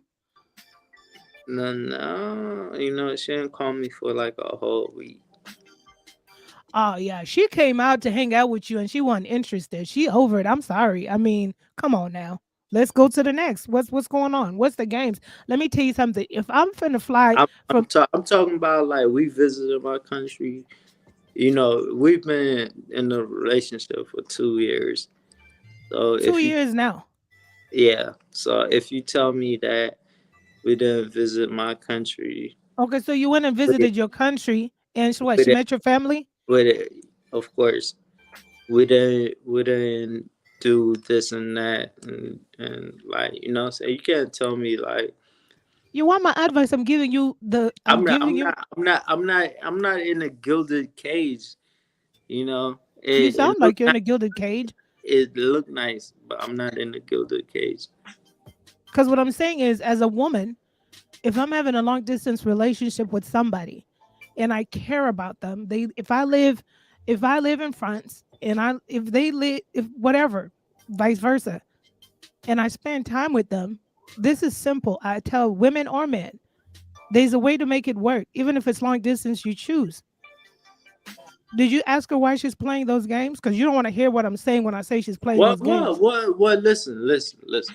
So what I'm saying, I said that shit before in the beginning of the chat and like the beginning of like You know, and right now it sounds like really redundant because I said that, and I want to hear what the ladies say, but They're telling you in the chat, damn, shawty came to the U.S., hit a lick, then bounced. But I try to tell you in a nicer way, but you ain't trying to hear me. She ain't hit a lick on nobody because she got money on herself. Well, it doesn't Hey, have to be. that's what I'm trying to tell you is like, yo, she got money on herself. Like, Right. you know what I'm saying? She probably, I don't know, but she got probably more money that I got. You know what I'm Why saying? do you think? I'm talking about like her crib. She looking Okay, well, at listen, the Eiffel Tower. let's do a And that self-awareness. shit is crazy. Okay, let's that do you would say that. let's She do hit a leg. Oh, listen, no, listen, let's do self-awareness, my which is little hundreds. okay. Let's do self-awareness. Let's look into yourself. Tell me in your own words why you think she, other than lifestyle. You say she told you verbally lifestyle, but other than lifestyle, tell me in your own words why you think she's playing games. What do you think she's playing games? Why do you think so? I'm confused because I want to say that in the beginning of all this shit, it was all good. But at the end of the shit, it was like, oh, Roland, you doing this and you doing that. So, a lot of my drinking is probably like, the problem of that. Fix the phone. Whatever you did, you sound muffled now, Cooler Chan. Okay, so there you go. A lot of my problems was my drinking. And that was a problem. Move the phone down. You got to staring at walls. If you're going to cam up. There you go. Go ahead. Now talk. So a lot of my problems was... Wait. Listen. Yo, I can't even see nobody in the chat. Well, I got a cam up. You don't have to cam up since you're cammed up. If you cammed up though, don't just point us at the wall. You can click the button right there and say camera stop if you want to. Nah, I ain't gonna do that. All right, yeah. I know you're not. You ego. That's why you gonna switch that phone to the other hand to show the rings. Your ego won't let you cam off. Nah, you gonna cam up. Don't show us the walls and the ceilings. You gonna cam up? Show us your face and show us your rings. Yeah, nah. Yeah. Get the phone still. Stop moving the phone. Get still. We gotta have good audio, brother. All we got is audio. Get the phone still. Get the phone still. Get the phone still. Yo, the middle one won't come off. Get though. the phone still. There you go. All right. The middle one won't come off though. My bad. So are you willing to change for her? Since you say that you're drinking, are you willing to stop drinking? Of course. Not in that perspective. Not in that perspective. Nigga drunk now. Fuck you talking about? He's gonna stop drinking. It never heard of it. Wait. I want to hear another. Wait, listen. Nigga drunk right now talking about she didn't like me drinking. Listen. The problem is that it was my drinking. That's one. Mm-hmm. And then my other problem was my sexuality. Like boys or something, little boys? No. My like little girls? It was like it was like 3-4 times a day, and then it was like and then what I'm saying, I don't know like what's she can't keep up is what you're saying. I don't know what it is on the other side though. Why she say too much sex or what? Yes, well, I mean, did you tell her it's 4 months? I haven't seen you, and trying to get it in. Well, I did, but like what I'm saying, I'm asking you from your perspective. Like, is that how you feel?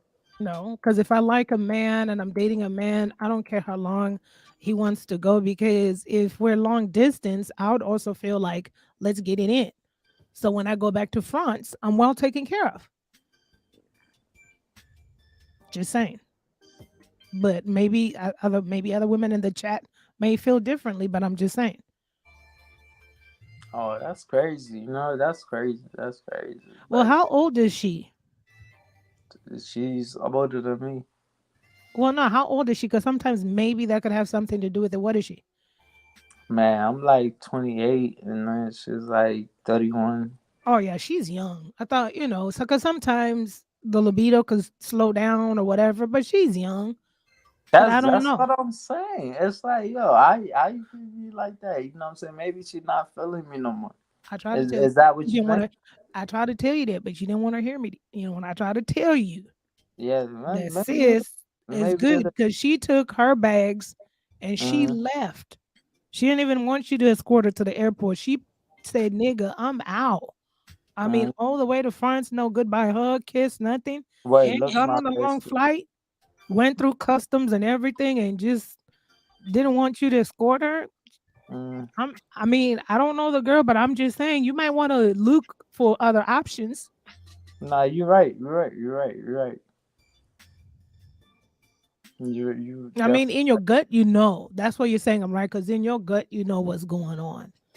No, but like I had to ask somebody. Like Yes. I want to ask the women. Yeah. Panel. Get you a local girl. There's a lot. You in North Carolina, you said? It's a lot of sisters out there doing well for themselves. You could get you somebody out there. Local. Yo, maybe I got no game like that. And then like what Clearly. I don't. Tell them you. Well, if you tell them you're a baseball player that plays quarterback, that might be a problem. But he said, of course. He said, I was a baseball player, but I was on the bench. I ain't got no game. What am I gonna do?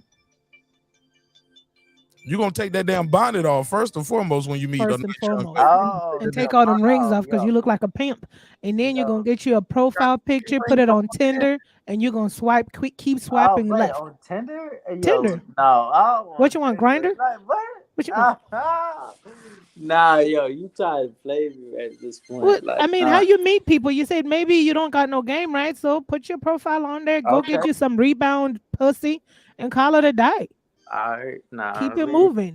Nah, go energize a bunny it out, your system. So, hold on, homie. So we ain't doing all that. I'd rather, I'd rather go to like a Walmart. Bro, you look at this nigga. Oh my god. Wait, I dropped my phone. Look at this nigga. Dang. I'm like, bro. No, listen. Bro, you are clearly altered tonight, my brother. That's all I'm saying, my brother. No, but listen. You know how they say don't drink and drive? Don't drink and click the live. Like sometimes. But it's okay. We hit now. What we my brother, like, so you go to Walmart to pick up bad bitches. That's what you're saying. You're looking for your future queen at Walmart. Nah. Well, I did nothing. I did nothing yet in a long time, man. Like, you know what I'm saying? This shit is so new for me. Like, you know what I'm saying? You know what I'm saying? This shit is fucking me up. Like, you know what I'm saying? The only reason that I'm fucked up right now is like, yo, this shit is fucking me up. It's like, damn. It's like, damn, bro. It's like, damn. It's like, damn. I'm saddened out, bro. Like, I'm sad. Like, I'm sad for you too, but at some point in time, you're gonna have to look in the mirror and face reality, right? I think her dipping out says a lot. I mean, it's not like she's going down the street or to Florida, so that says a lot. I think people show you who they are by their actions, and I'm not saying that it's over between you two because people's relationships are complicated. But it's a lot of things you might have to take into consideration. I mean, only you know, she knows. But I mean, if I was in your shoes, I think I'd just be keeping my options open. You feel like she's the one because you've seen her success. She's got a good head on her shoulder. She seemed like you could have a future with her. She done met your family. It's long distance. What is the success rate of these long distance relationships if you are not moving in immediately with each other close-wise? Yeah, you know what I'm saying? That's true. But I want to ask you, is that, with somebody that you in a relationship, like, you know what I'm saying? Like, just keep it real with yourself and like keep it real with the chat. You yourself, who are you in a relationship with? And you ain't gotta point out or say this guy or that guy, but like, you know what I'm saying? I want to ask you, like, you know what I'm saying? Well, yeah. I'm in a relationship with my husband, man behind the mic. Yeah. Oh, on the mic. Oh, yeah, man behind the mic. What? I want to ask you, like, you know, what's the relationship like, though? It's beautiful. I want. Well, you know, don't say it's beautiful like that. You know what I'm saying? I want to. Nah, come on now. Okay, yeah. Let me be serious. Don't be faking like that. You know what Okay. I'm saying? That's the craziest shit in life, yo. When people say in life, when somebody asks you and you say, yo, it's the best thing that I ever did. And that's when I know it's like, you know what I'm saying? Okay, let me tell you the truth, right? All right. Look, this is just my opinion. Do whatever you want with it. You're 28 years old. You're still young. You got a lot to go through. Yo, I didn't ask you. No. You asked me about my relationship. I'm gonna work my way to it. Asking you about you. Yes, I'm gonna work my way to it. But I first have to really tell you that you're 28 years old. You're young. Relationships are gonna come and go. Enjoy them. When I decided to find a committed relationship, I'd make sure I was done with what I was doing, and that was in my 30s. I had to get all that out my system, date, have fun, you know, because I knew. How old are you? I'm 40. Okay. Yeah, so I knew that. Apana matambuziko. No, apana matambuziko. Okay. Hakuna Matata, Zito. Hakuna Matata. Yeah. Yo, he caught that too. Yo, I like Hakuna that, Matata. I like that. No problems. I like There that. are no. You know I what mean, I'm saying? I like that. You know what I'm saying? Yeah, y'all thought y'all was leaving me out the loop. right. Mark came right in. Yo, no. We man, knew you was no, from Zimbabwe, Mark Nash. No. Means no worries for the rest of your days. We knew you was from the motherland. I seen the Yo, movie. I swear to God, bro. You know what I'm saying? You caught that shit and you had it. This is so fun, man. This is so fun. This show don't supposed to be this fun, but it is. For real. You're 28 years old. Enjoy your life. But she, you know, as a sister, you know what I'm saying? Like, you know what I'm saying? She's my cousin right now. And she telling me, like, you know what I'm saying? Like, you know what I'm saying? What's happening? And like, can you tell me some more? Like, you know what I'm saying? Like, what should I do? I think you should focus on yourself. Focus on what makes you happy. I realized that I had to, at some point in time, I had to stop my drinking. That was what was my poison to all my relationships. I need to send them your book. I need to send them one of your copy of your and book. I knew that I was in toxic relationships because of my drinking. I was a person that couldn't handle my alcohol. You know, some people can have a glass of wine or two and they're social drinkers, which is amazing. I wasn't that person. Some people want a bottle or two. I needed a bottle or two. I needed the whole case, you know, and then when I drank the whole case, I was a different person. So when you sacrifice something for the greater good, good always comes from that. So I had to sacrifice, and I'm not saying giving up drinking is a sacrifice, but it was hard, right? Because you're like, dang, I'm about to be sober Christmases, New Year's Eve, my birthday, Jesus' birthday. But I can't do all that. Well, no, I mean, live your life. That's what I'm saying. I'm not saying you should. I'm just saying you could take a look in the mirror and figure out what you want to do. I just realized making a big change in my life changed me as a person. I became a healthier version of myself, mentally, physically, and emotionally, because I was sober. And when I became sober, I became committed on the path of wanting to find a person.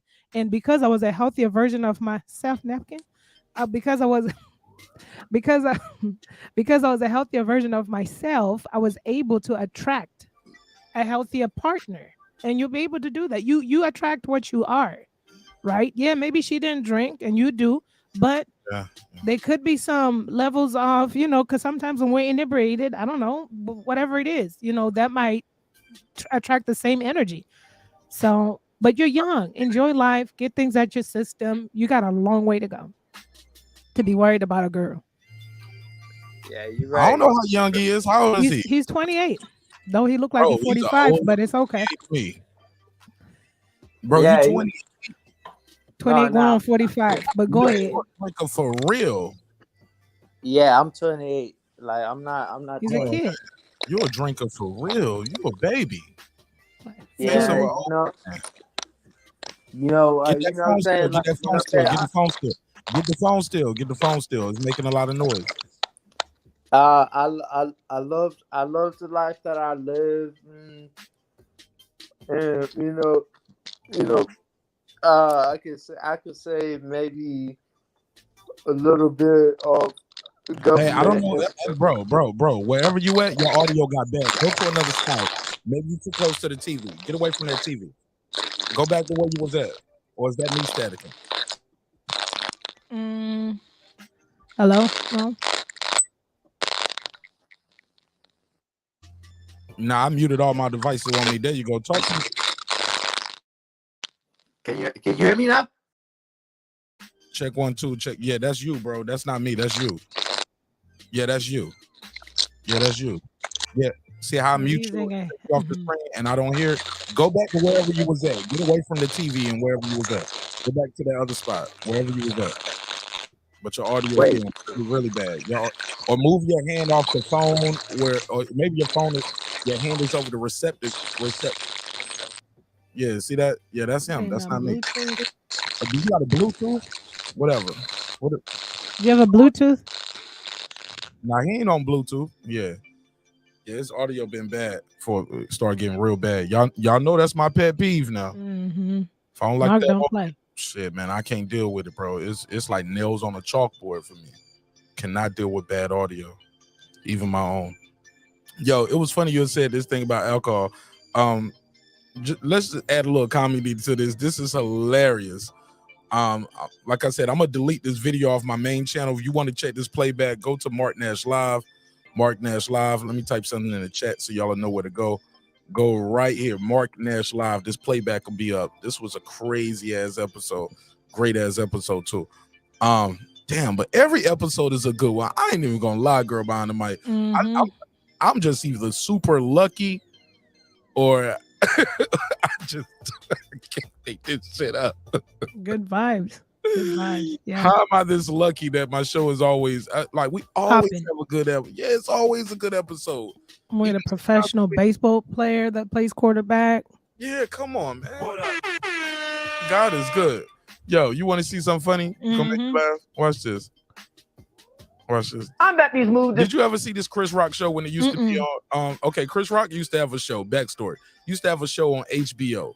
He was killing HBO like for a long time with those comedy specials. He does this special. He had a show and he has a segment on the show. It was like Dave Chappelle or something before Dave Chappelle. It was a real talk show, but he would have skits and they would look like real things. He would present the skits. He would have a live band come up there perform, or a live group. I remember DMX did Rough Rider Anthem remix for the first time, and I used to record these episodes when I was a kid. I don't know what happened to all those tapes, but we used to record award shows. My mom, we used to record all that shit. You know what I'm saying? Mm-hmm. This shit is hilarious to me. I'm gonna see if you laugh. Okay. But it's called a cure for depression. some critics say there are better methods. Hold on, Here we go. is one of the most serious health problems facing the country today. Medications such as Prozac and Zoloft are routinely prescribed to combat these mood disorders, but some critics say there are better methods. Here joining me right now via satellite to explain his new treatment for depression is Dr. Leonard Laxalt. Welcome, doctor. Thank you, Chris. Doctor, what is this new drug that you claim is so effective? Well, Chris, after years of treating depression with so-called wonder drugs like Prozac, which doesn't always work and has many side effects such as insomnia and loss of appetite, I found a medication that people in cultures around the world have relied upon for centuries. So it's like a... Now you listening to this memory. The new drug that you claim is so effective. Well, Chris, after years of treating depression with so-called wonder drugs like Prozac, which doesn't always work and has many side effects such as insomnia and loss of appetite, I found a medication that people in cultures around the world have relied upon for centuries. So far, so good. So it's like an old folk remedy or something. In a way. It's made of all natural ingredients, and it's available without a prescription. And what is this new wonder drug called? It's called hard liquor, Chris.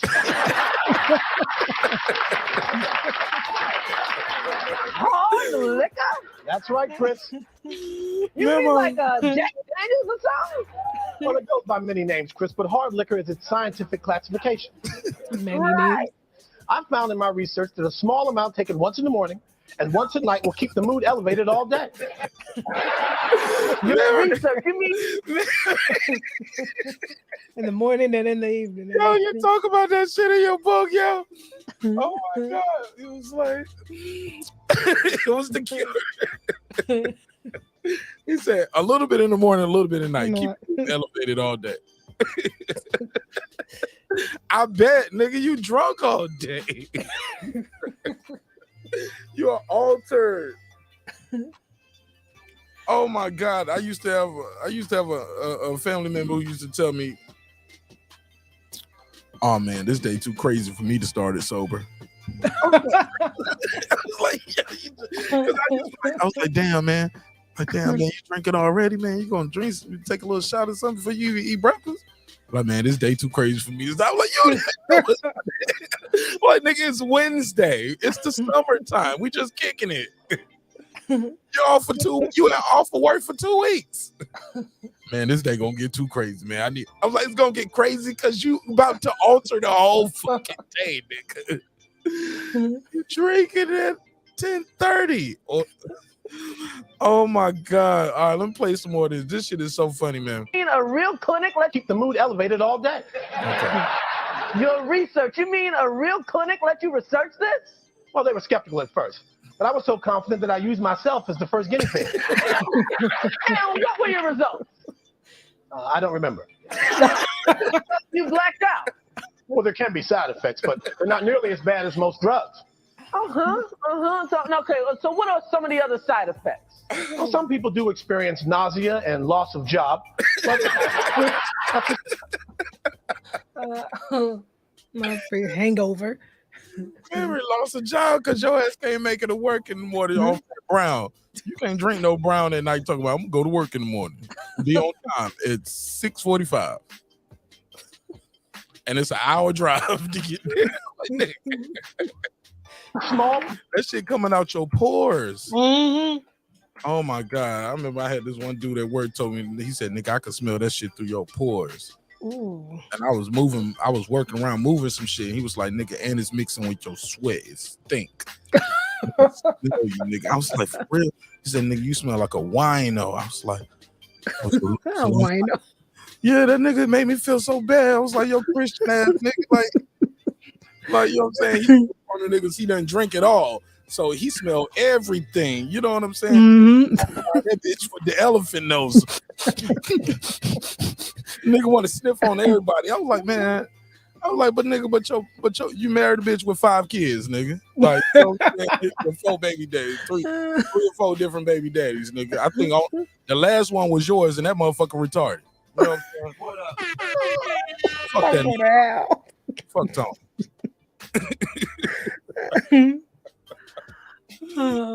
Oh my God, I shouldn't have said that live on there. That's his real name too. What up? Price to pay for a cure for depression. Doctor, I mean, even if this works, I mean, most people can't get up and the first thing they have is a glass of gin and juice. Well, with conventional medication, some people have trouble swallowing pills, so they invented gel caps. I recommend the Jell-O shot to my patients. Now, correct me if I'm wrong, but isn't alcohol itself a depressant? What's in the measles vaccine, Chris? Measles. What's in the flu shot? Flu virus. They make you immune to the disease by introducing a mild form of it into your system. And that's how hard liquor works on depression? That's my best guess, Chris. Doctor, do you have any scientific evidence that this works? I do have what I think is some rather conclusive video documentation of several of the people that I've treated.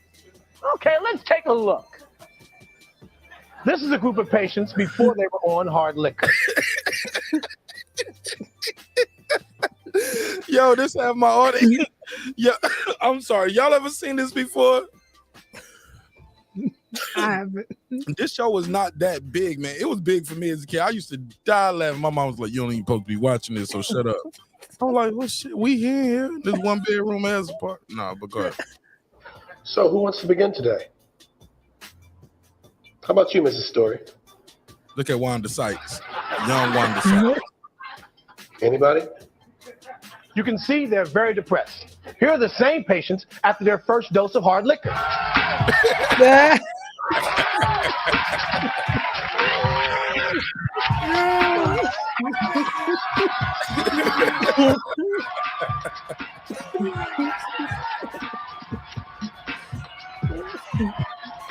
Those people are drunk. Those people are happy, Chris. They are happy. Girl behind the money. Yeah, they're happy till the morning, right? Till the hangover hit. Oh shit. Man, hangover is different, man. Oh, the hangover is different off that brown. I can't fuck with no brown. Golly. I don't even want to take a shot or a sip of it. I'm like, nah, I'm good, man. I'll just have a glass of wine. Might have something of tequila if I have a drink, like some hard liquor, like tequila, but not no damn. Oh my God. I can't drink too much where I get get no hangovers. I ain't had no hangover in years. Those were the worst of my drinking days. But you gotta know when. You gotta know when to say when. Mm-hmm. You're no longer experiencing the bottomless despair of depression. Doctor, what the fuck is wrong with you? I'm an alcoholic. You're no longer experiencing the bottomless despair of depression. Doctor, what the fuck is wrong with you? I'm an alcoholic, Chris. Clearly. You a mental health expert. No, I ought to be. I've been in a mental hospital for the last 11 years. And they took he's a patient. Oh my God. Shout out to Chris Rock, man. The Chris Rock show. Shit was hilarious. HOD said, I'm about to start my day with a shot right now. What y'all talking about? Saturday. Get that Bloody Mary. Yeah, don't eat the blood pudding though. Mm-mm. All right. Stay away from that. All right, well, Memo, I'm gonna let you go because I'm having too much fun up here. And like I said, I love y'all, man, and I hold y'all up all night just talking shit, cracking jokes. This was entertaining, and it's good to end it on a laugh. I do want to end it on a laugh, you know? For sure. Yes.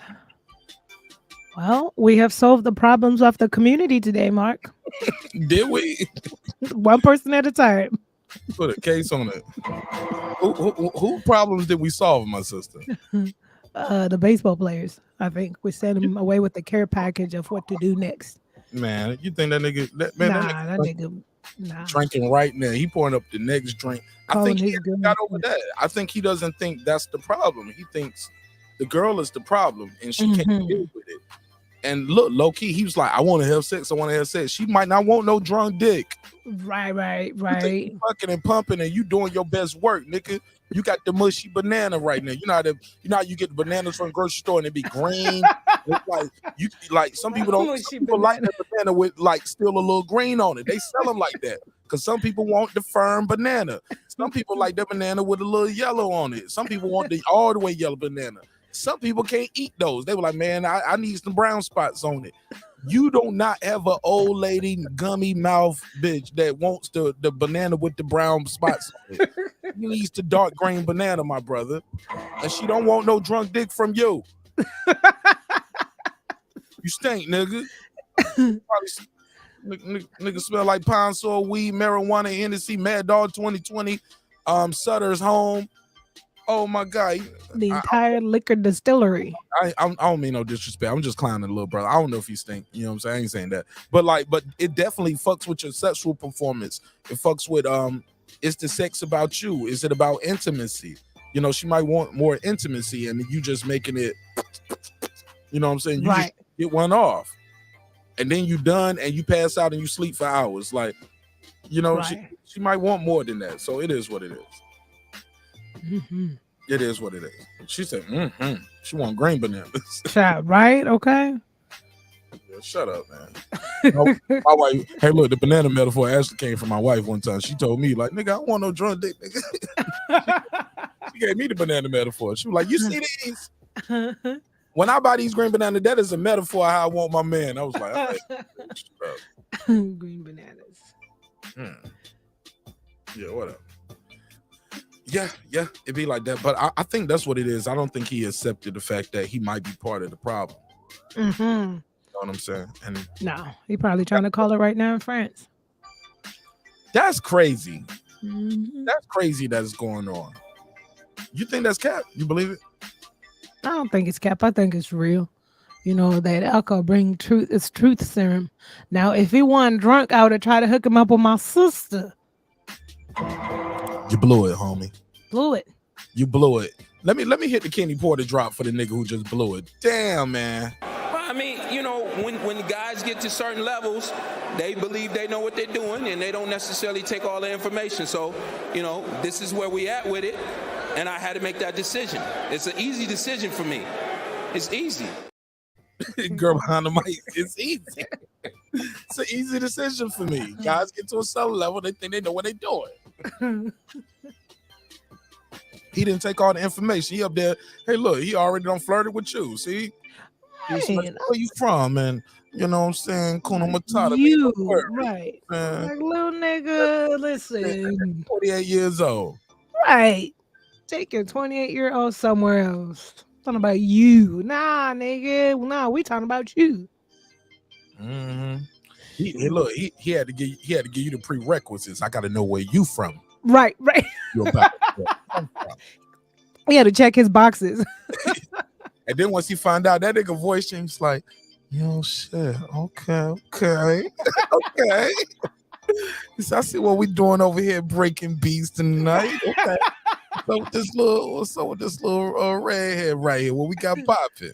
That nigga asked you what city you was in? Right. And he didn't want to come up off that camera. You saw, I was like, nigga. I said, your audio bad. I said, you could just cut the camera. He was like, well, I got to be the only one came out. I said, you could cut your camera off. He was like, no. Nah, I can't. I said, I know your ego won't let you. This shit was fun, man. I had a blast tonight. This was fun as hell, man. All right, let's do these final thoughts, Memo. Talk to me. What's your final thoughts about any of these conspiracies we talked about this week?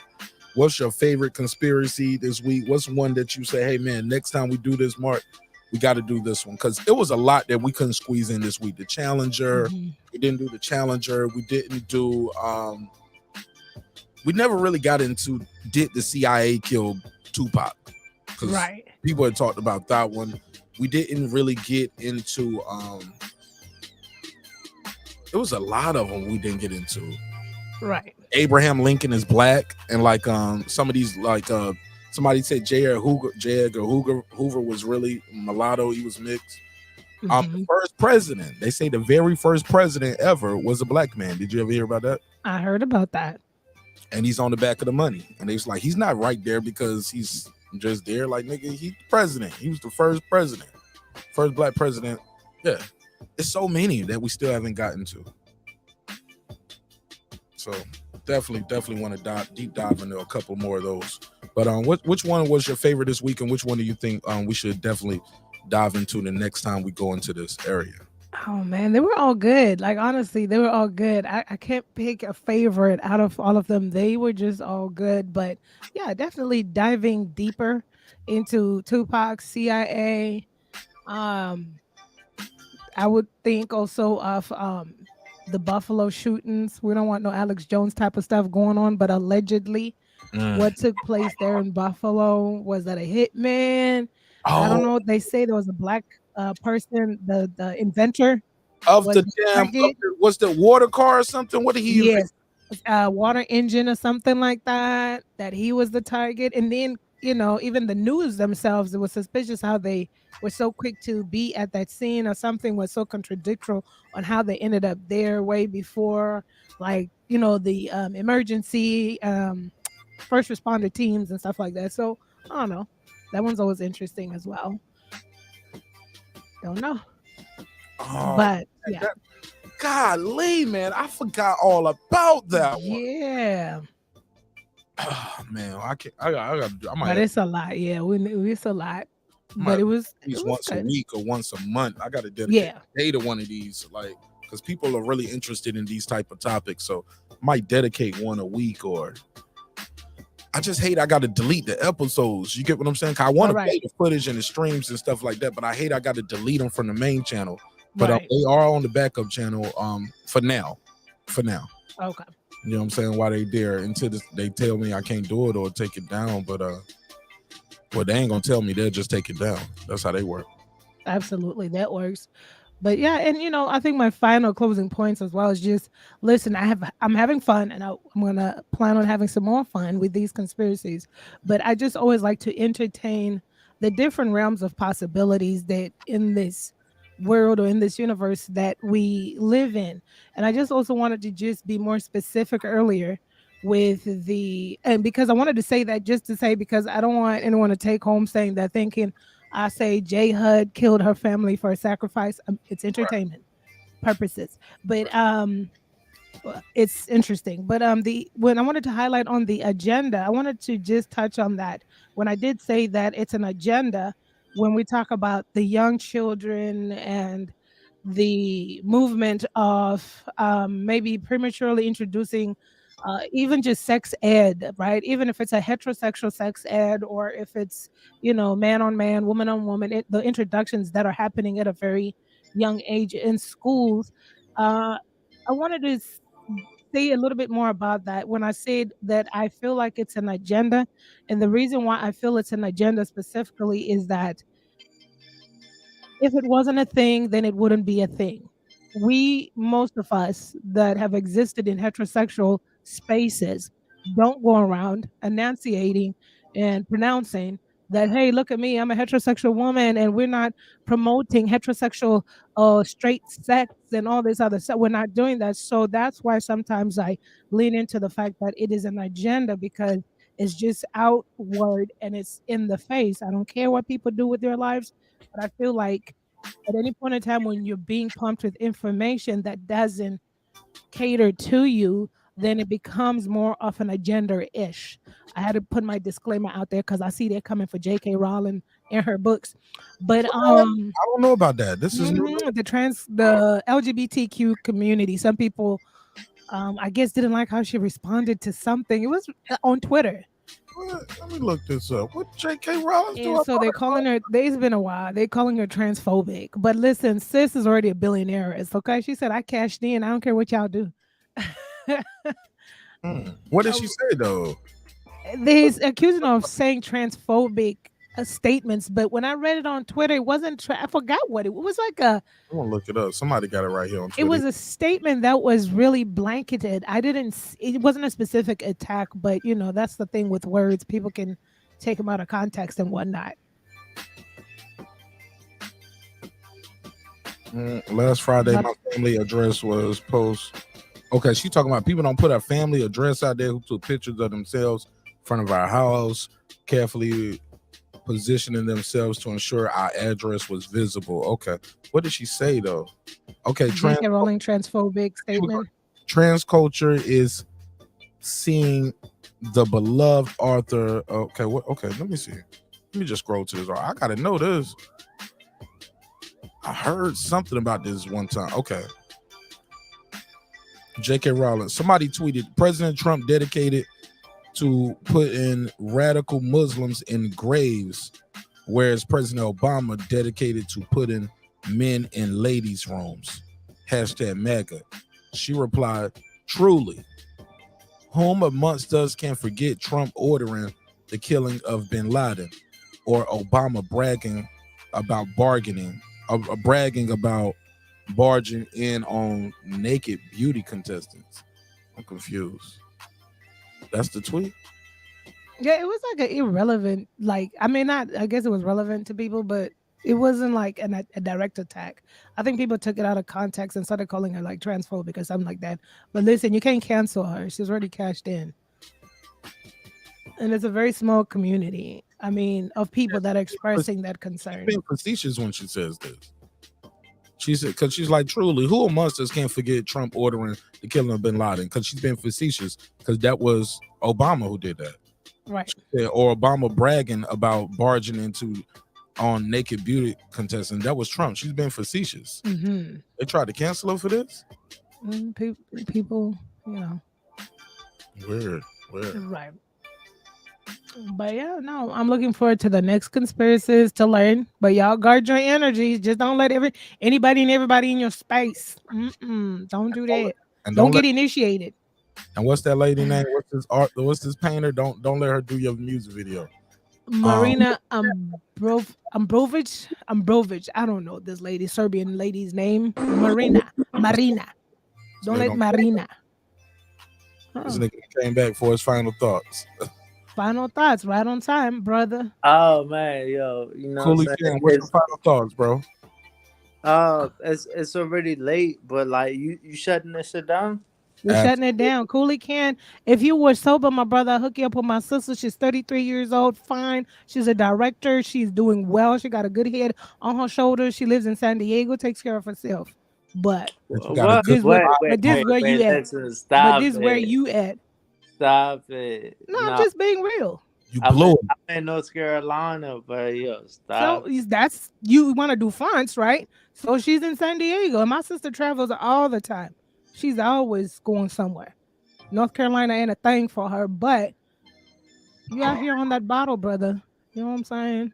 Can't do her like that. I'm stuck on that. You know what I'm saying? You know, get yourself together. Yeah, I'm already together. You know, you can't tell me to get yourself. Well, I'm just saying she can't. She won't be. That's not the space she's in.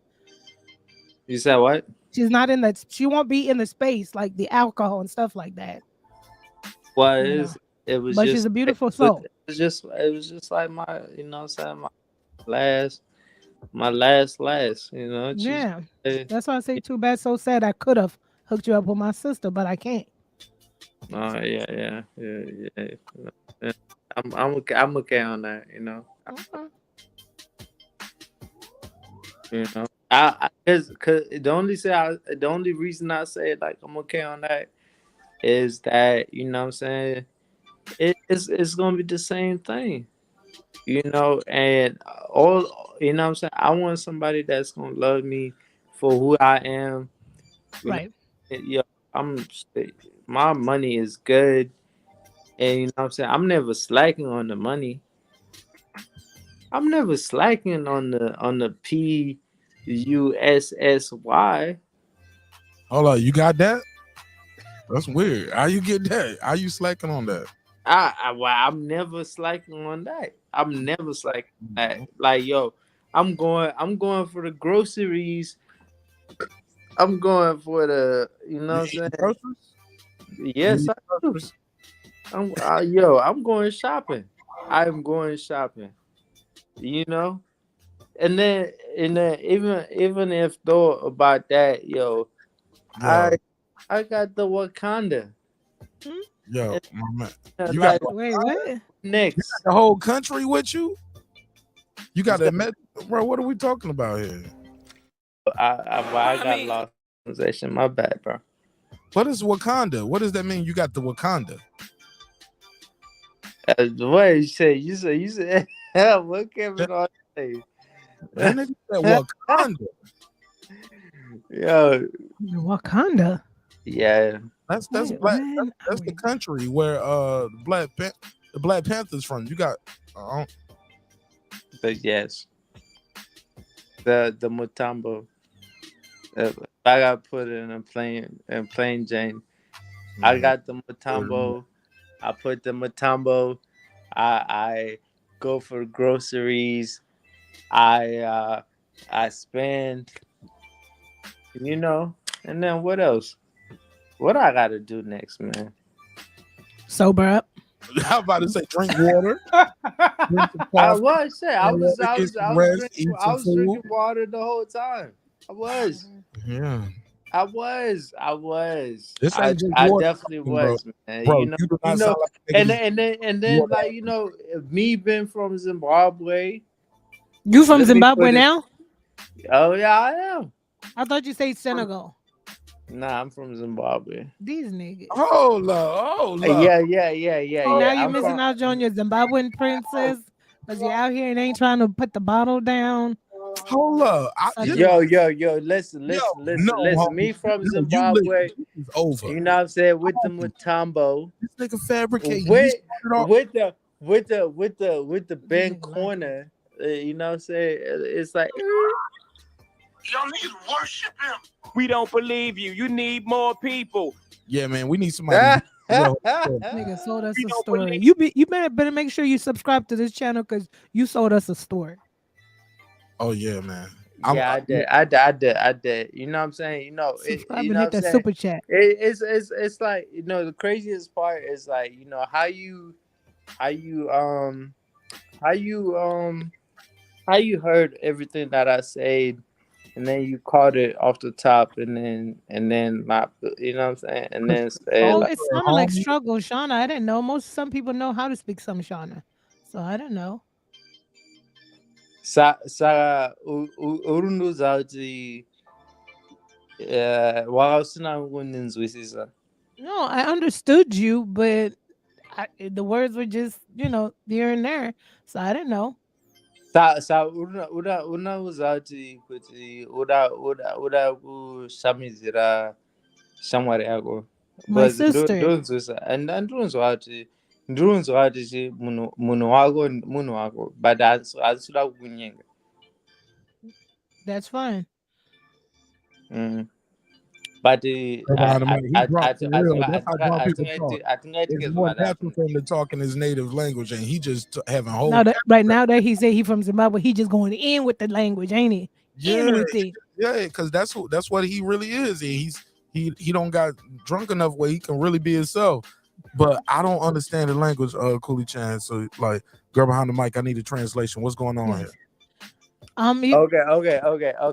So what I say, it was that, you know, I feel like, you know, in the situation, she is doing more for you than she's doing more for me. In my situation, as knowing the language that I speak, you know, she's doing more for you. And I was like, man, come on, man. Like, you know, you should do more for me. And I'm not talking about like more for me as in like, you know what I'm saying? A relationship type. Because I know you got relationships and whatever. But I'm talking about like, yo, can you you know what I'm saying? Because she's not doing nothing for me. Like, yo, my sister? come on. No, you. She don't supposed to do nothing for That's you. why I'm confused. What No, am I I'm supposed to do, my saying, brother? like, A yo, married woman, bro. She's days are over. not talking about like relationship with her. I'm talking about like, yo, she not doing nothing for me. Like, you know what I'm saying? Like, yo, hype me up. No, that's gonna cost. That's gonna cost. I gave you a free counseling session for what? 40 minutes? Anything over that, I'm gonna have to charge you therapist fees. You know what I'm saying? All right. So, all right, let's go with this. So, don't cost in super chats. Hit that super chat. Hit the cash app. Hit the cash app. No, you say your sister. No. No, you say. Wait, listen. It's a rap. It's a rap. Big. It's a rap. One more time, you put money on the card. You know what I'm saying? Nah. I ain't got money like that. Hit the cash app, brother. Super chat. Yeah, man. I ain't got money like that. But listen. So what you say about your sis in San Diego? It's a rap. That's what I want to know. No, it's a rap. And I'm about to let you know how much it's a rap. I'm about to stick my dog on you. I'm done. Damn. Yo, I ain't even trying to talk to a lady like that. You know, boy. I said my Puerto Rican pit bull on you. HLD, I sent you her picture. Her account is private on Instagram. Oh, okay. Somebody, I'm about to stick my Puerto Rican pit bull on you. I heard you, Cooley Chan. Now it's yo, man. I've been listening to this man pouring out his sorry ass shit out here, bro. Where's your testosterone, bro? You got testosterone issues? You want to get hyped up? I mean, what's wrong with you, man? This girl doesn't love you, whatever the fuck it is. Keep it moving. Stop simping, bro. You young, you 28 years old. You want to get hyped up? Hey, are you in the best physical shape of your life? Hey, at 28 years old. Hey, my man, you're gonna listen. At 28 years old, are you in the best physical condition of your life? Are you in the best physical condition of your life, bro? Do you fucking exercise? Yo, you unconditioned. Do you at least lift some weights?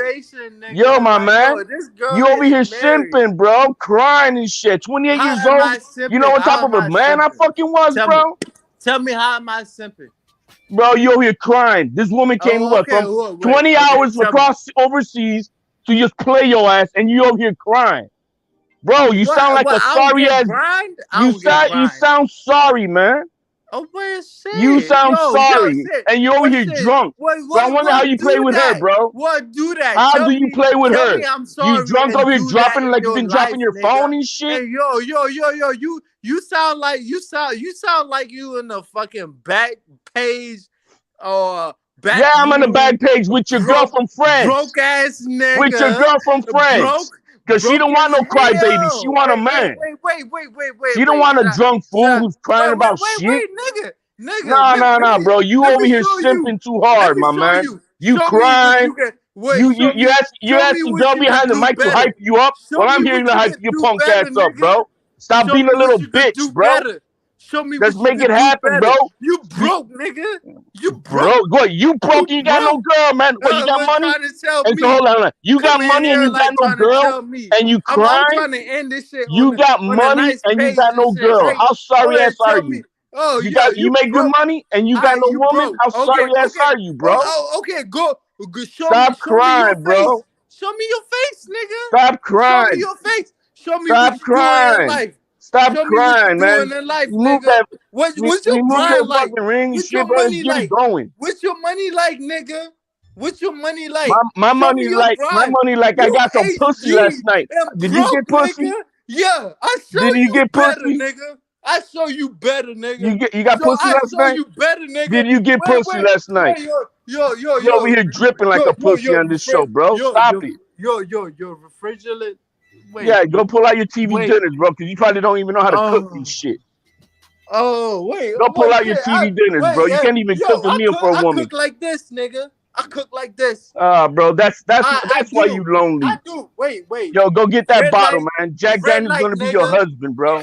Red light, nigga. Jack Daniel's gonna be your fucking partner, bro. Nigga. You broke, nigga. Look at it. There it is. There it is. Now we see. Now you see what she has to deal with. You all talk, nigga. Now you see what she had to deal with. That's why she took a good look at you. Says, "Fuck this shit." Wait. She said, "Fuck this shit." Hold up, nigga. Wait. Hold up, nigga. Wait. You talking? Wait. What? You talking about money? Wait. What my reds do, nigga? My man pulled out. Laugh at that, nigga. Wait, you talking about my Jordans, bro? You talking about? Wait. Hey, did you pick her up in your Jordans too, man? That's how you want you to take her out, man, in your Jordans. Nigga, talking about what? Wait, nigga, my shit is good. Hey, is that how you took her out? You went out some Jordans, bro. Is my money like that? Look at that. You're a kid, bro. You're 28 years old thinking like a fucking teenager. Look at that. You fucking teenager. 28 years old acting like a teenager, bro. Nigga. Wait, my nature. You are a teenager, bro. 28 years old. Sorry ass generation. Bunch of fucking boy men, bro. Where your money at? Yo, guys, this is not what you want to be representing out here as a man at 28 years old. Looking like a fucking kid. What I'm doing. Acting like a kid. Big ass house. You can tell me what I'm doing. A big ass lonely house, bro. Wait, do you even have a dog or something, bro? Wait. Do you got a dog? Can you tell me what the bills cost?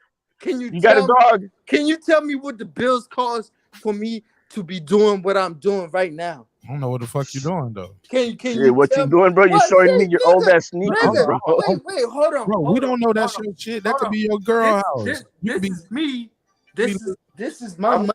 Yo, get out your mama's basement, bro. This is my bills, nigga. This is my bills. Show me the backs of cash, bro. You pay them bills, bro. It's my. Look at that, bro. You got disconnect notices in that box, bro. What the fuck?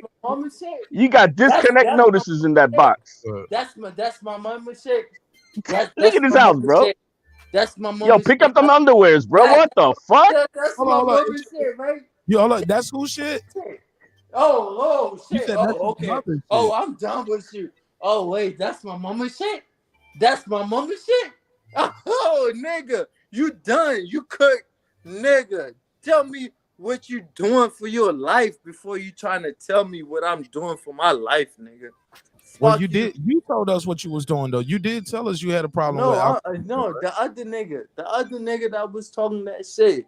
Oh, he right here. Like, yo, like, what was he doing for his own life?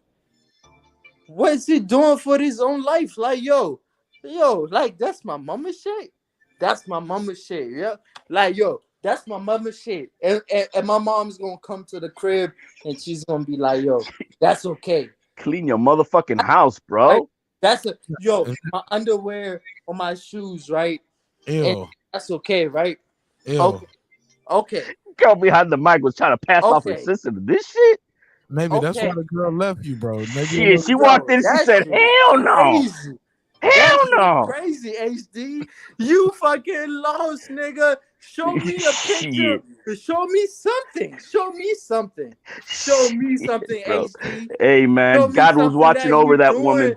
With your life, nigga, and you could talk all that God was shit watching over that woman, behind man. that camera, nigga, and I'm all in the camera telling you, nigga, I'm like that, nigga. I'm like that, nigga. Yeah, And bro. If it's like that, You and messy, if it's bro. like that, bro. If it's You like messy. Your that, house and looks if like your it's drunk like attitude, that, bro. And it's like that, nigga. I'm from Zimbabwe, nigga, and I'll Hey, show God you, bless, bro. And But I'll you show got to do better to represent Zimbabwe than that shit, bro. He from Yo, Zimbabwe. I gotta do Come better. on, man. Yo, Don't be playing your people like that. Too good. It's way too good. It's way too good, nigga. Yo, Yeah, I'm way doing too good, and better you're than crying you drunk on the doing show. in America, and you from America, And you from Zimbabwe, You picking from up a chick from America, France and nigga, shit, and when all I'm the beautiful doing women in Zimbabwe. way Pathetic, too bro. better. You 28 years old. Get out of your mama's basement. It's pathetic. Yo, do you open doors like this? Wait, hold on. He showed the girl, look, I got a light in my oven. You fucking dumb, nigga. You fucking stupid. He just told her, look, I am modern. I got light in my oven. Stupid.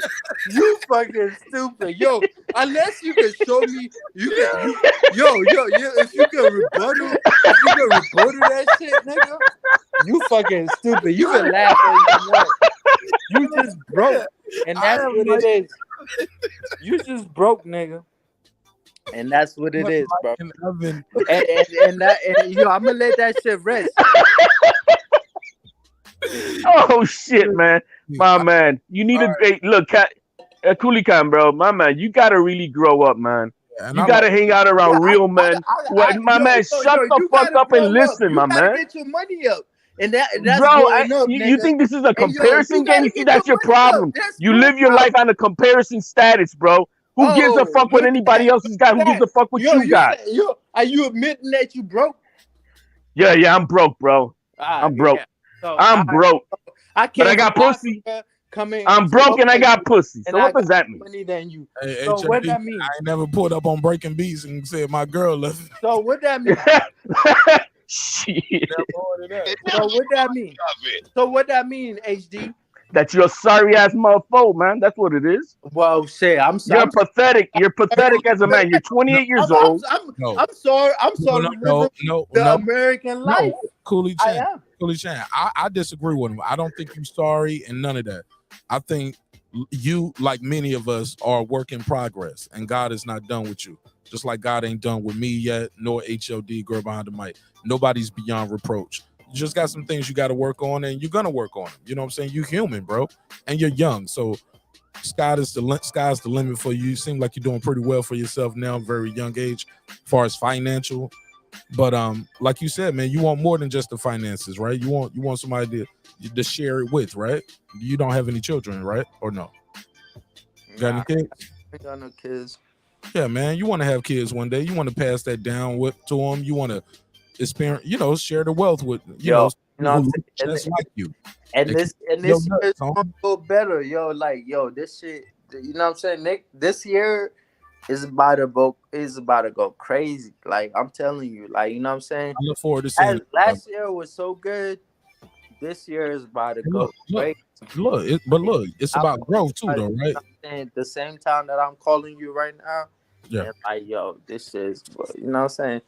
You know what I'm saying? Hey, but peep this, Cooley Chan. Okay. If you don't get control of your vices, my brother. I can't believe your country. My brother. Hold on, homie. I've been letting you talk. You got to listen too. I let you and HLD go back and forth a long time. So I need you to listen a little bit. Because you brought this up. We wouldn't know this unless you said it. And you told us about a lady that you was intimate with. She said it. So I think it's important that you receive this information, because everything happened for a reason, right? I believe in divine appointment, so it's a reason why you're here tonight. And I want to leave you with this, my brother. Oh, HLD, I appreciate you too.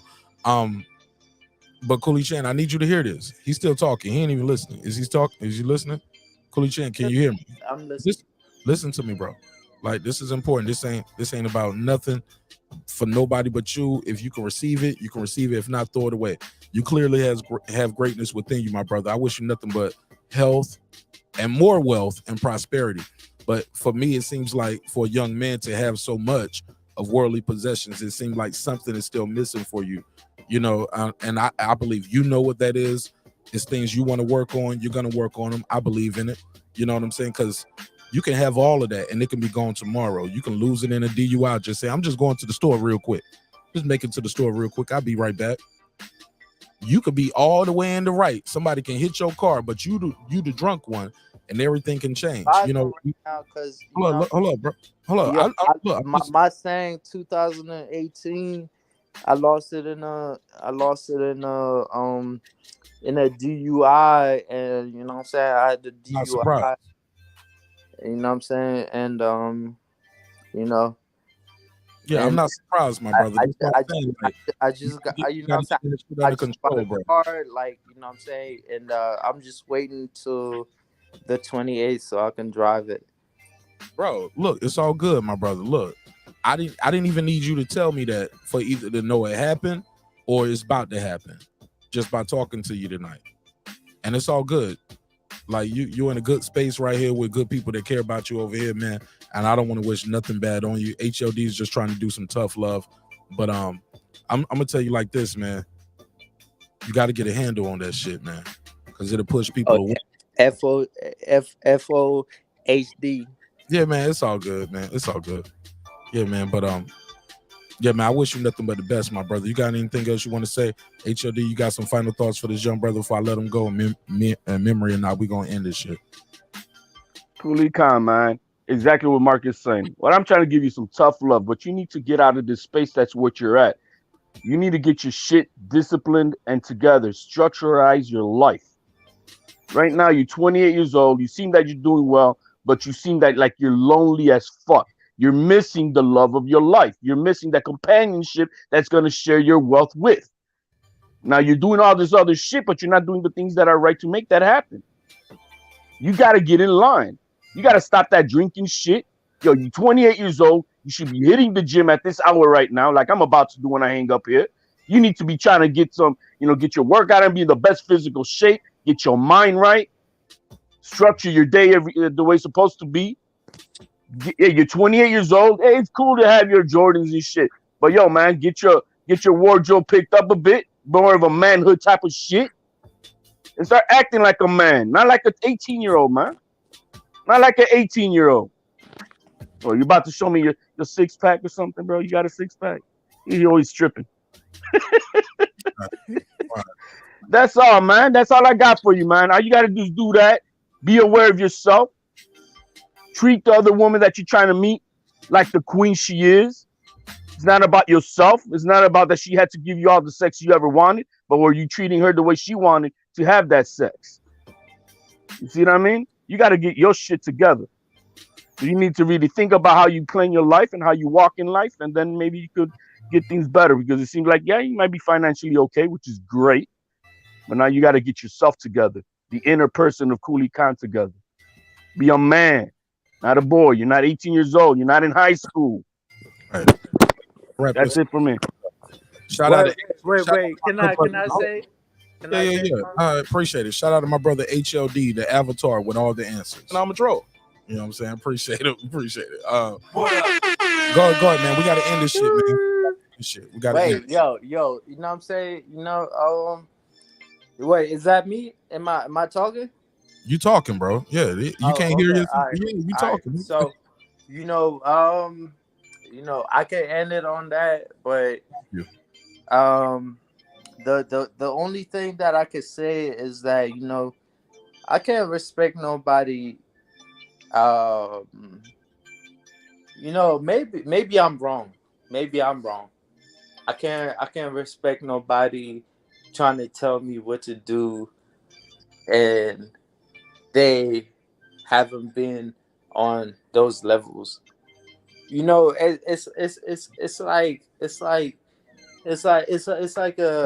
somebody. You talking about happiness? Well, whether it's what I'm saying, whether it's happiness or whatever and whatever. Like, cause I can talk about It's husband like free.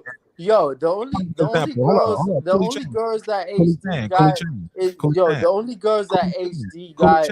Cooley Chan. Nobody's Alright. talking to you about how to be wealthy and how to make money.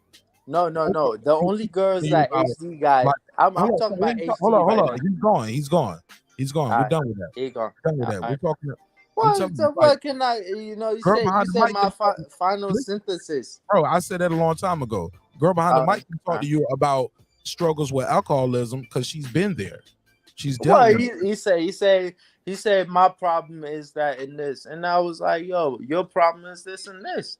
Yeah. You know what I'm saying? His problem is that he never had no type of international girls like that. You don't know Maybe that. he wanted. Bro, I do know. Puerto I Rico. do know that for a fact because he would have said, is that a fact? You say, oh man, nigga, I was like that. I was like that in the field, nigga. Gather your emotions. I was like, whoa. Put your emotions in your pocket though about the brother low. I know, bro. But you know what I'm saying? I can't help myself at this point. Because he attacked me. He came in attacking me, bro. Like, you know what I'm saying?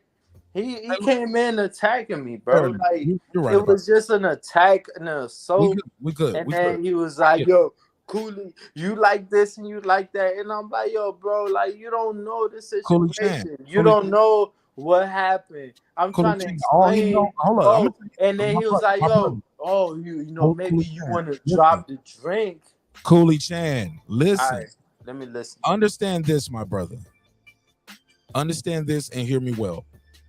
All we know about you tonight is what you told us or showed us. Well, I was answering your friend HD, but I wasn't talking to talking to your personal self because I respect you, and I totally respect you as well, sir. All I'm trying to tell you is once you click that button or you call in and you tell people about your life and you tell your story and your journey, I understand that, but like, can I talk to HD without because I didn't say nothing when HD was talking. I didn't say nothing when HD was talking. Like, did you hear me say anything when HD was talking for his final synthesis? No. I was just trying to wrap it up, but you know what? You're right. I'll give you 2 minutes, and I won't interrupt you, sir. I'll give you 2 minutes to wrap it up. Go ahead. All right. So, me talking to HD, not talking to you, yes, and I respect you for giving me a chance, and you know what I'm saying, and giving me this platform, and you very respectable for that. But anyway, I want to say, man, come on, man. HD, you want to talk about this and that and this and that, you know what I'm saying? And then, he talk about this and that, and then let's look back at the chat. All he does is talk behind a symbol. Is it a symbol to yourself? Is it like, do you have more respect for yourself that you would show your face and put some words and put your face behind the words that you say? And that's unrespectable. I can't respect that shit. I definitely can't respect that shit. The whole time I was talking on this chat, I said what I said, and I stood on that shit, and you saw my face, and I showed you that shit. And that's fucking crazy. That is fucking crazy. You know what I'm saying? And then you come in here and you HD and this and that and this and that. Yo, show me your face and go hard on that shit. And go hard on that shit. Yo, I'm not here trying to abuse you. I'm not here trying to attack you. No, I want to see who I'm talking to. And then the fact that you won't show your face and that says something about you. Like, are you afraid? Are you afraid about yourself? Like, are you not appreciative of your face? Are you not appreciative of your personal being? What? All right, let's pause on that. But then, you know what I'm saying? The fact that you want to talk about, yo, you got this and you got that and you did this and you got that and you want to tell me about the hoes that I got. Yo, let's put a pause on that, bro. Like, wait, what kind of money you got? Like, I'm confused. Like, you know what I'm saying? I'm showing you, like, yo, I got a bitch from France, and like, yo, this is my problem. This is my problem. A bitch from France, and then you, what? Wait, show me. And then that's crazy, yo. Hey, yo, you know, if you were about rebuttal with me and you like, yo, I got this girl from Louisiana and, you know, she a good girl, but this and that. No, bro, come on. Come on, HD. Come on, HD. Bro, you know what I'm saying? You done. You daddy. You know what I'm saying? Like, not that daddy, but you dead daddy. Dead. Done. Like, yo, you know what I'm saying?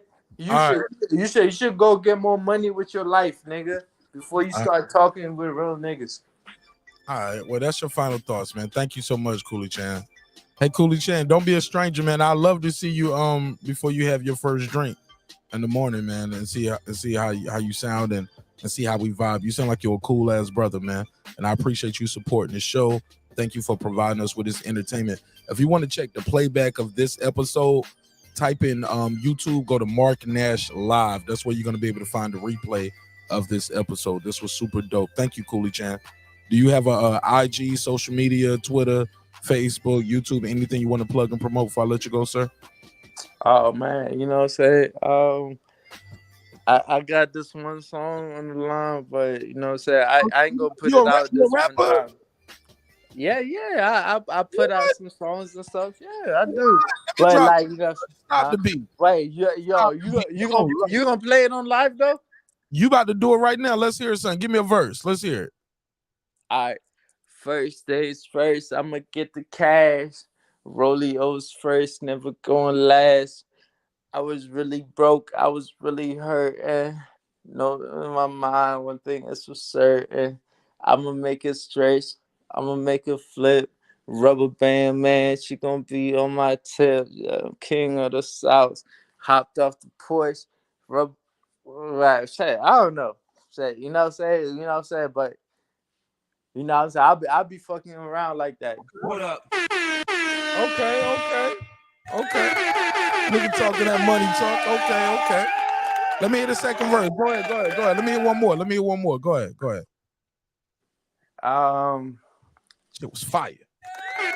Wait. Listen. I went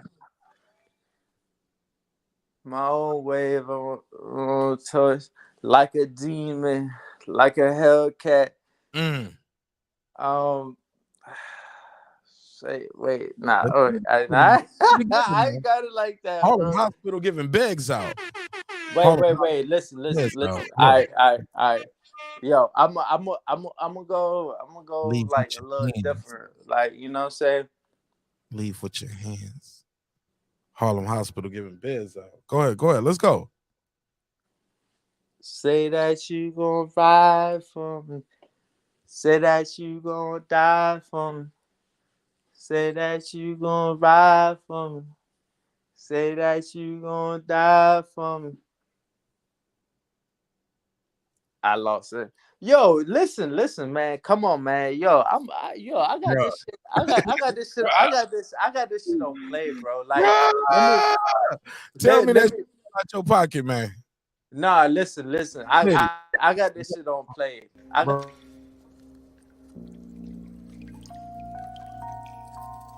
Bro, tell me that shit fell out your pocket, man. That is not the new single, bro. That is not the.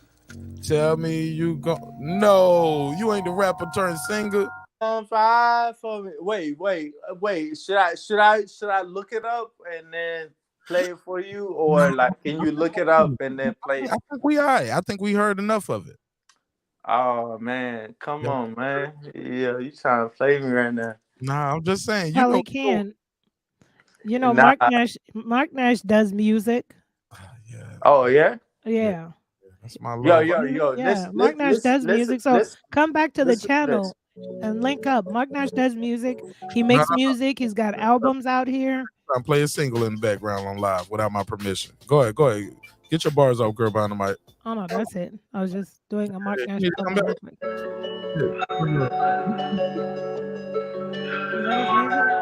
Yeah, this nigga playing a beat from Zelda, son. It sound like a video game.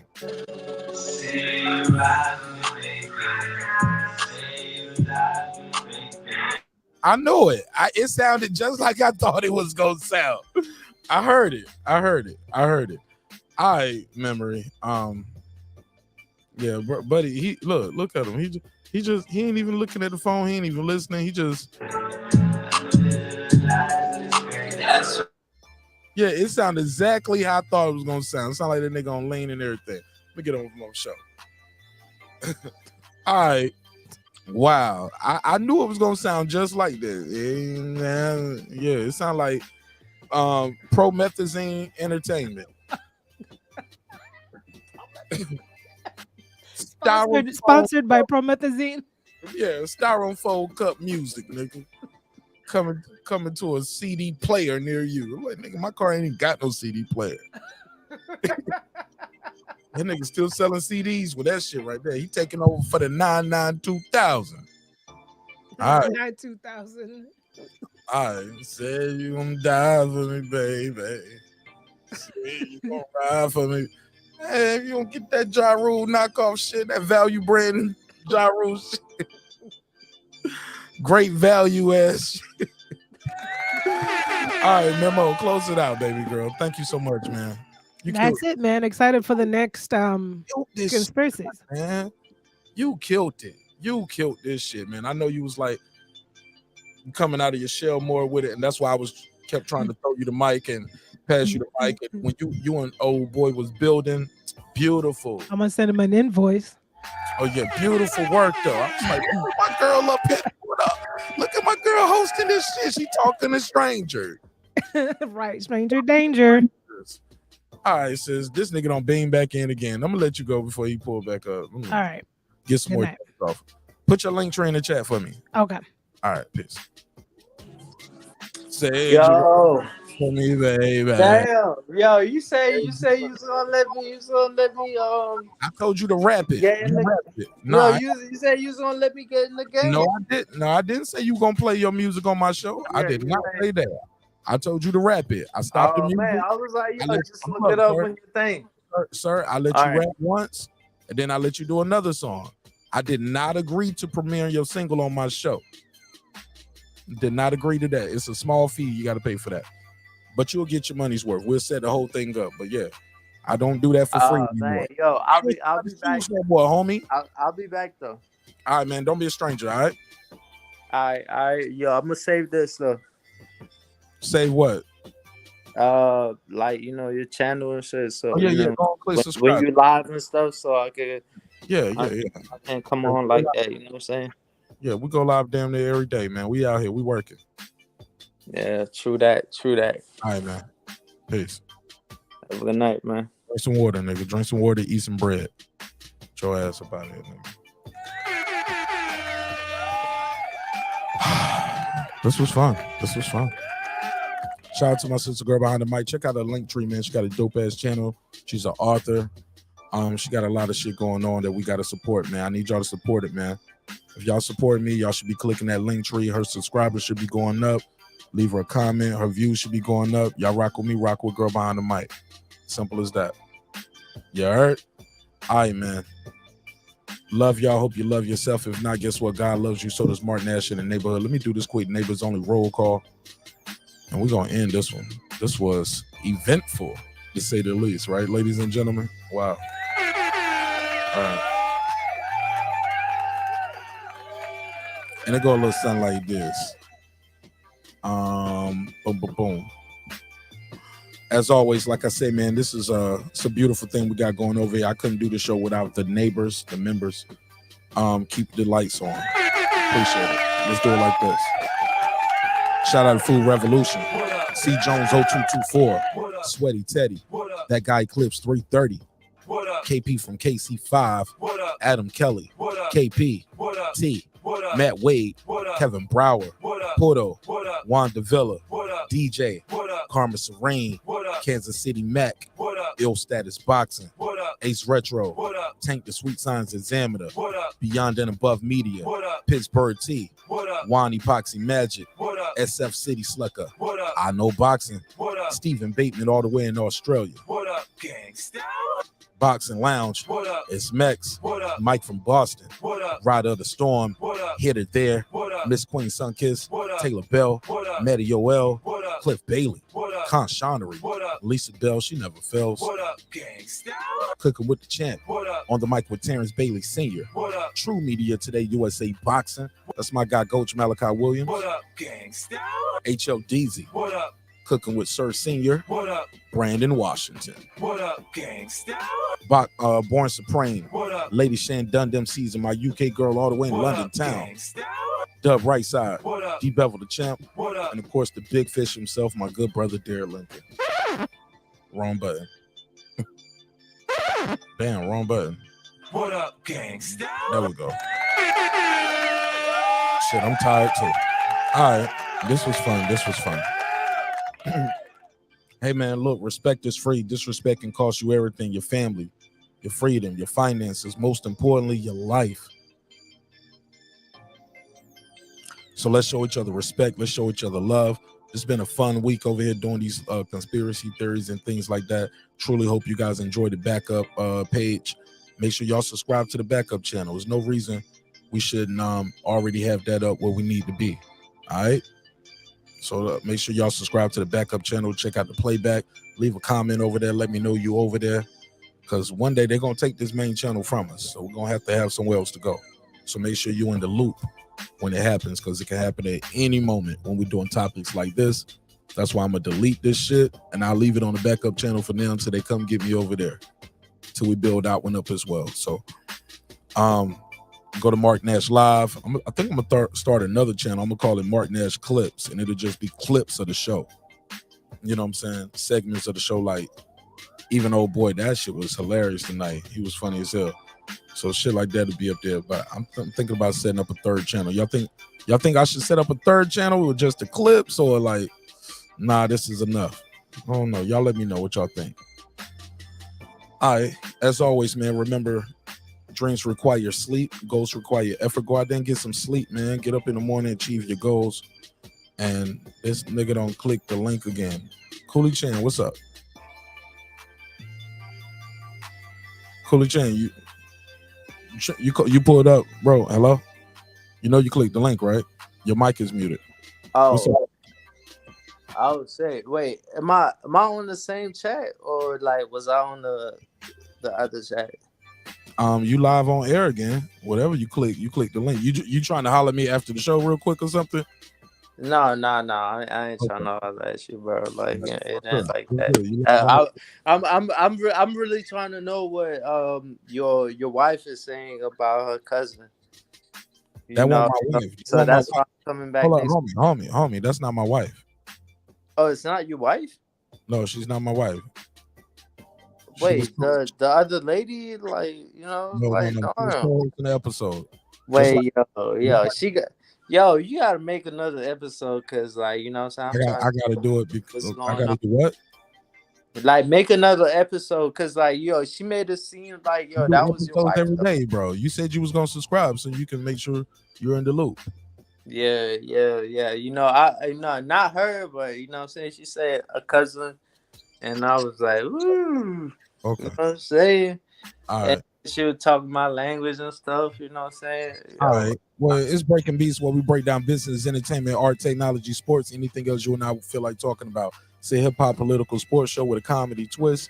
We like to let the jokes fly because life is serious enough. It's your man Martin Nash, Breaking Beats. I'll see you in the next one. Peace. This that squad sound.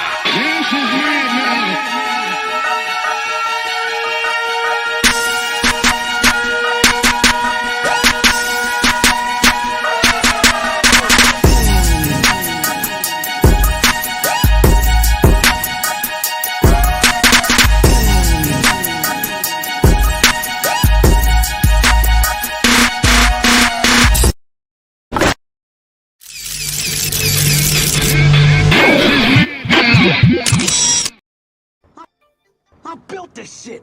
Me. Brick by brick. And I'll be damned if I let you tear it down just because you don't like the way I... Just because you had too much to drink. I love y'all. Subscribe. I don't care how many subscribers he has. Support him. So he made all this possible. He made this possible. No, Dr. Mark, God made this possible. And so did viewers like that drunk ass nigga that just keep beaming in when I'm trying to do my outro. You can't make this up. It's a live show, man. I love y'all. Peace. Check the backup. Check the live stream on the backup. It's going to be on the backup. Check the replay. All right? Peace. Even if you watch this live stream right here, go over there, click the damn like button, and leave a comment on the backup channel. Let me know y'all fucking with me. Let's grow that channel, all right? Martin Nash Live. Let's get it. Peace.